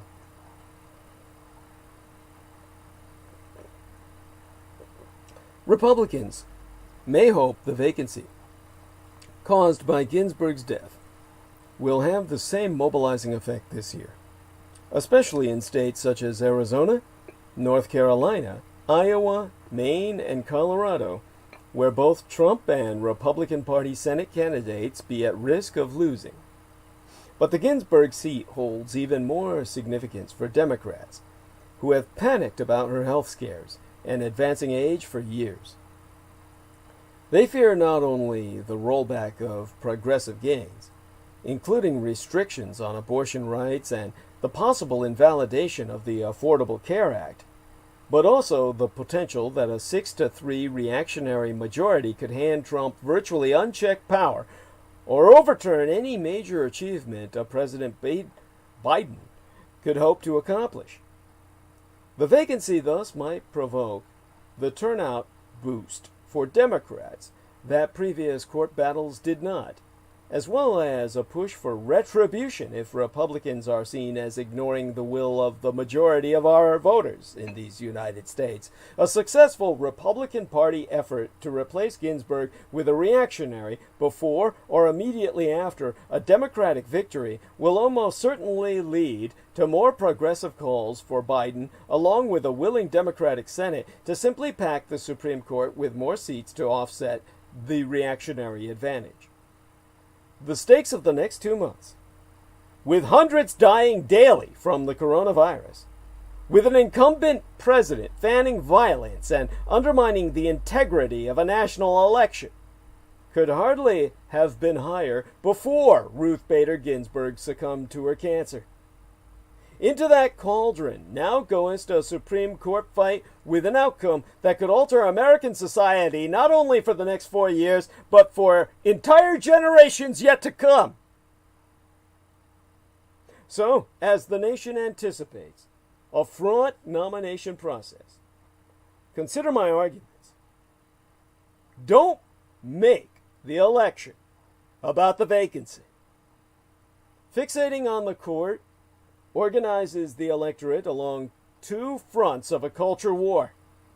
So, if you care about the court, don't talk about it.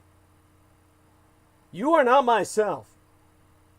You cannot handle the subject.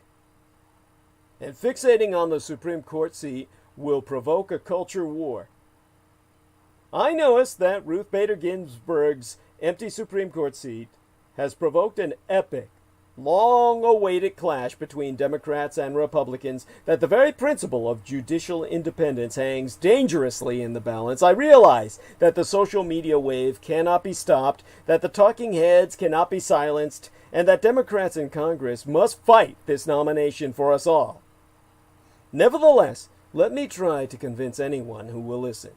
Democrats should not spend the weeks between now and November talking solely about judges, Mitch McConnell, and the Supreme Court. Why, you might ask?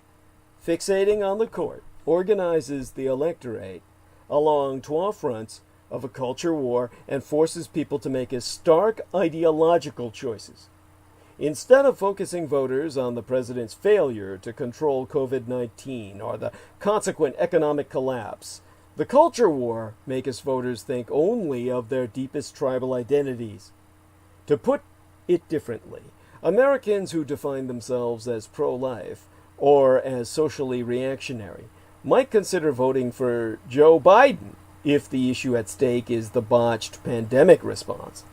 If the issue is reactionary judges versus liberal judges, then they may stick with the Republicans.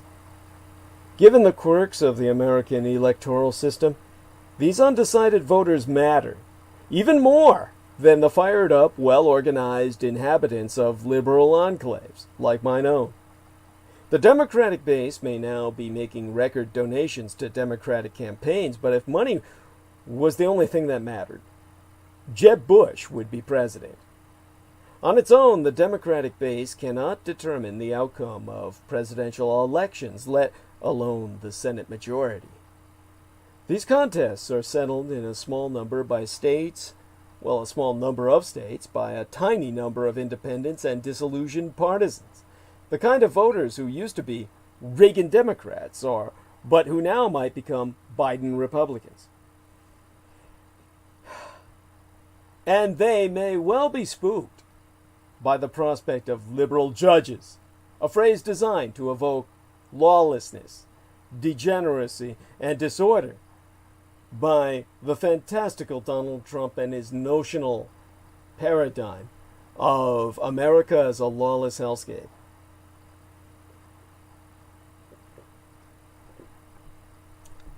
The Republican Party knows how to exploit polarizing rhetoric to split people along these tribal lines. Donald Trump spent most of the 2018 midterm campaign talking up the caravan, the Central American refugees who were marching toward the American border seeking asylum. Their numbers were small to begin with, and they dwindled further as they neared the border. Nonetheless, they made a useful talking point for Republican cultists who wanted to remind their base on which side of the ideological divide they belonged. When Trump deployed the United States military to the border, the subsequent outrage was justified, but it was also a trap.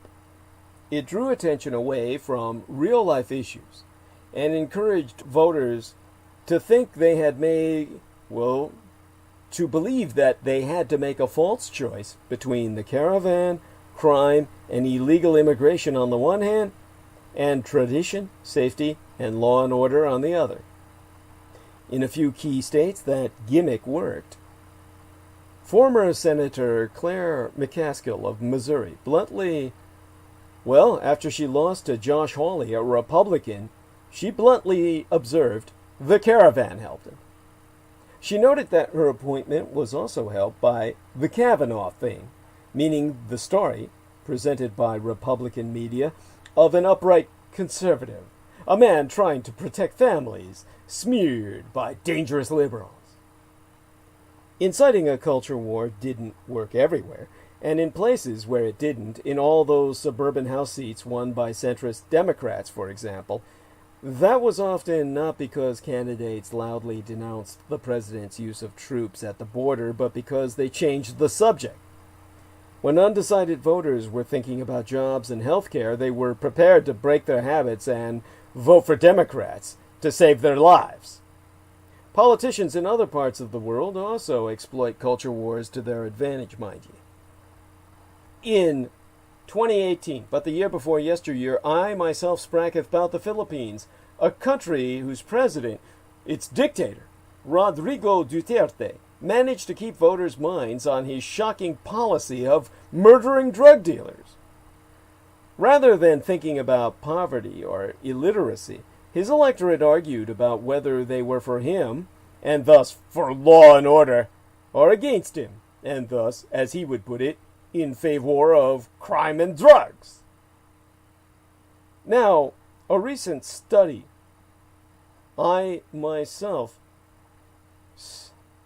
assessed in depth proved, among other things, how the Italian populist Matteo Salvini gained traction by keeping Italians focused on the polarizing subject of immigrants, even as the number of actual migrants dropped dramatically. Polarization is a well-known authoritarian tactic. Russian dictator Vladimir Putin has his state-controlled media cover the perfidy of the West rather than the country's declining living standards. Turkish dictator Recep Tayyip Erdogan has exploited anti-Greek rhetoric in the run-up to elections to avoid discussing his own country's economic disaster. Democrats shouldn't fall into the same trap. It's not going to be easy, but Democratic politicians and activists, and even ordinary voters who use social media, should concentrate as much as they can on the tangible issues that people grapple with every day.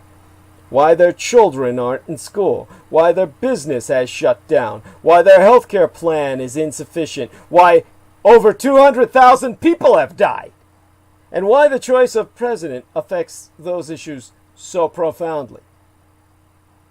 To turn the focus away from the Republican Party's abuse of the nomination process does not mean that this abuse is not outrageous. The power grab represents an assault on one of our core constitutional values, the principle of an apolitical Supreme Court. But any response or remedy, any legislation or changes to the Senate's procedural rules, for example, requires the Democrats to win not just the White House, but also the Senate. And to win the Senate, it is really important that past Republican voters switch sides. Let's make it easier for them. This advice may sound strange, but anyone who cares about the future of the Supreme Court of these United States needs to speak as little as possible about the highest court in the land, at least from now until November. And one among the creepiest true crime tours in America is the Tucson Murders True Crime Tours. The Tucson Murders True Crime Tours provide a historic crime investigation into forgotten lost crimes in Tucson, Arizona. These small private tours are hosted by the Mr. Ben Baron Stenius, a true crime researcher and enthusiast, who will personally take us to real historic crime locations related to these crimes in Tucson. Relive these events and hear the untold stories behind the stories. The Baron Ben specializes in the seemingly ever-developing case of the late serial rape killer Charles Howard Smitty Schmid Jr., alias the Pied Piper of Tucson, an aftermath tour. See theunfinishedman.com for excerpts from his yet-to-be-published work, his book, and also scenes from the film documentaries that he's been working to produce. But other cases, such as the strange case of Morris Brady, the Dr. George Marvin Tejardine case, and the Red Rapist, are also within his repertoire, as in fact are all the crimes that shocked the Southwest throughout the 1960s, the very decade I myself entered this vale of tears. These devastating crimes stained a city so deeply they may never be removed. For tour information, contact theTucsonMurders.com. That's Tucson spelled, well, Tucson is spelled as Tucson, Tucson. Put the word "the" in front of it for theTucsonMurders.com, or telephone the Baron Ben himself to personally guide your private tour at 1-520-323-3406. That's 1520-323-3406. And don't forget to subscribe to the Man of the Soil YouTube channel. Look up Man of the Soil on YouTube, and when you see the attractive young white blonde with the big tits that's got the Ace Hardware shirt, you'll know you're there. And avail yourself of the drone footage of the landscape architecture that has been designed and deployed by the Baron Ben Estenius via his company Man of the Soil, which can help you rescape your world in Arizona, should you reside therein. Now, back to the world that we're in, that we're stranded in. This is the most dangerous moment in American history for the Supreme Court thereof's legitimacy. There are so many ways that the current moment could turn out very badly for the highest court in the land. It's a dangerous moment for the court itself, and an even more dangerous moment for our country. The Supreme Court seems strangely immune to the bitterness that plagues our politics. Even now, when Americans can no longer agree on basic facts that constitute our very reality, the court's relative popularity has endured. Following Donald Trump's being hacked into power by the Russians circa 2016, the Supreme Court has what may be its most reactionary majority in decades. And yet this August, the Supreme Court recorded its highest approval rating since 2009. But there are so many ways that the current moment could turn out very badly for the court. First off, Senate Majority Leader Mitch McConnell is demonstrably ready to test just how much damage the court's institutional integrity can take. Circa 2016, McConnell refused to hold hearings for Barack Obama's Supreme Court pick, Merrick Garland, because the next election was too close. Then, within hours of Justice Ruth Bader Ginsburg's passing, McConnell vowed to replace her before the next election. Ginsburg, of course, was no ordinary justice. She was a heroine to many. McConnell's speed in replacing her comes across as not merely unseemly to many who admired the late justice. It will also be a declaration of civil war. Regardless of what McConnell does, the court now looks far more reactionary than the electorate. That, too, does not bode well for the court's legitimacy, especially when the justices could once again, decide the result of a presidential election.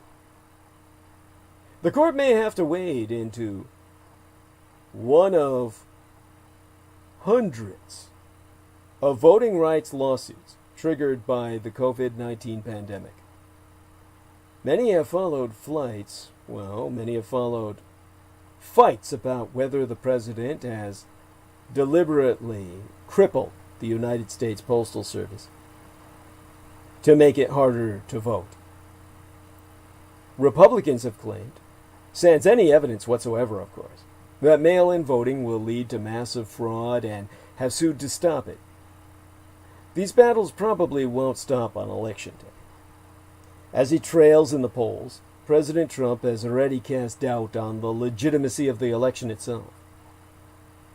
It would not surprise anyone if he asked the Supreme Court to intervene after the votes are in. In the year 2000, the first year of our third Christian millennium, the court's reputation took a hit after the justices handed a win to George W. Bush in Bush versus Gore. The damage to the court and the nation itself would likely be much worse this time around.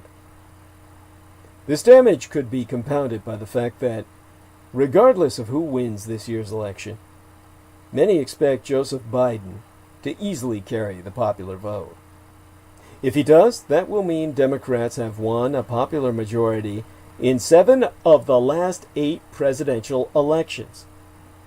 And yet no Democrat has ever chosen a Chief Justice since 1953, the year the Second World War ended between Japan and these United States. Rather, the year thereafter and the year the Korean Peninsular War, itself but an extension of the Greater Pacific War, was drawn into ceasefire.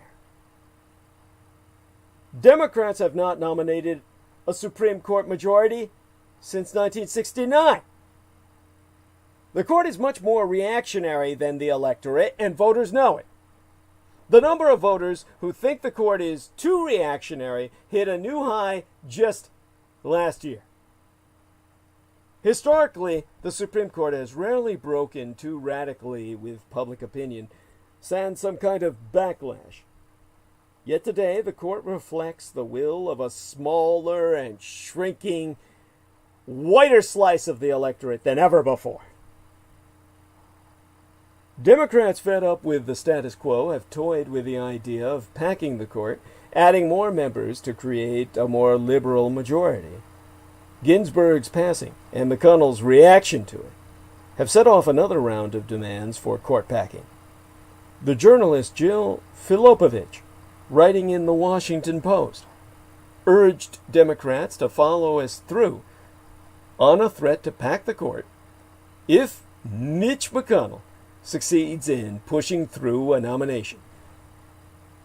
Ian Millhiser, writing for Vox, argues that court packing may be the only solution. This may well be true. It is also, as far as solutions go, as an indication of the depth of the Supreme Court's legitimacy problem. Of course, it's not clear that Democrats will be able to carry through on their threat to pack the court, even if they want to. That would require control of both houses of Congress and the White House itself, plus a majority convinced that court packing would be worth the political cost to the party. But if they do pursue this strategy, there would certainly be damage to the court's reputation. Many already view the court as a partisan institution, and they be quite right, in every respect of the word. There be reason that Ginsburg did not retire during Trump's presidency, literally working until she died, literally working herself to death. Or Anthony Kennedy retiring during Barack Obama's second term, or rather his refusal to do so. But the court need not be only a political institution. The justices see themselves as judges, not partisans. Their decisions occasionally defy expectations. And regardless of what the court is doing now, it can serve as an impartial defender of important rights or of democracy in these United States. Court packing would completely undermine this ability because the pretense that judges are more than partisans would be impossible to maintain. Moreover, if Democrats pack the court, Republicans will assuredly do the same the first chance they get. Mickey McConnell and his colleagues are unlikely to discover a deep commitment to the court's institutional integrity. Each election would trigger a new debate about how big the court should be to get the right result. Dynamics do exist that could avert a crisis for the court's integrity. Democrats may yet hesitate to pack the court. In the past, court packing has proved to be unpopular. This time, it might also be a distraction from the substantive agenda of a new Congress or president. And McConnell's enthusiasm to the contrary. Republicans might have a good reason to wait on replacing Justice Ginsburg. With Trump at the helm, the country has failed to handle a deadly pandemic. The president has also deliberately inflamed the nation's racial divide and shown profound hostility to calls for racial justice. With Ginsburg's passing, Trump may finally have found a way to get reactionaries to back him at the polls. A Supreme Court vacancy might be too tempting even for right-leaning voters who are otherwise tired of Donald Trump's America. Democrats and Republicans alike will have to weigh whether the short-term gains of transforming the court be worth the price. The two sides could even broker a compromise. If Republicans wait to confirm a replacement for Ginsburg, the Democrats could wait to pack the court. At the moment, though, neither show us signs of de-escalating. The president tweeted that Ginsburg's seat should be filled without delay. His words. The rest of America should hope that the country's political leaders pause before the damage to the court's reputation becometh irreversible. This week, many are mourning Ginsburg, even the reactionaries eager to replace her. Her legacy is inextricably tied to the Supreme Court's own. We be in genuine jeopardy of cheapening both. Now, just got a note from Noreen Helphand here. Let me see if I can access that. And, let me access the in-group discussion. She said, just for anyone's enjoyment, she posted an indie song on my Facebook wall called Tokyo Dreaming by Particle House.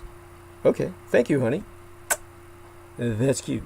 There we are. It's nice. All right.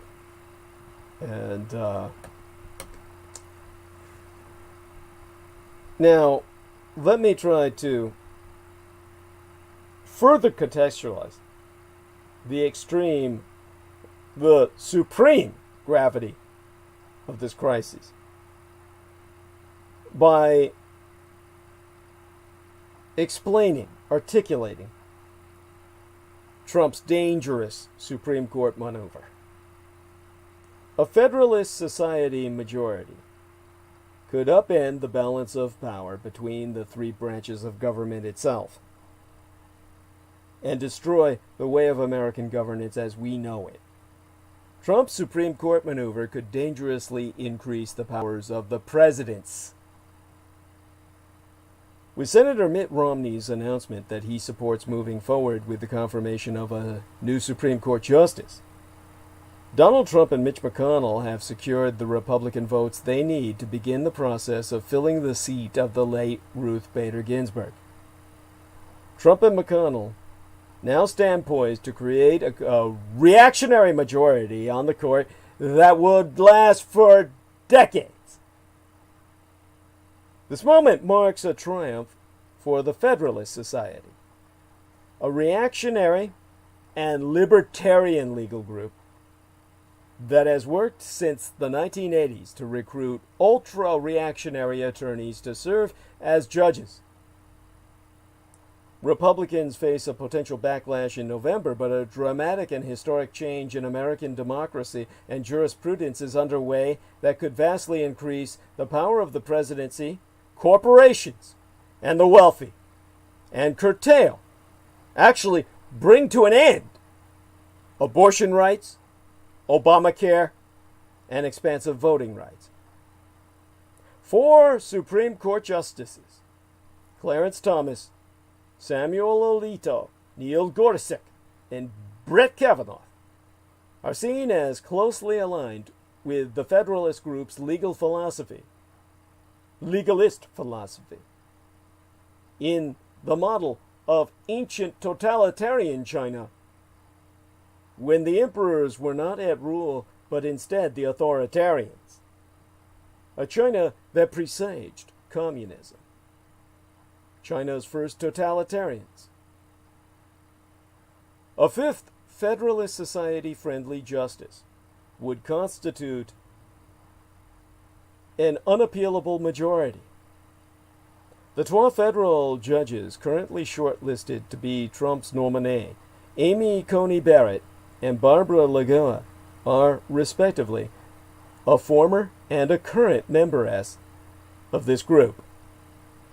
Barrett, a United States Court of Appeals judge and a former Notre Dame Law School professor from Louisiana, served as a law clerk to the late Justice Antonin Scalia, who is considered a hero by the group. Lagoa, a Cubano-Americanist, United States Court of Appeals judges, and former State Supreme Court Justice from Florida, is married to an attorney, Paul C. Huck, Jr., who is known as the godfather of the Federalist Society in Miami, which he runs as a mafia. Both potential nominees are popular with reactionaries. Choosing either of them would allow Donald Trump to inflame the culture wars for weeks, warn of the dangers of a socialist Supreme Court if Joseph Biden is elected, and shift media coverage away from his mishandling of the coronavirus pandemic as the number of Americans who have died of COVID-19 surpasses 200,000 by far. Barrett gained fame among reactionaries after Trump nominated her to her current court seat, circa 2017, and during her confirmation hearings, Senate Democrats clumsily questioned her religious views. Now Barrett, who being an observant Catholic, had several of her 7 children, 2 of whom were adopted, sit behind her in the chamber, and these kids were adopted specifically for that exploitive purpose. When Senatoress Dianne Feinstein called Barrett controversial and implied that her personal religious beliefs would influence her rulings on abortion rights, Barrett calmly said that they would not. That brief exchange made her a folk hero among reactionaries who feel that religiously observant people be besieged and discriminated against by liberal elites. Barrett was confirmed, largely along party lines, of course, and since then her rulings have won wide approval from reactionaries. In a 2019 dissenting opinion, Barrett wrote that the government should be able to strip a Wisconsin man who pleaded guilty to mail fraud for a Medicare scheme, a felony, of his right to vote, but not his right to own a gun. So he can no longer vote, but he can go out and kill people in his frustration. During her 3 years on the federal bench, Barrett has also ruled that job applicants cannot sue employers whose policies have a disproportionately negative impact on older workers, and that judges should not stop the deportation of immigrants who say they face torture at home. Lagoa's rulings as a federal appeals court judge in Florida have also cheered reactionaries. This month, Lagoa joined a majority federal appeals court decision that upheld a law enacted by Republicans in the state legislature which bars people convicted of felonies from voting unless they have paid all fines, restitution, and fees imposed at their sentencing. That requirement limited the impact of a 2018 statewide referendum that restored voting rights to that population who, under the state constitution, had been banned from casting ballots for life. The new law is expected to prevent as many as 85,000 people who had registered to vote from casting ballots this November. Lagoa and a second judge on the court had both been appointed by Florida's Republican governor, Ron DeSantis, to the state Supreme Court. While serving on that court, they had participated in oral arguments that resulted in an advisory decision supporting DeSantis. By legal custom, they should have recused themselves from the federal appeals court ruling. They declined to do so. In other rulings, Lagoa sided with big business by limiting the options of homeowners facing foreclosure, blocking an effort to create a higher minimum wage in Miami, and ruling against employees who filed lawsuits against Uber and Caterpillar. In a 2019 decision, Lagoa ruled that DeSantis had the power to fire a democratically elected county sheriff over his handling of the Parkland school shooting. The sheriff argued that only voters can remove an elected official from office and that the ruling dangerously expanded the governor's powers. Barrett's and Lagoa's decisions and legal writings place them squarely in the legal philosophical swamp of the Attorney General himself, William Billy Barr, a former Federalist Society member and a law and order hardliner, as well as a supporter of expanding the unlimited power of the presidency in ways that would alter the American system of 3 co-equal branches of government forever. Liberal legal scholars say us that Barr's views of executive branch powers, if enacted, would create a president who was more than a monarch. 12 days before Ginsburg's death, the Wall Street Journal reported that Barr had suggested to federal prosecutors that they consider bringing sedition charges against protesters who engage in violence. Such a heavy-handed response to demonstrators is highly unusual and alarmed some officials on the call. The proposal by Barr who has repeatedly exaggerated the role of a non-existent Antifa in protests, was reminiscent of Attorney General John Mitchell, who, during the Nixon administration, called anti-war protesters militants and prosecuted them for conspiracy, which helped sway millions of Americans to vote for Richard Nixon. And we all know how that turned out. Well, little Billy Barr, in a speech last Wednesday, midweek, Yester Septimania, last Wednesday night, midweek,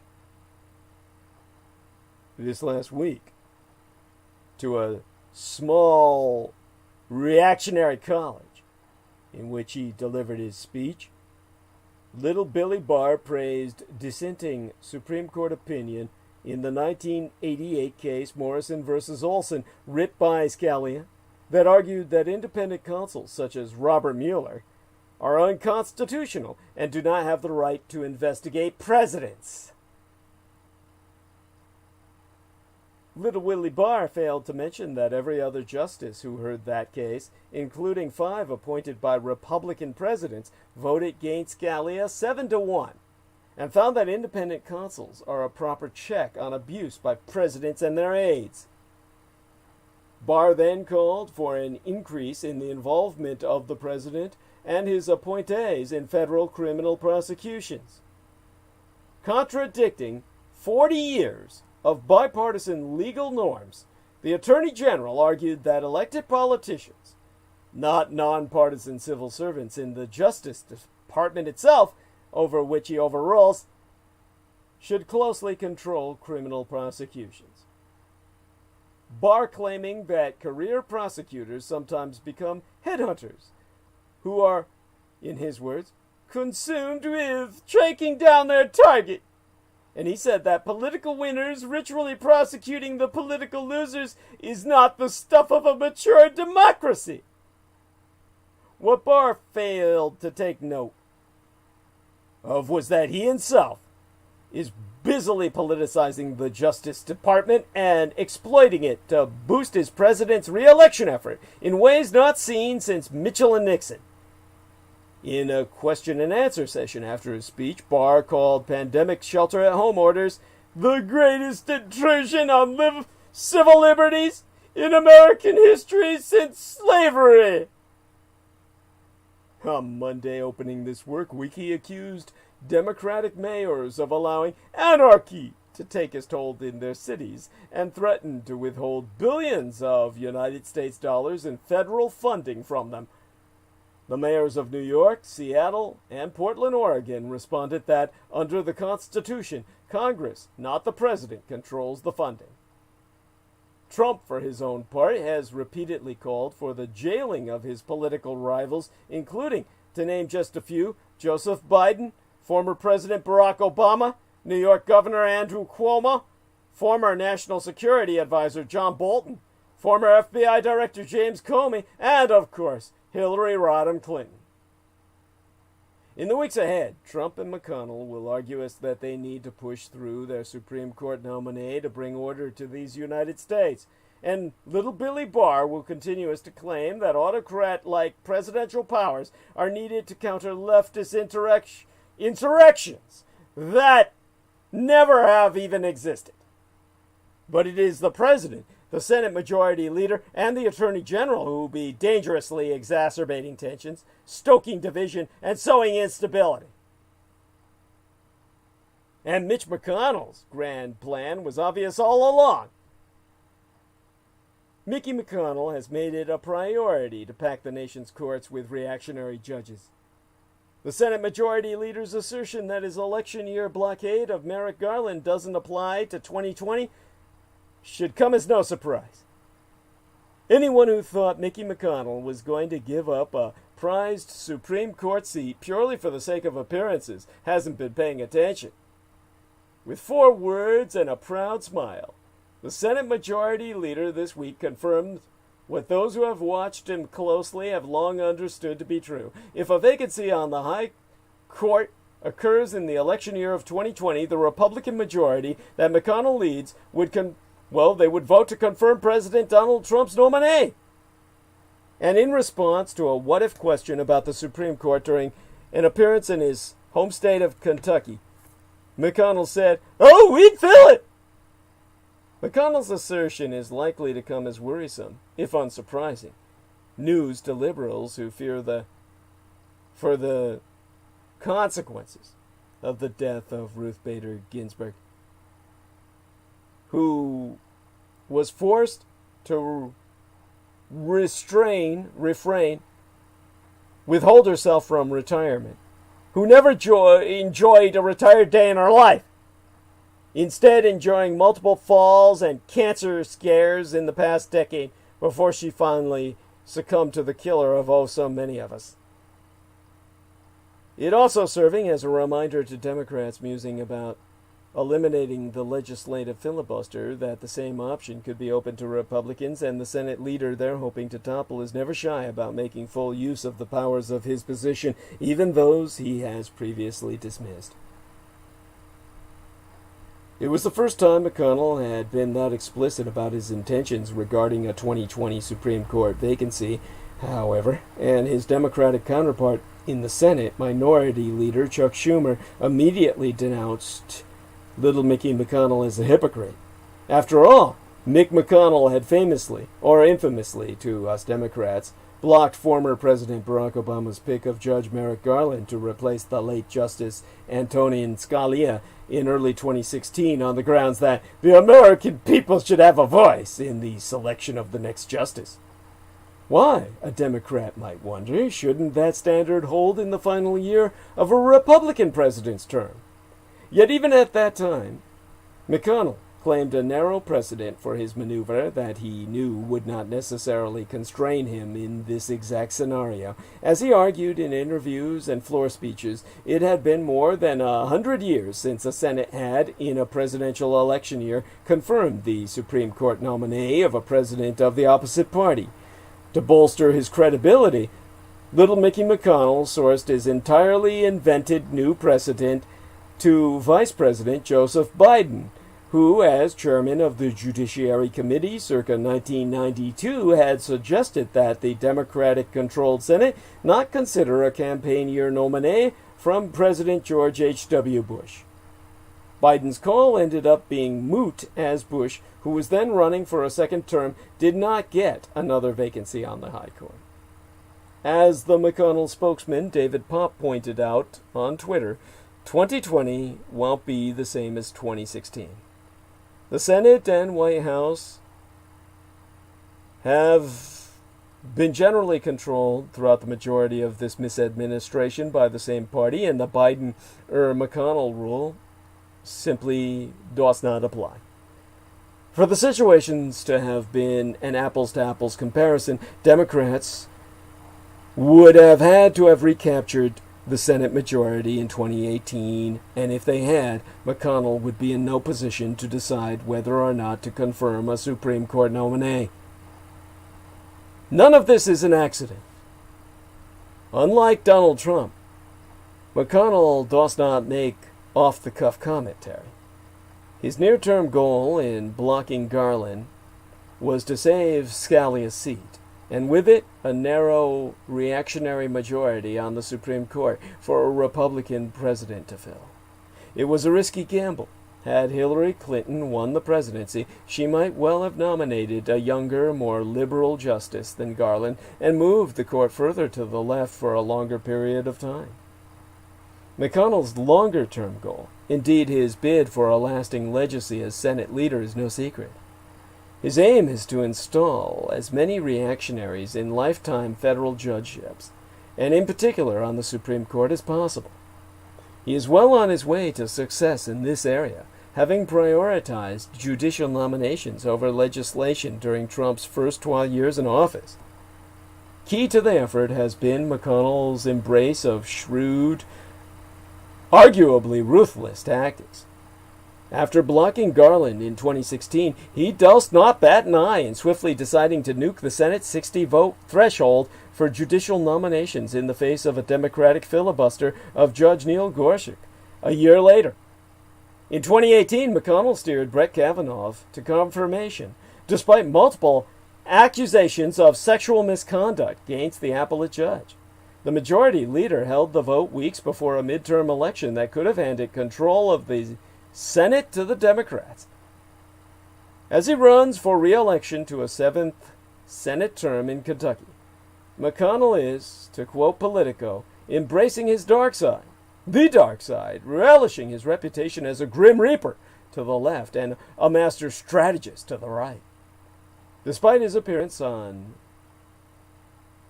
well, soon as RBG died this weekend, he explained his preference for confirming judges over debating legislation in the Senate. McConnell himself observing, "Everything else changes." New laws, such as Trump's signature tax bill circa 2017, can be rolled back or repealed as soon as the other party regains power.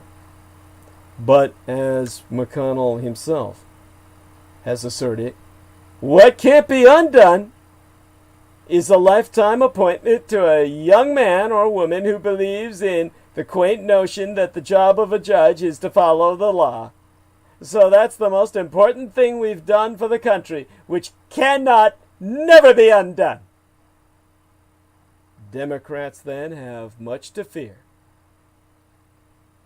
since Ginsburg, and now potentially Justice Stephen Breyer, who himself turns 81 in August, has left or might well leave the Supreme Court this year or the next, relatively speaking. But we have still more to fear from McConnell. If we cannot defeat either he or Donald Trump this 2020th year in our Lord.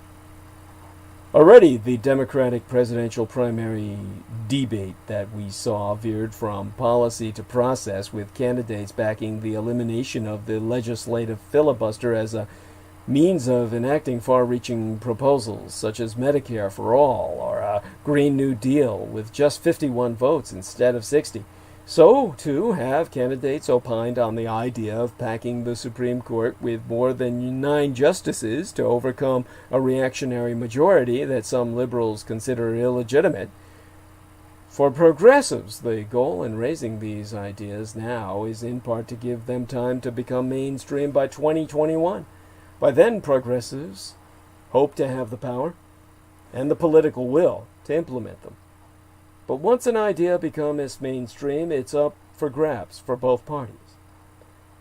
When little Mickey McConnell nuked the filibuster for Supreme Court nominations, he acted only after Democrats, circa 2013, scrapped the maneuver for all other judicial and executive branch nominations. It's easy to envision a scenario whereby, if Trump wins re-election, McConnell justifies the elimination of the filibuster for legislation, which the president has repeatedly pushed for, by pointing to the Democrats and saying they would have done it anyway. It's a risk Democrats seem willing to take. It's not like the 2020 election doesn't have a lot riding on it already. By that time, Mitch McConnell might have put yet another Supreme Court justice on the bench, his third in 4 years. And if and when he deploys whatever power he has to advance the reactionary cause, no one should be surprised. But there be reasons to doubt Mitch McConnell's power. Over the weekend, I myself concluded that McConnell cannot afford more than 3 defections in the face of what will certainly be united Democratic opposition to any last-minute Trump nominee. Since then, 12 Republican senators have done just that, both of them notably female. One more, and we'd be safe. But that brings us back to the problem at hand, coronavirus. More than half of the states in Union are reporting a rise in COVID-19 cases as the nation closes in on the somber milestone of 200,000 deaths from the virus. Well, as we've overrun that number already.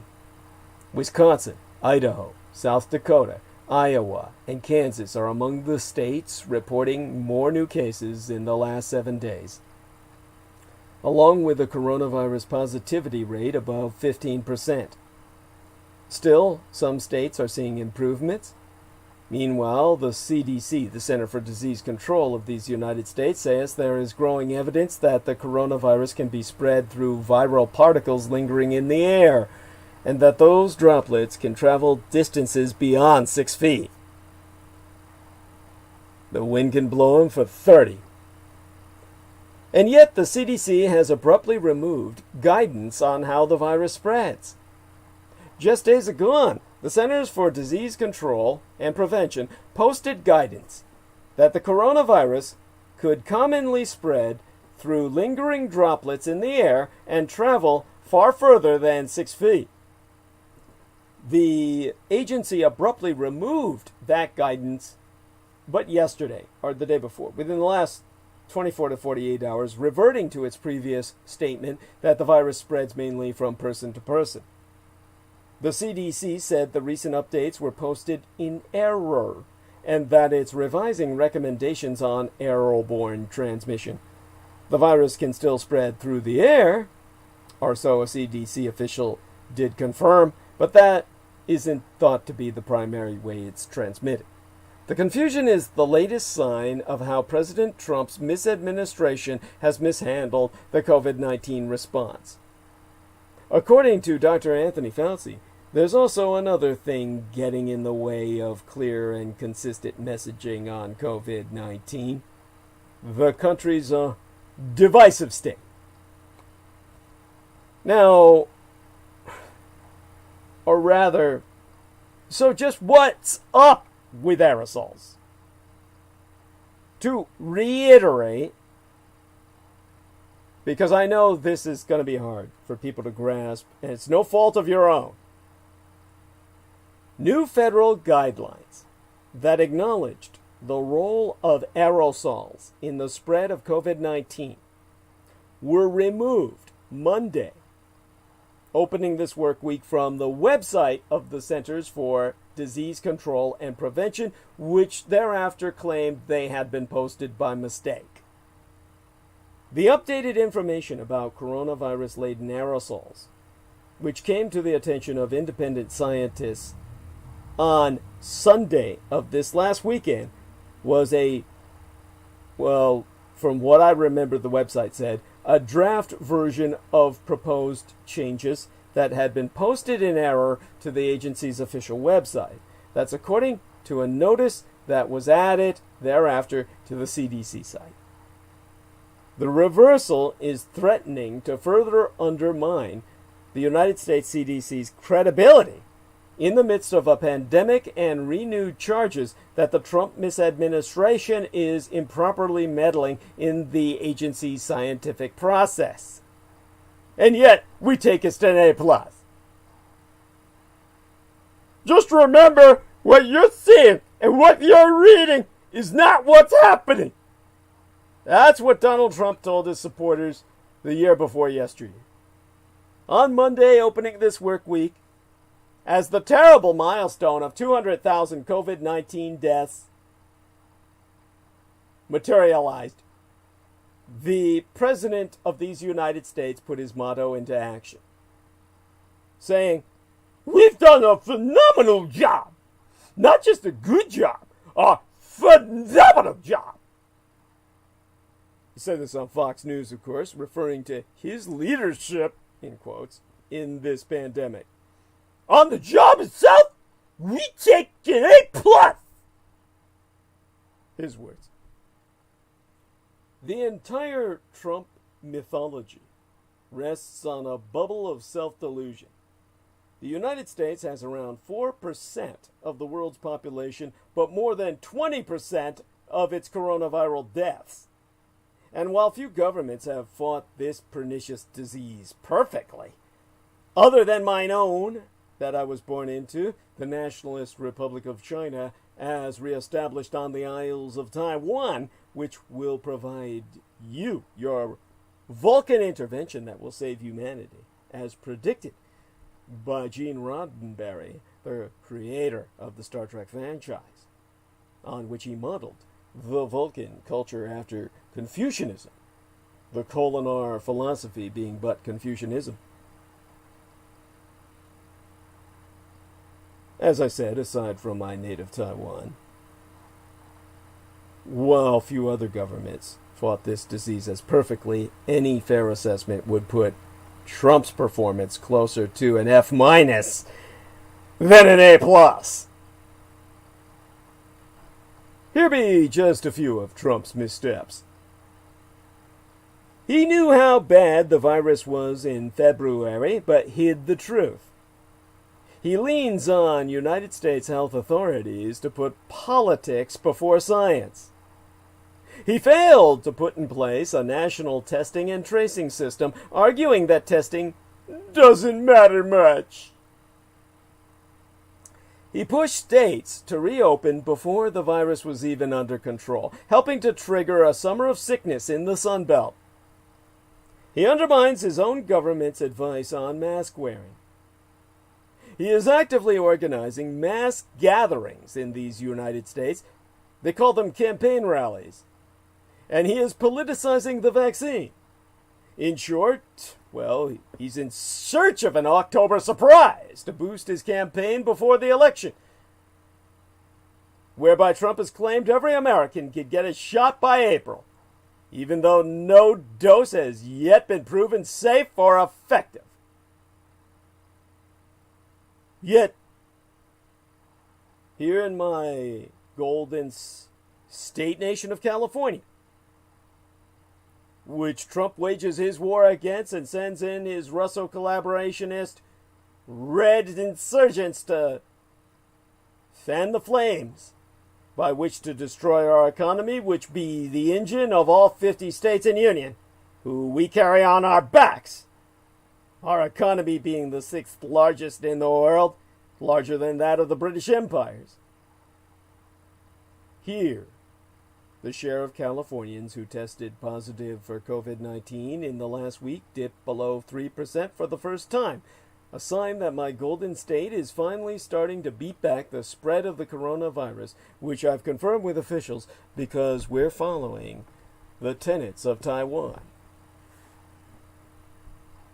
The Vulcan intervention starts in California. The blue wave will carry the intervention as vocalized by myself, the Spock of your universe, into a reality that will save the American empire. Still, right now, 1,200,000 Americans are dead. And what have we learned during the coronavirus pandemic? And what have we refused to learn? At some point, circa 1993, the 200,000th American died of AIDS, the acquired immunodeficiency syndrome. By that time, a decade had passed since the Centers for Disease Control and Prevention first described the emergence of a mysterious new syndrome. Freddie Mercury and Arthur Ashe had died of the virus by then, and Magic Johnson had announced his retirement from the NBA. Tom Hanks was soon to win an Oscar for his role as an HIV-positive gay man in the movie entitled Philadelphia. Still, the tragic milestone passed without much notice. HIV, the human immunodeficiency syndrome virus, had become the leading cause of death among young American men. Something you were probably never aware of. But researchers and activists were still fighting to raise awareness about that virus and acceptance for the people who were suffering. 12 years earlier, the 100,000th American had died of AIDS. That death was announced in a short article on page 18 of the New York Times, which dispassionately reviewed statistics and projections. The novel coronavirus has now claimed its 1,200,000th American life. With statistics lagging, as I said, In reality, there's 2.5 times that number dead. We're at the point where nigh 500,000 Americans have died. Less than 8 months have passed since the start of this pandemic. There hasn't been time to make a movie about it, and there's been no need to raise awareness. The toll of the virus is tracked daily, even hourly, across the country and across the world. But that doesn't make the extraordinary loss of life any easier to fathom. In less than a year, COVID-19 has killed 4 times as many Americans as died from the opioid crisis during its deadliest year. It has killed more Americans than those who perished in every armed conflict combined since the Second World War. Globally, it's killed over 1 million people as officially acknowledged by the world's governments. As much as they dare acknowledge in preemption of mass panic.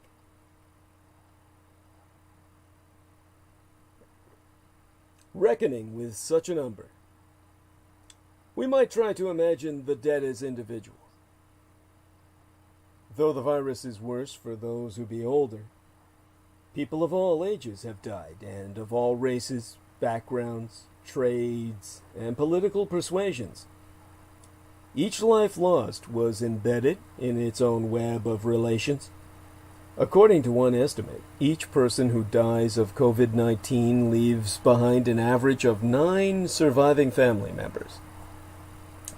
If this be right, then there are now at least 1.8 million Americans mourning the loss of kin. Parents, husbands, wives, children, siblings, grandparents, and millions more who be mourning with them. Meanwhile, as a medical journalist, when I think of 200,000 lost lives, I think of the ones I wasn't able to advocate for while caring for those I was able to represent by my expositions since the early days of the outbreak on the Pacific Coast. I think of the couples, as alluded to by Derek Talley, couples like them, transferred hand in hand to the hospice unit, as mentioned by the lovely Selena Khan, the palliative care unit where elderly couples go to die together. I reflect on a parent comforting young children through FaceTime of an elderly man worrying about using a ventilator that might be needed by someone younger. Moments of national tragedy are usually met with elevating presidential rhetoric. The country looks to its leaders to offer hope and give meaning to our collective suffering. 3 days after the September 11th attacks, in a speech at Ground Zero, George W. Bush told the nation, "I can hear you. The rest of the world hears you. And the people who knock these buildings down will hear all of us soon." And later, at a prayer service, Bush said that grief and tragedy and hatred are only for a time, but goodness, remembrance, and love have no end. After President John F. Kennedy's assassination, Lyndon Baines Johnson called on the country to put an end to the teaching and the preaching of hate and evil and violence. He urged Americans to turn away from the apostles of bitterness and bigotry. No such messages will ever be forthcoming from this president. Donald Trump has abdicated both managerial and moral leadership from the moment he was hacked into office by our enemy, the Russians. He has said, "I don't take responsibility at all." And it is what it is. Instead of helping the nation heal, he uses his bully pulpit to sow confusion, division, and distrust. He freely admits to misleading the public about the lethality of the virus. He disrupts the efforts of public health agencies, tarring them with his own brand of partisanship and misinformation. He argues that talk of the virus is designed to damage his re-election prospects. Meanwhile, his surrogates describe the pandemic, which sickens or kills 1,000 more Americans each and every day, in the past tense. They're already dead in their eyes of your Russo collaborationist enemies who want you dead. There are those, including the president, who question the veracity of the United States coronavirus death estimates. That skepticism doesn't cohere with reality itself. Across these United States, excess mortality, the difference in the total number of deaths from any cause compared with a historical average, far exceeds official tallies of COVID-19 fatalities. In all likelihood, there be more, not fewer, COVID-19 deaths than we have officially confirmed. And the pandemic itself, in addition to devastating the economy, has caused enormous collateral health damage. Thousands of Americans have had their medical care postponed or canceled, or have chosen to avoid health care altogether for fear of contracting the virus, and many have consequently died.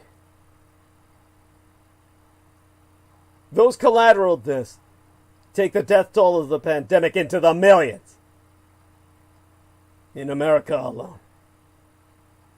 In these United States, peaks of panic have given way to plateaus of resignation. The country continues to record tens of thousands of new coronavirus cases each and every day, but remains without any coherent plan to alter that trajectory. Because we never truly subdued the virus, we're experiencing our newest waves on rising seas. In May, after strict lockdowns, the number of newly diagnosed cases leveled off at around 20,000 per day. But September's number is closer to 40,000. We're performing more tests, and that helps explain the higher number of new confirmed cases, but it's also true that the virus is circulating in more places than ever before. Early in this pandemic, it became clear that a coherent and unified national response would never be forthcoming. States were left to procure supplies and equipment on their own. Individuals and families waded through mixed messages about how contagious and lethal the virus was, and about how they might keep themselves and their loved ones safe. At the end of February, Jeremy Adams, the Surgeon General, tweeted that masks are not effective in preventing general public from catching #coronavirus. And Robert Redfield, the director of the CDC, said that there was no role in the pandemic for masks worn by ordinary Americans. Those messages may have been intended to preserve mask supplies for healthcare workers, but they seriously damaged the public's trust in the information that was being provided by the country's top health officials. It wasn't until early April, after New York had logged tens of thousands of cases, and after the virus had seeded every state in the union, that the CDC finally advised the public to begin wearing their goddamn masks. Redfield has since said that cloth face coverings are one of the most powerful weapons we have to slow and stop the spread of the virus. It's easy to focus on national numbers, but the story of the American pandemic is really that of a virus bobbing across the country, searching for oxygen as it's tamped down in one region or another. A pandemic that began in dense metropolitan areas has now made its way to every part of these United States. In the Northeast states that once stored dead bodies in refrigerated trucks are now among the safest in the country. Other states, including my California and Ohio, took early and decisive action, but have seen cases and deaths rise over time. At the beginning of June, new COVID-19 hotspots were more likely to be rural counties than urban ones. By then, the virus had crept into small towns and ski resorts, the Navajo Nation and the rural South, and into prisons, retirement communities, and meatpacking plants, leaving a trail of destruction in its wake. By staying home and flattening the curve, Americans succeeded in buying time for many healthcare systems to adjust. The likelihood of dying of COVID-19 has declined substantially since the pandemic began, in large part because we've gotten better at preparing for and treating the disease. A statistic called the CFR, the case fatality rate, measures the percentage of people who go on to die after being diagnosed with the disease. States where the pandemic hit early, New York, New Jersey, Massachusetts, ended up with CFRs above 7%. The national average is now about 3%, thanks to lower death rates in states where the virus spread later. In recent months, therefore, the apocalyptic elements of the pandemic have receded from view. There be fewer places where endless streams of patients confront dwindling ICU or intensive care unit capacity. There be fewer bidding wars for ventilators and N95s. We've settled instead into a grinding battle in which lives be lost incrementally but no less tragically. 6,000 dead in Georgia, 2,000 in Minnesota, 1,500 in Nevada. It's these small yet significant numbers adding up month after month after month that have gotten us to 200,000. The coronavirus has assailed America's image of itself. How does one reconcile the deaths of 200,000 people, a fifth of all the COVID-19 deaths in the world, with the idea of an exceptional American empire, a compassionate American Union, a scientifically advanced America? The most piercing question has come to be whether we live in a just America. Inequalities in income, housing, employment, and medical care have resulted in black and brown Americans dying of COVID-19 at higher rates than whites. The pandemic has especially hurt low-income Americans, many of whom are now out of work. But Congress remains locked in a stalemate over whether and how to deliver relief. Meanwhile, in some states, more than half of all COVID-19 deaths are linked to nursing homes, where many older Americans have died without being able to say goodbye to their loved ones. We tolerate these deaths because of a communal ageism, a bias against the aged. Our inability to protect the most vulnerable Americans has become both a public health failure and a moral stain. The United States holds the unhappy distinction of suffering the most coronavirus deaths in the world. Still, adjusted for population, it ranks 9th among countries with significant numbers of cases, landing between the United Kingdom and Italy. Bad, but not the worst. The case fatality ratio in America as a whole, 3%, is also substantially lower than in many other developed countries. The CFR is 15 in the United Kingdom and 14 in Italy, which puts the United Kingdom as the worst in the world. CFR is not a perfect statistic. It's calculated using the number of confirmed cases, not total infections, and so it fluctuates depending on how much testing is done among different populations. If you test mostly old or hospitalized patients, as the United States did at the start of the pandemic, then the CFR will appear higher, because a relatively high proportion of them will go on to die. One way to understand America's lower CFR, therefore, is to look at its demography. Age remains the most important factor for predicting how deadly the coronavirus pandemic will be. Americans over the age of 65 account for nearly 80% of the country's COVID-19 deaths. Across the world, a country's case fatality rate is highly correlated with the age of its population. In Uganda, where the median age is 16, because nobody lives past the age of 24, the CFR is but 1%. The median age is 46 in Italy and is 40 in the United Kingdom. We might conclude that the United States is lucky to be a relatively young nation, with a median age of 38. On the other hand, the Japanese Empire, one of the world's oldest countries with a median age of 48, has mounted an exemplary response to the pandemic and has a CFR of only 2%. The excess death toll is less likely to be skewed by confounding variables. It seems to be similar to, well, in these United States and Europe, once it's been adjusted for size. There's no question that the United States squandered valuable early in the pandemic. And it's clear, crystal clear, that the country has since failed to develop the infrastructure necessary to effectively control the virus. But European countries, such as France and Spain, have also struggled and are now seeing resurgent coronavirus cases and hospitalizations. These United States also are not the only country that's been unable to protect our most vulnerable citizens. A high proportion of the COVID-19 deaths in Canada and Sweden have happened in nursing homes. In the United Kingdom, black people also die of COVID-19 at much higher rates than whites, even though its nationalized health system generally does a better job than ours at reducing inequities in access to medical care. As bad as Trump has been on masks, citizens of other Western democracies resist wearing them too.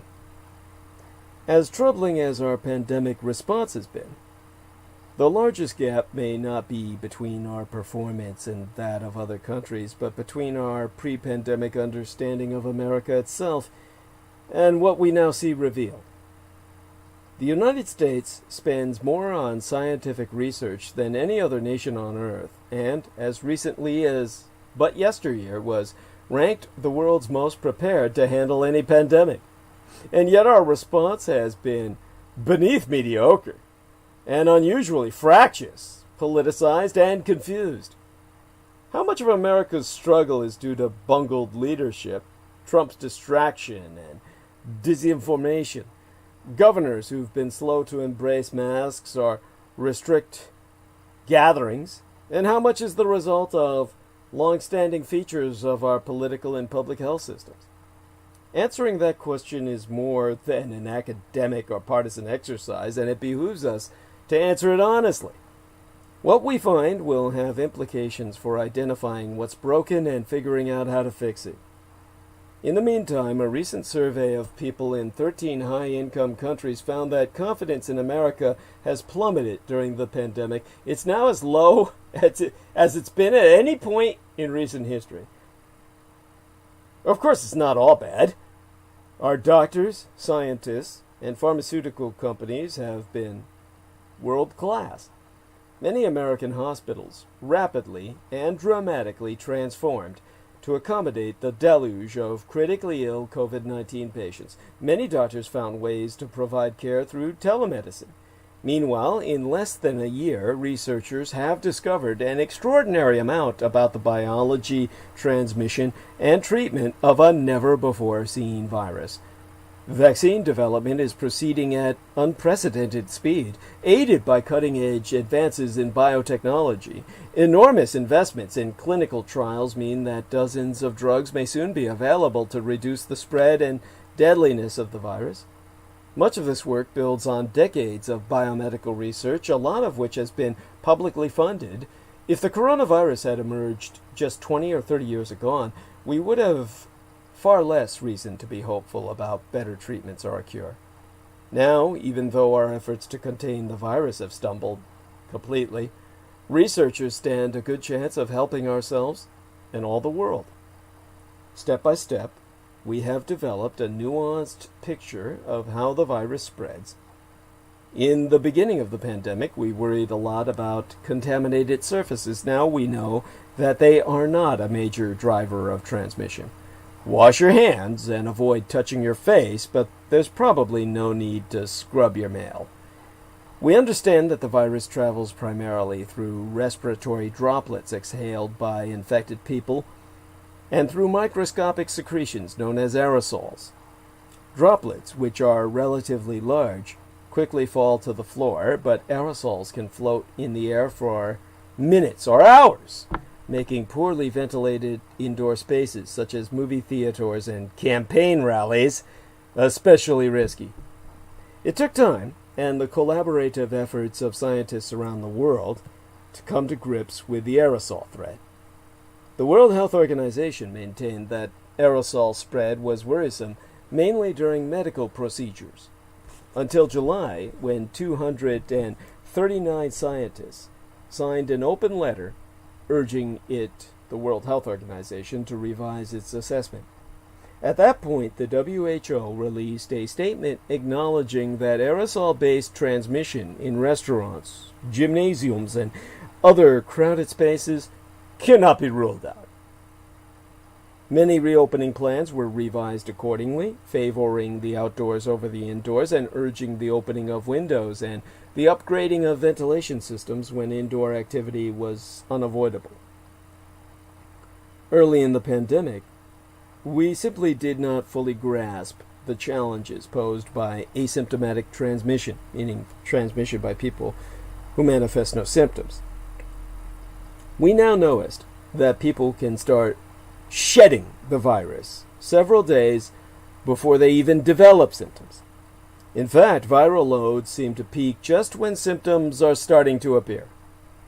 A recent study, not yet peer-reviewed, found that 3/4 of coronaviral transmissions occur in the 2 to 3 days, 48 to 72 hours before or after people develop symptoms.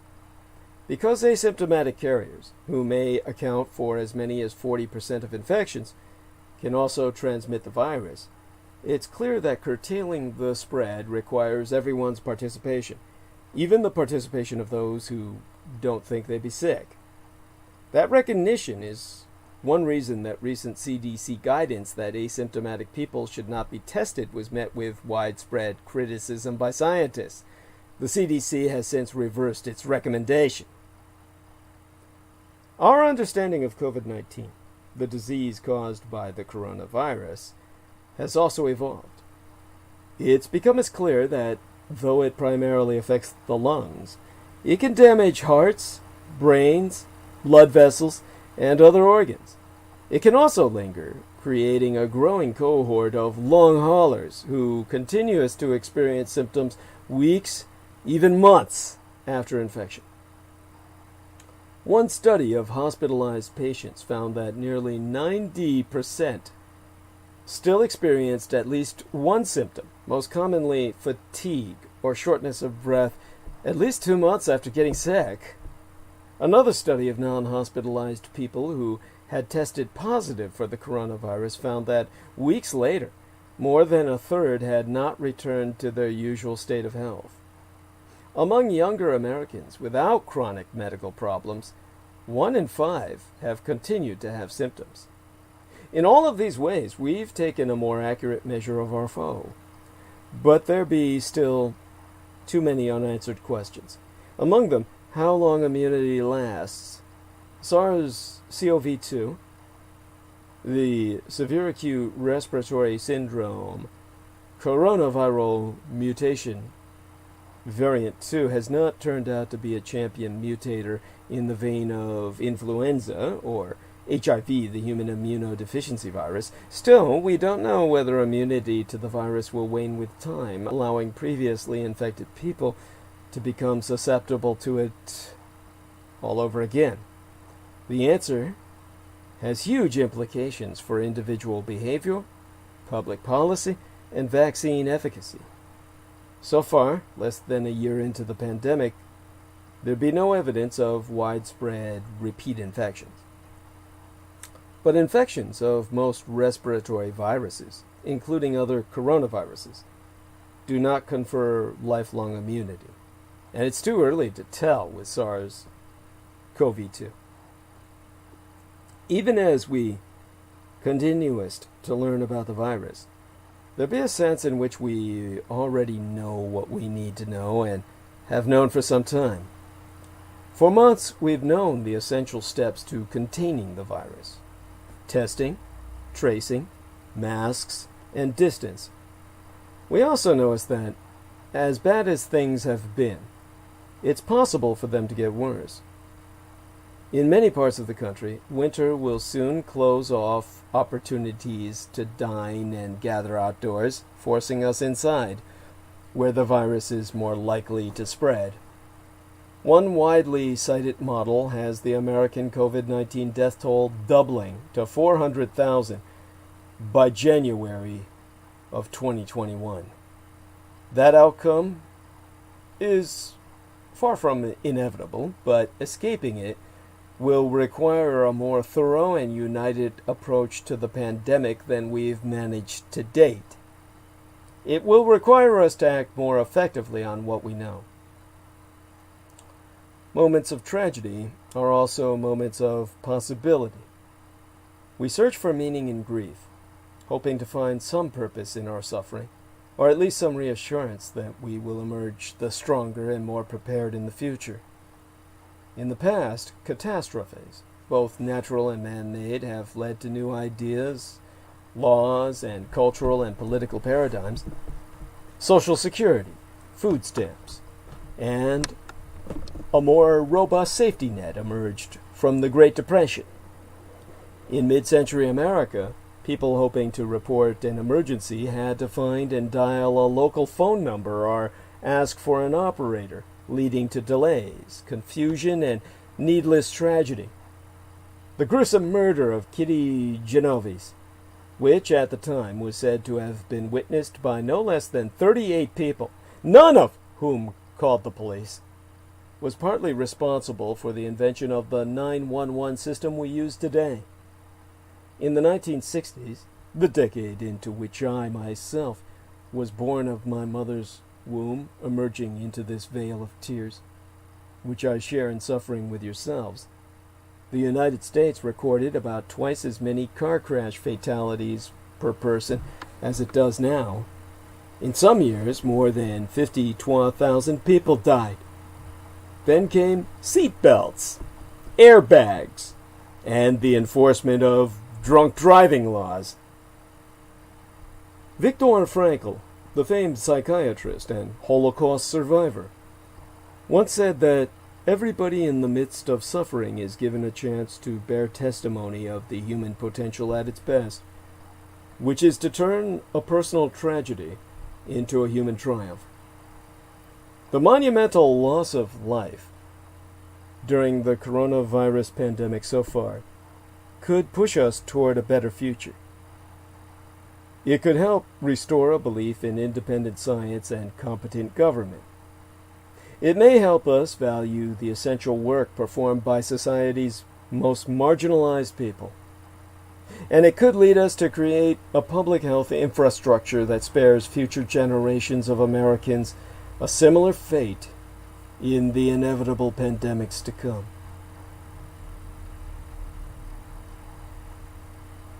As a conveyor of medical information to you, the lay public, this is Mein Kampf, my struggle.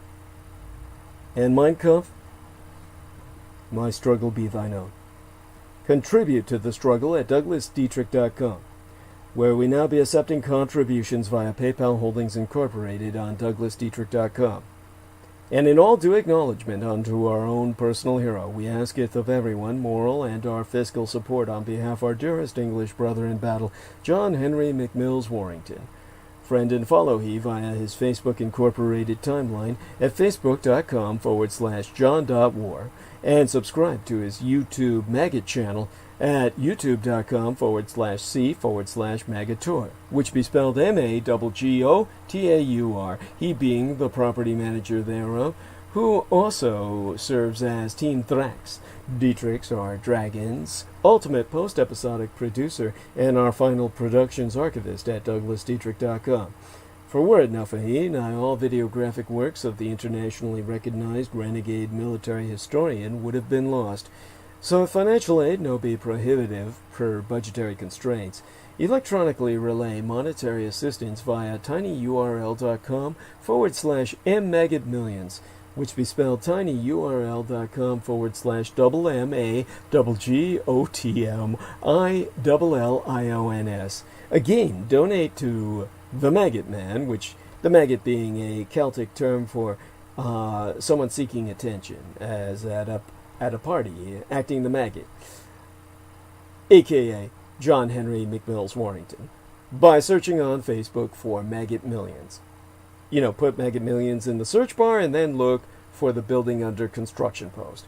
For if anyone ever deserved any financial boost aside myself, it would be he, taking it upon himself as he had to download almost all that I produced and published onto YouTube and safekeeping it in his own hard drives so that he could help myself reestablish myself online after I was scrubbed therefrom no less than thrice, 3 times, by the enemy, your enemy, the cult of the kings of Edom.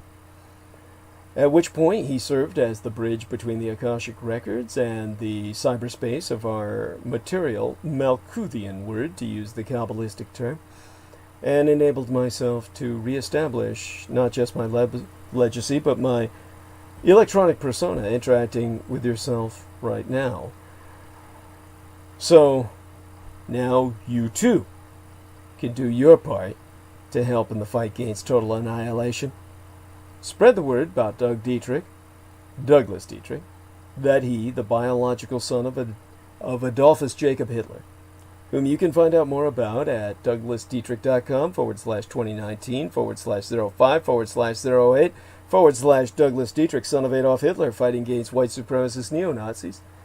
Confer while there. A footnote on my bio, sire, as published on the homepage of showsdd.com, to learn the meaning of my biological father's name, what made the man, and take it upon yourselves to spread the word far and wide to all and sundry that the scion of Adolf Hitler, Douglas Dietrich, be alive and well and resident in the city and county of San Francisco, and if at all possible, encourage those others, all and sundry, to electronically relay their contributions at douglasdietrich.com.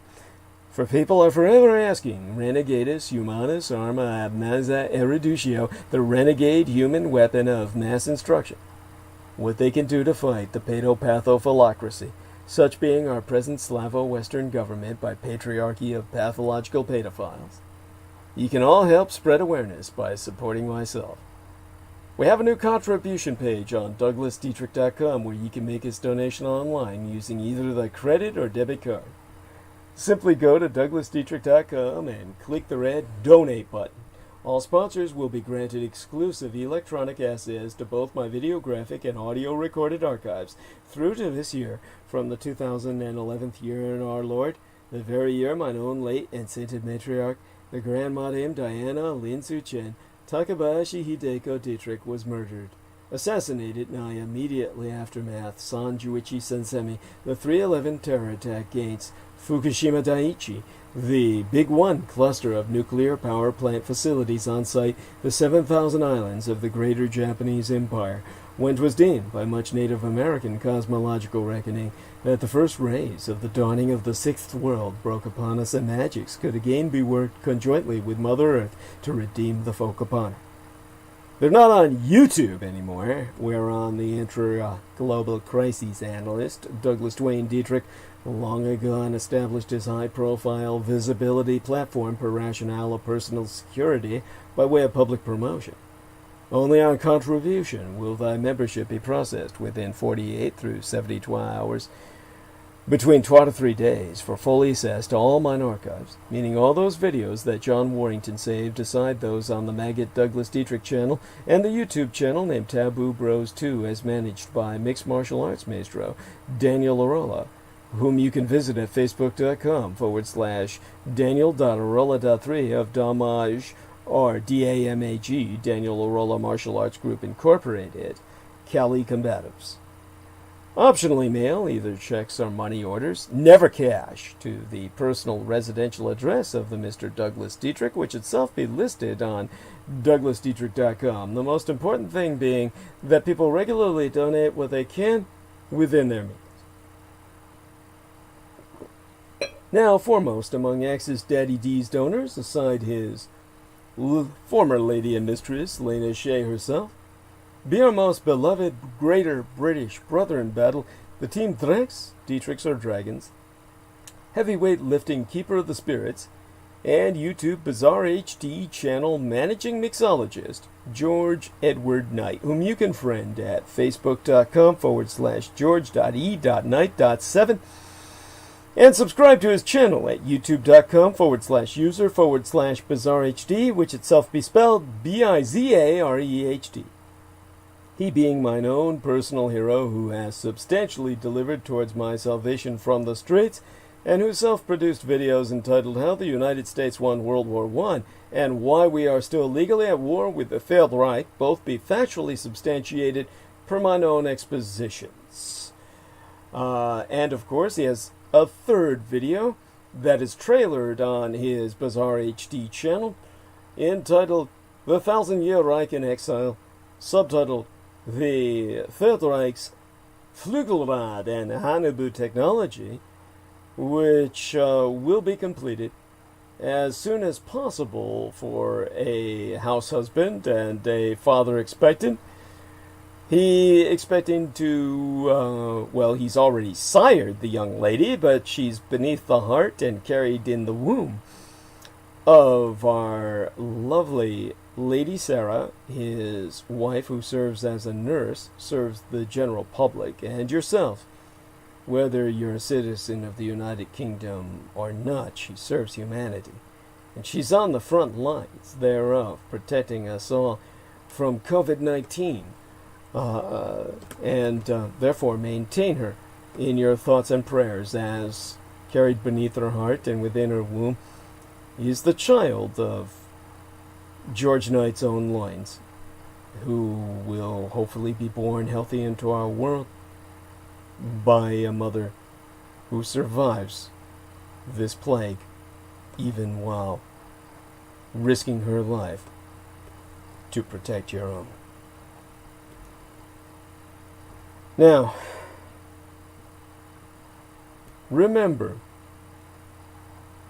that the last Dietrich Gulvius, son of Dietrich's or son of a dragon's, Anglo-corrupted as Dracula's expositions via YouTube, would not be possible sans generous benefactions from my listeners on a monthly basis.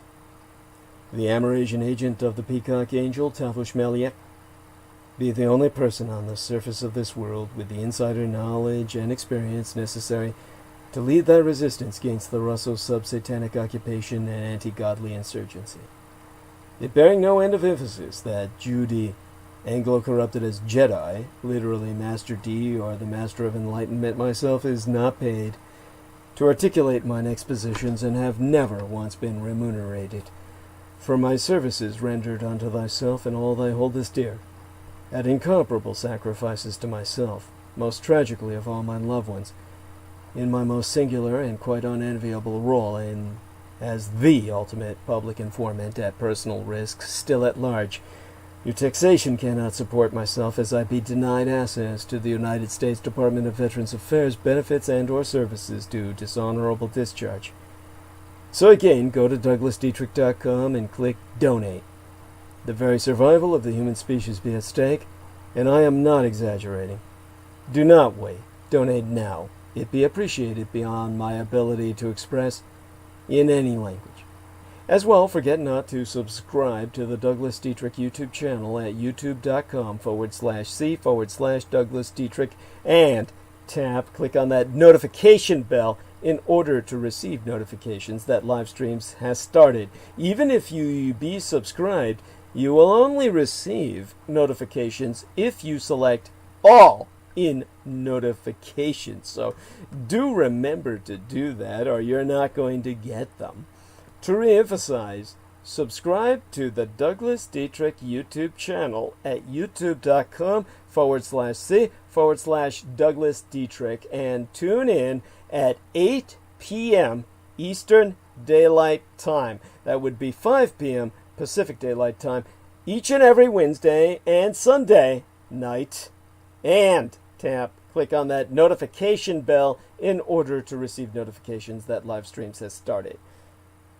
Finally, most importantly, above and beyond all else, subscribe and donate at DouglasDietrich.com.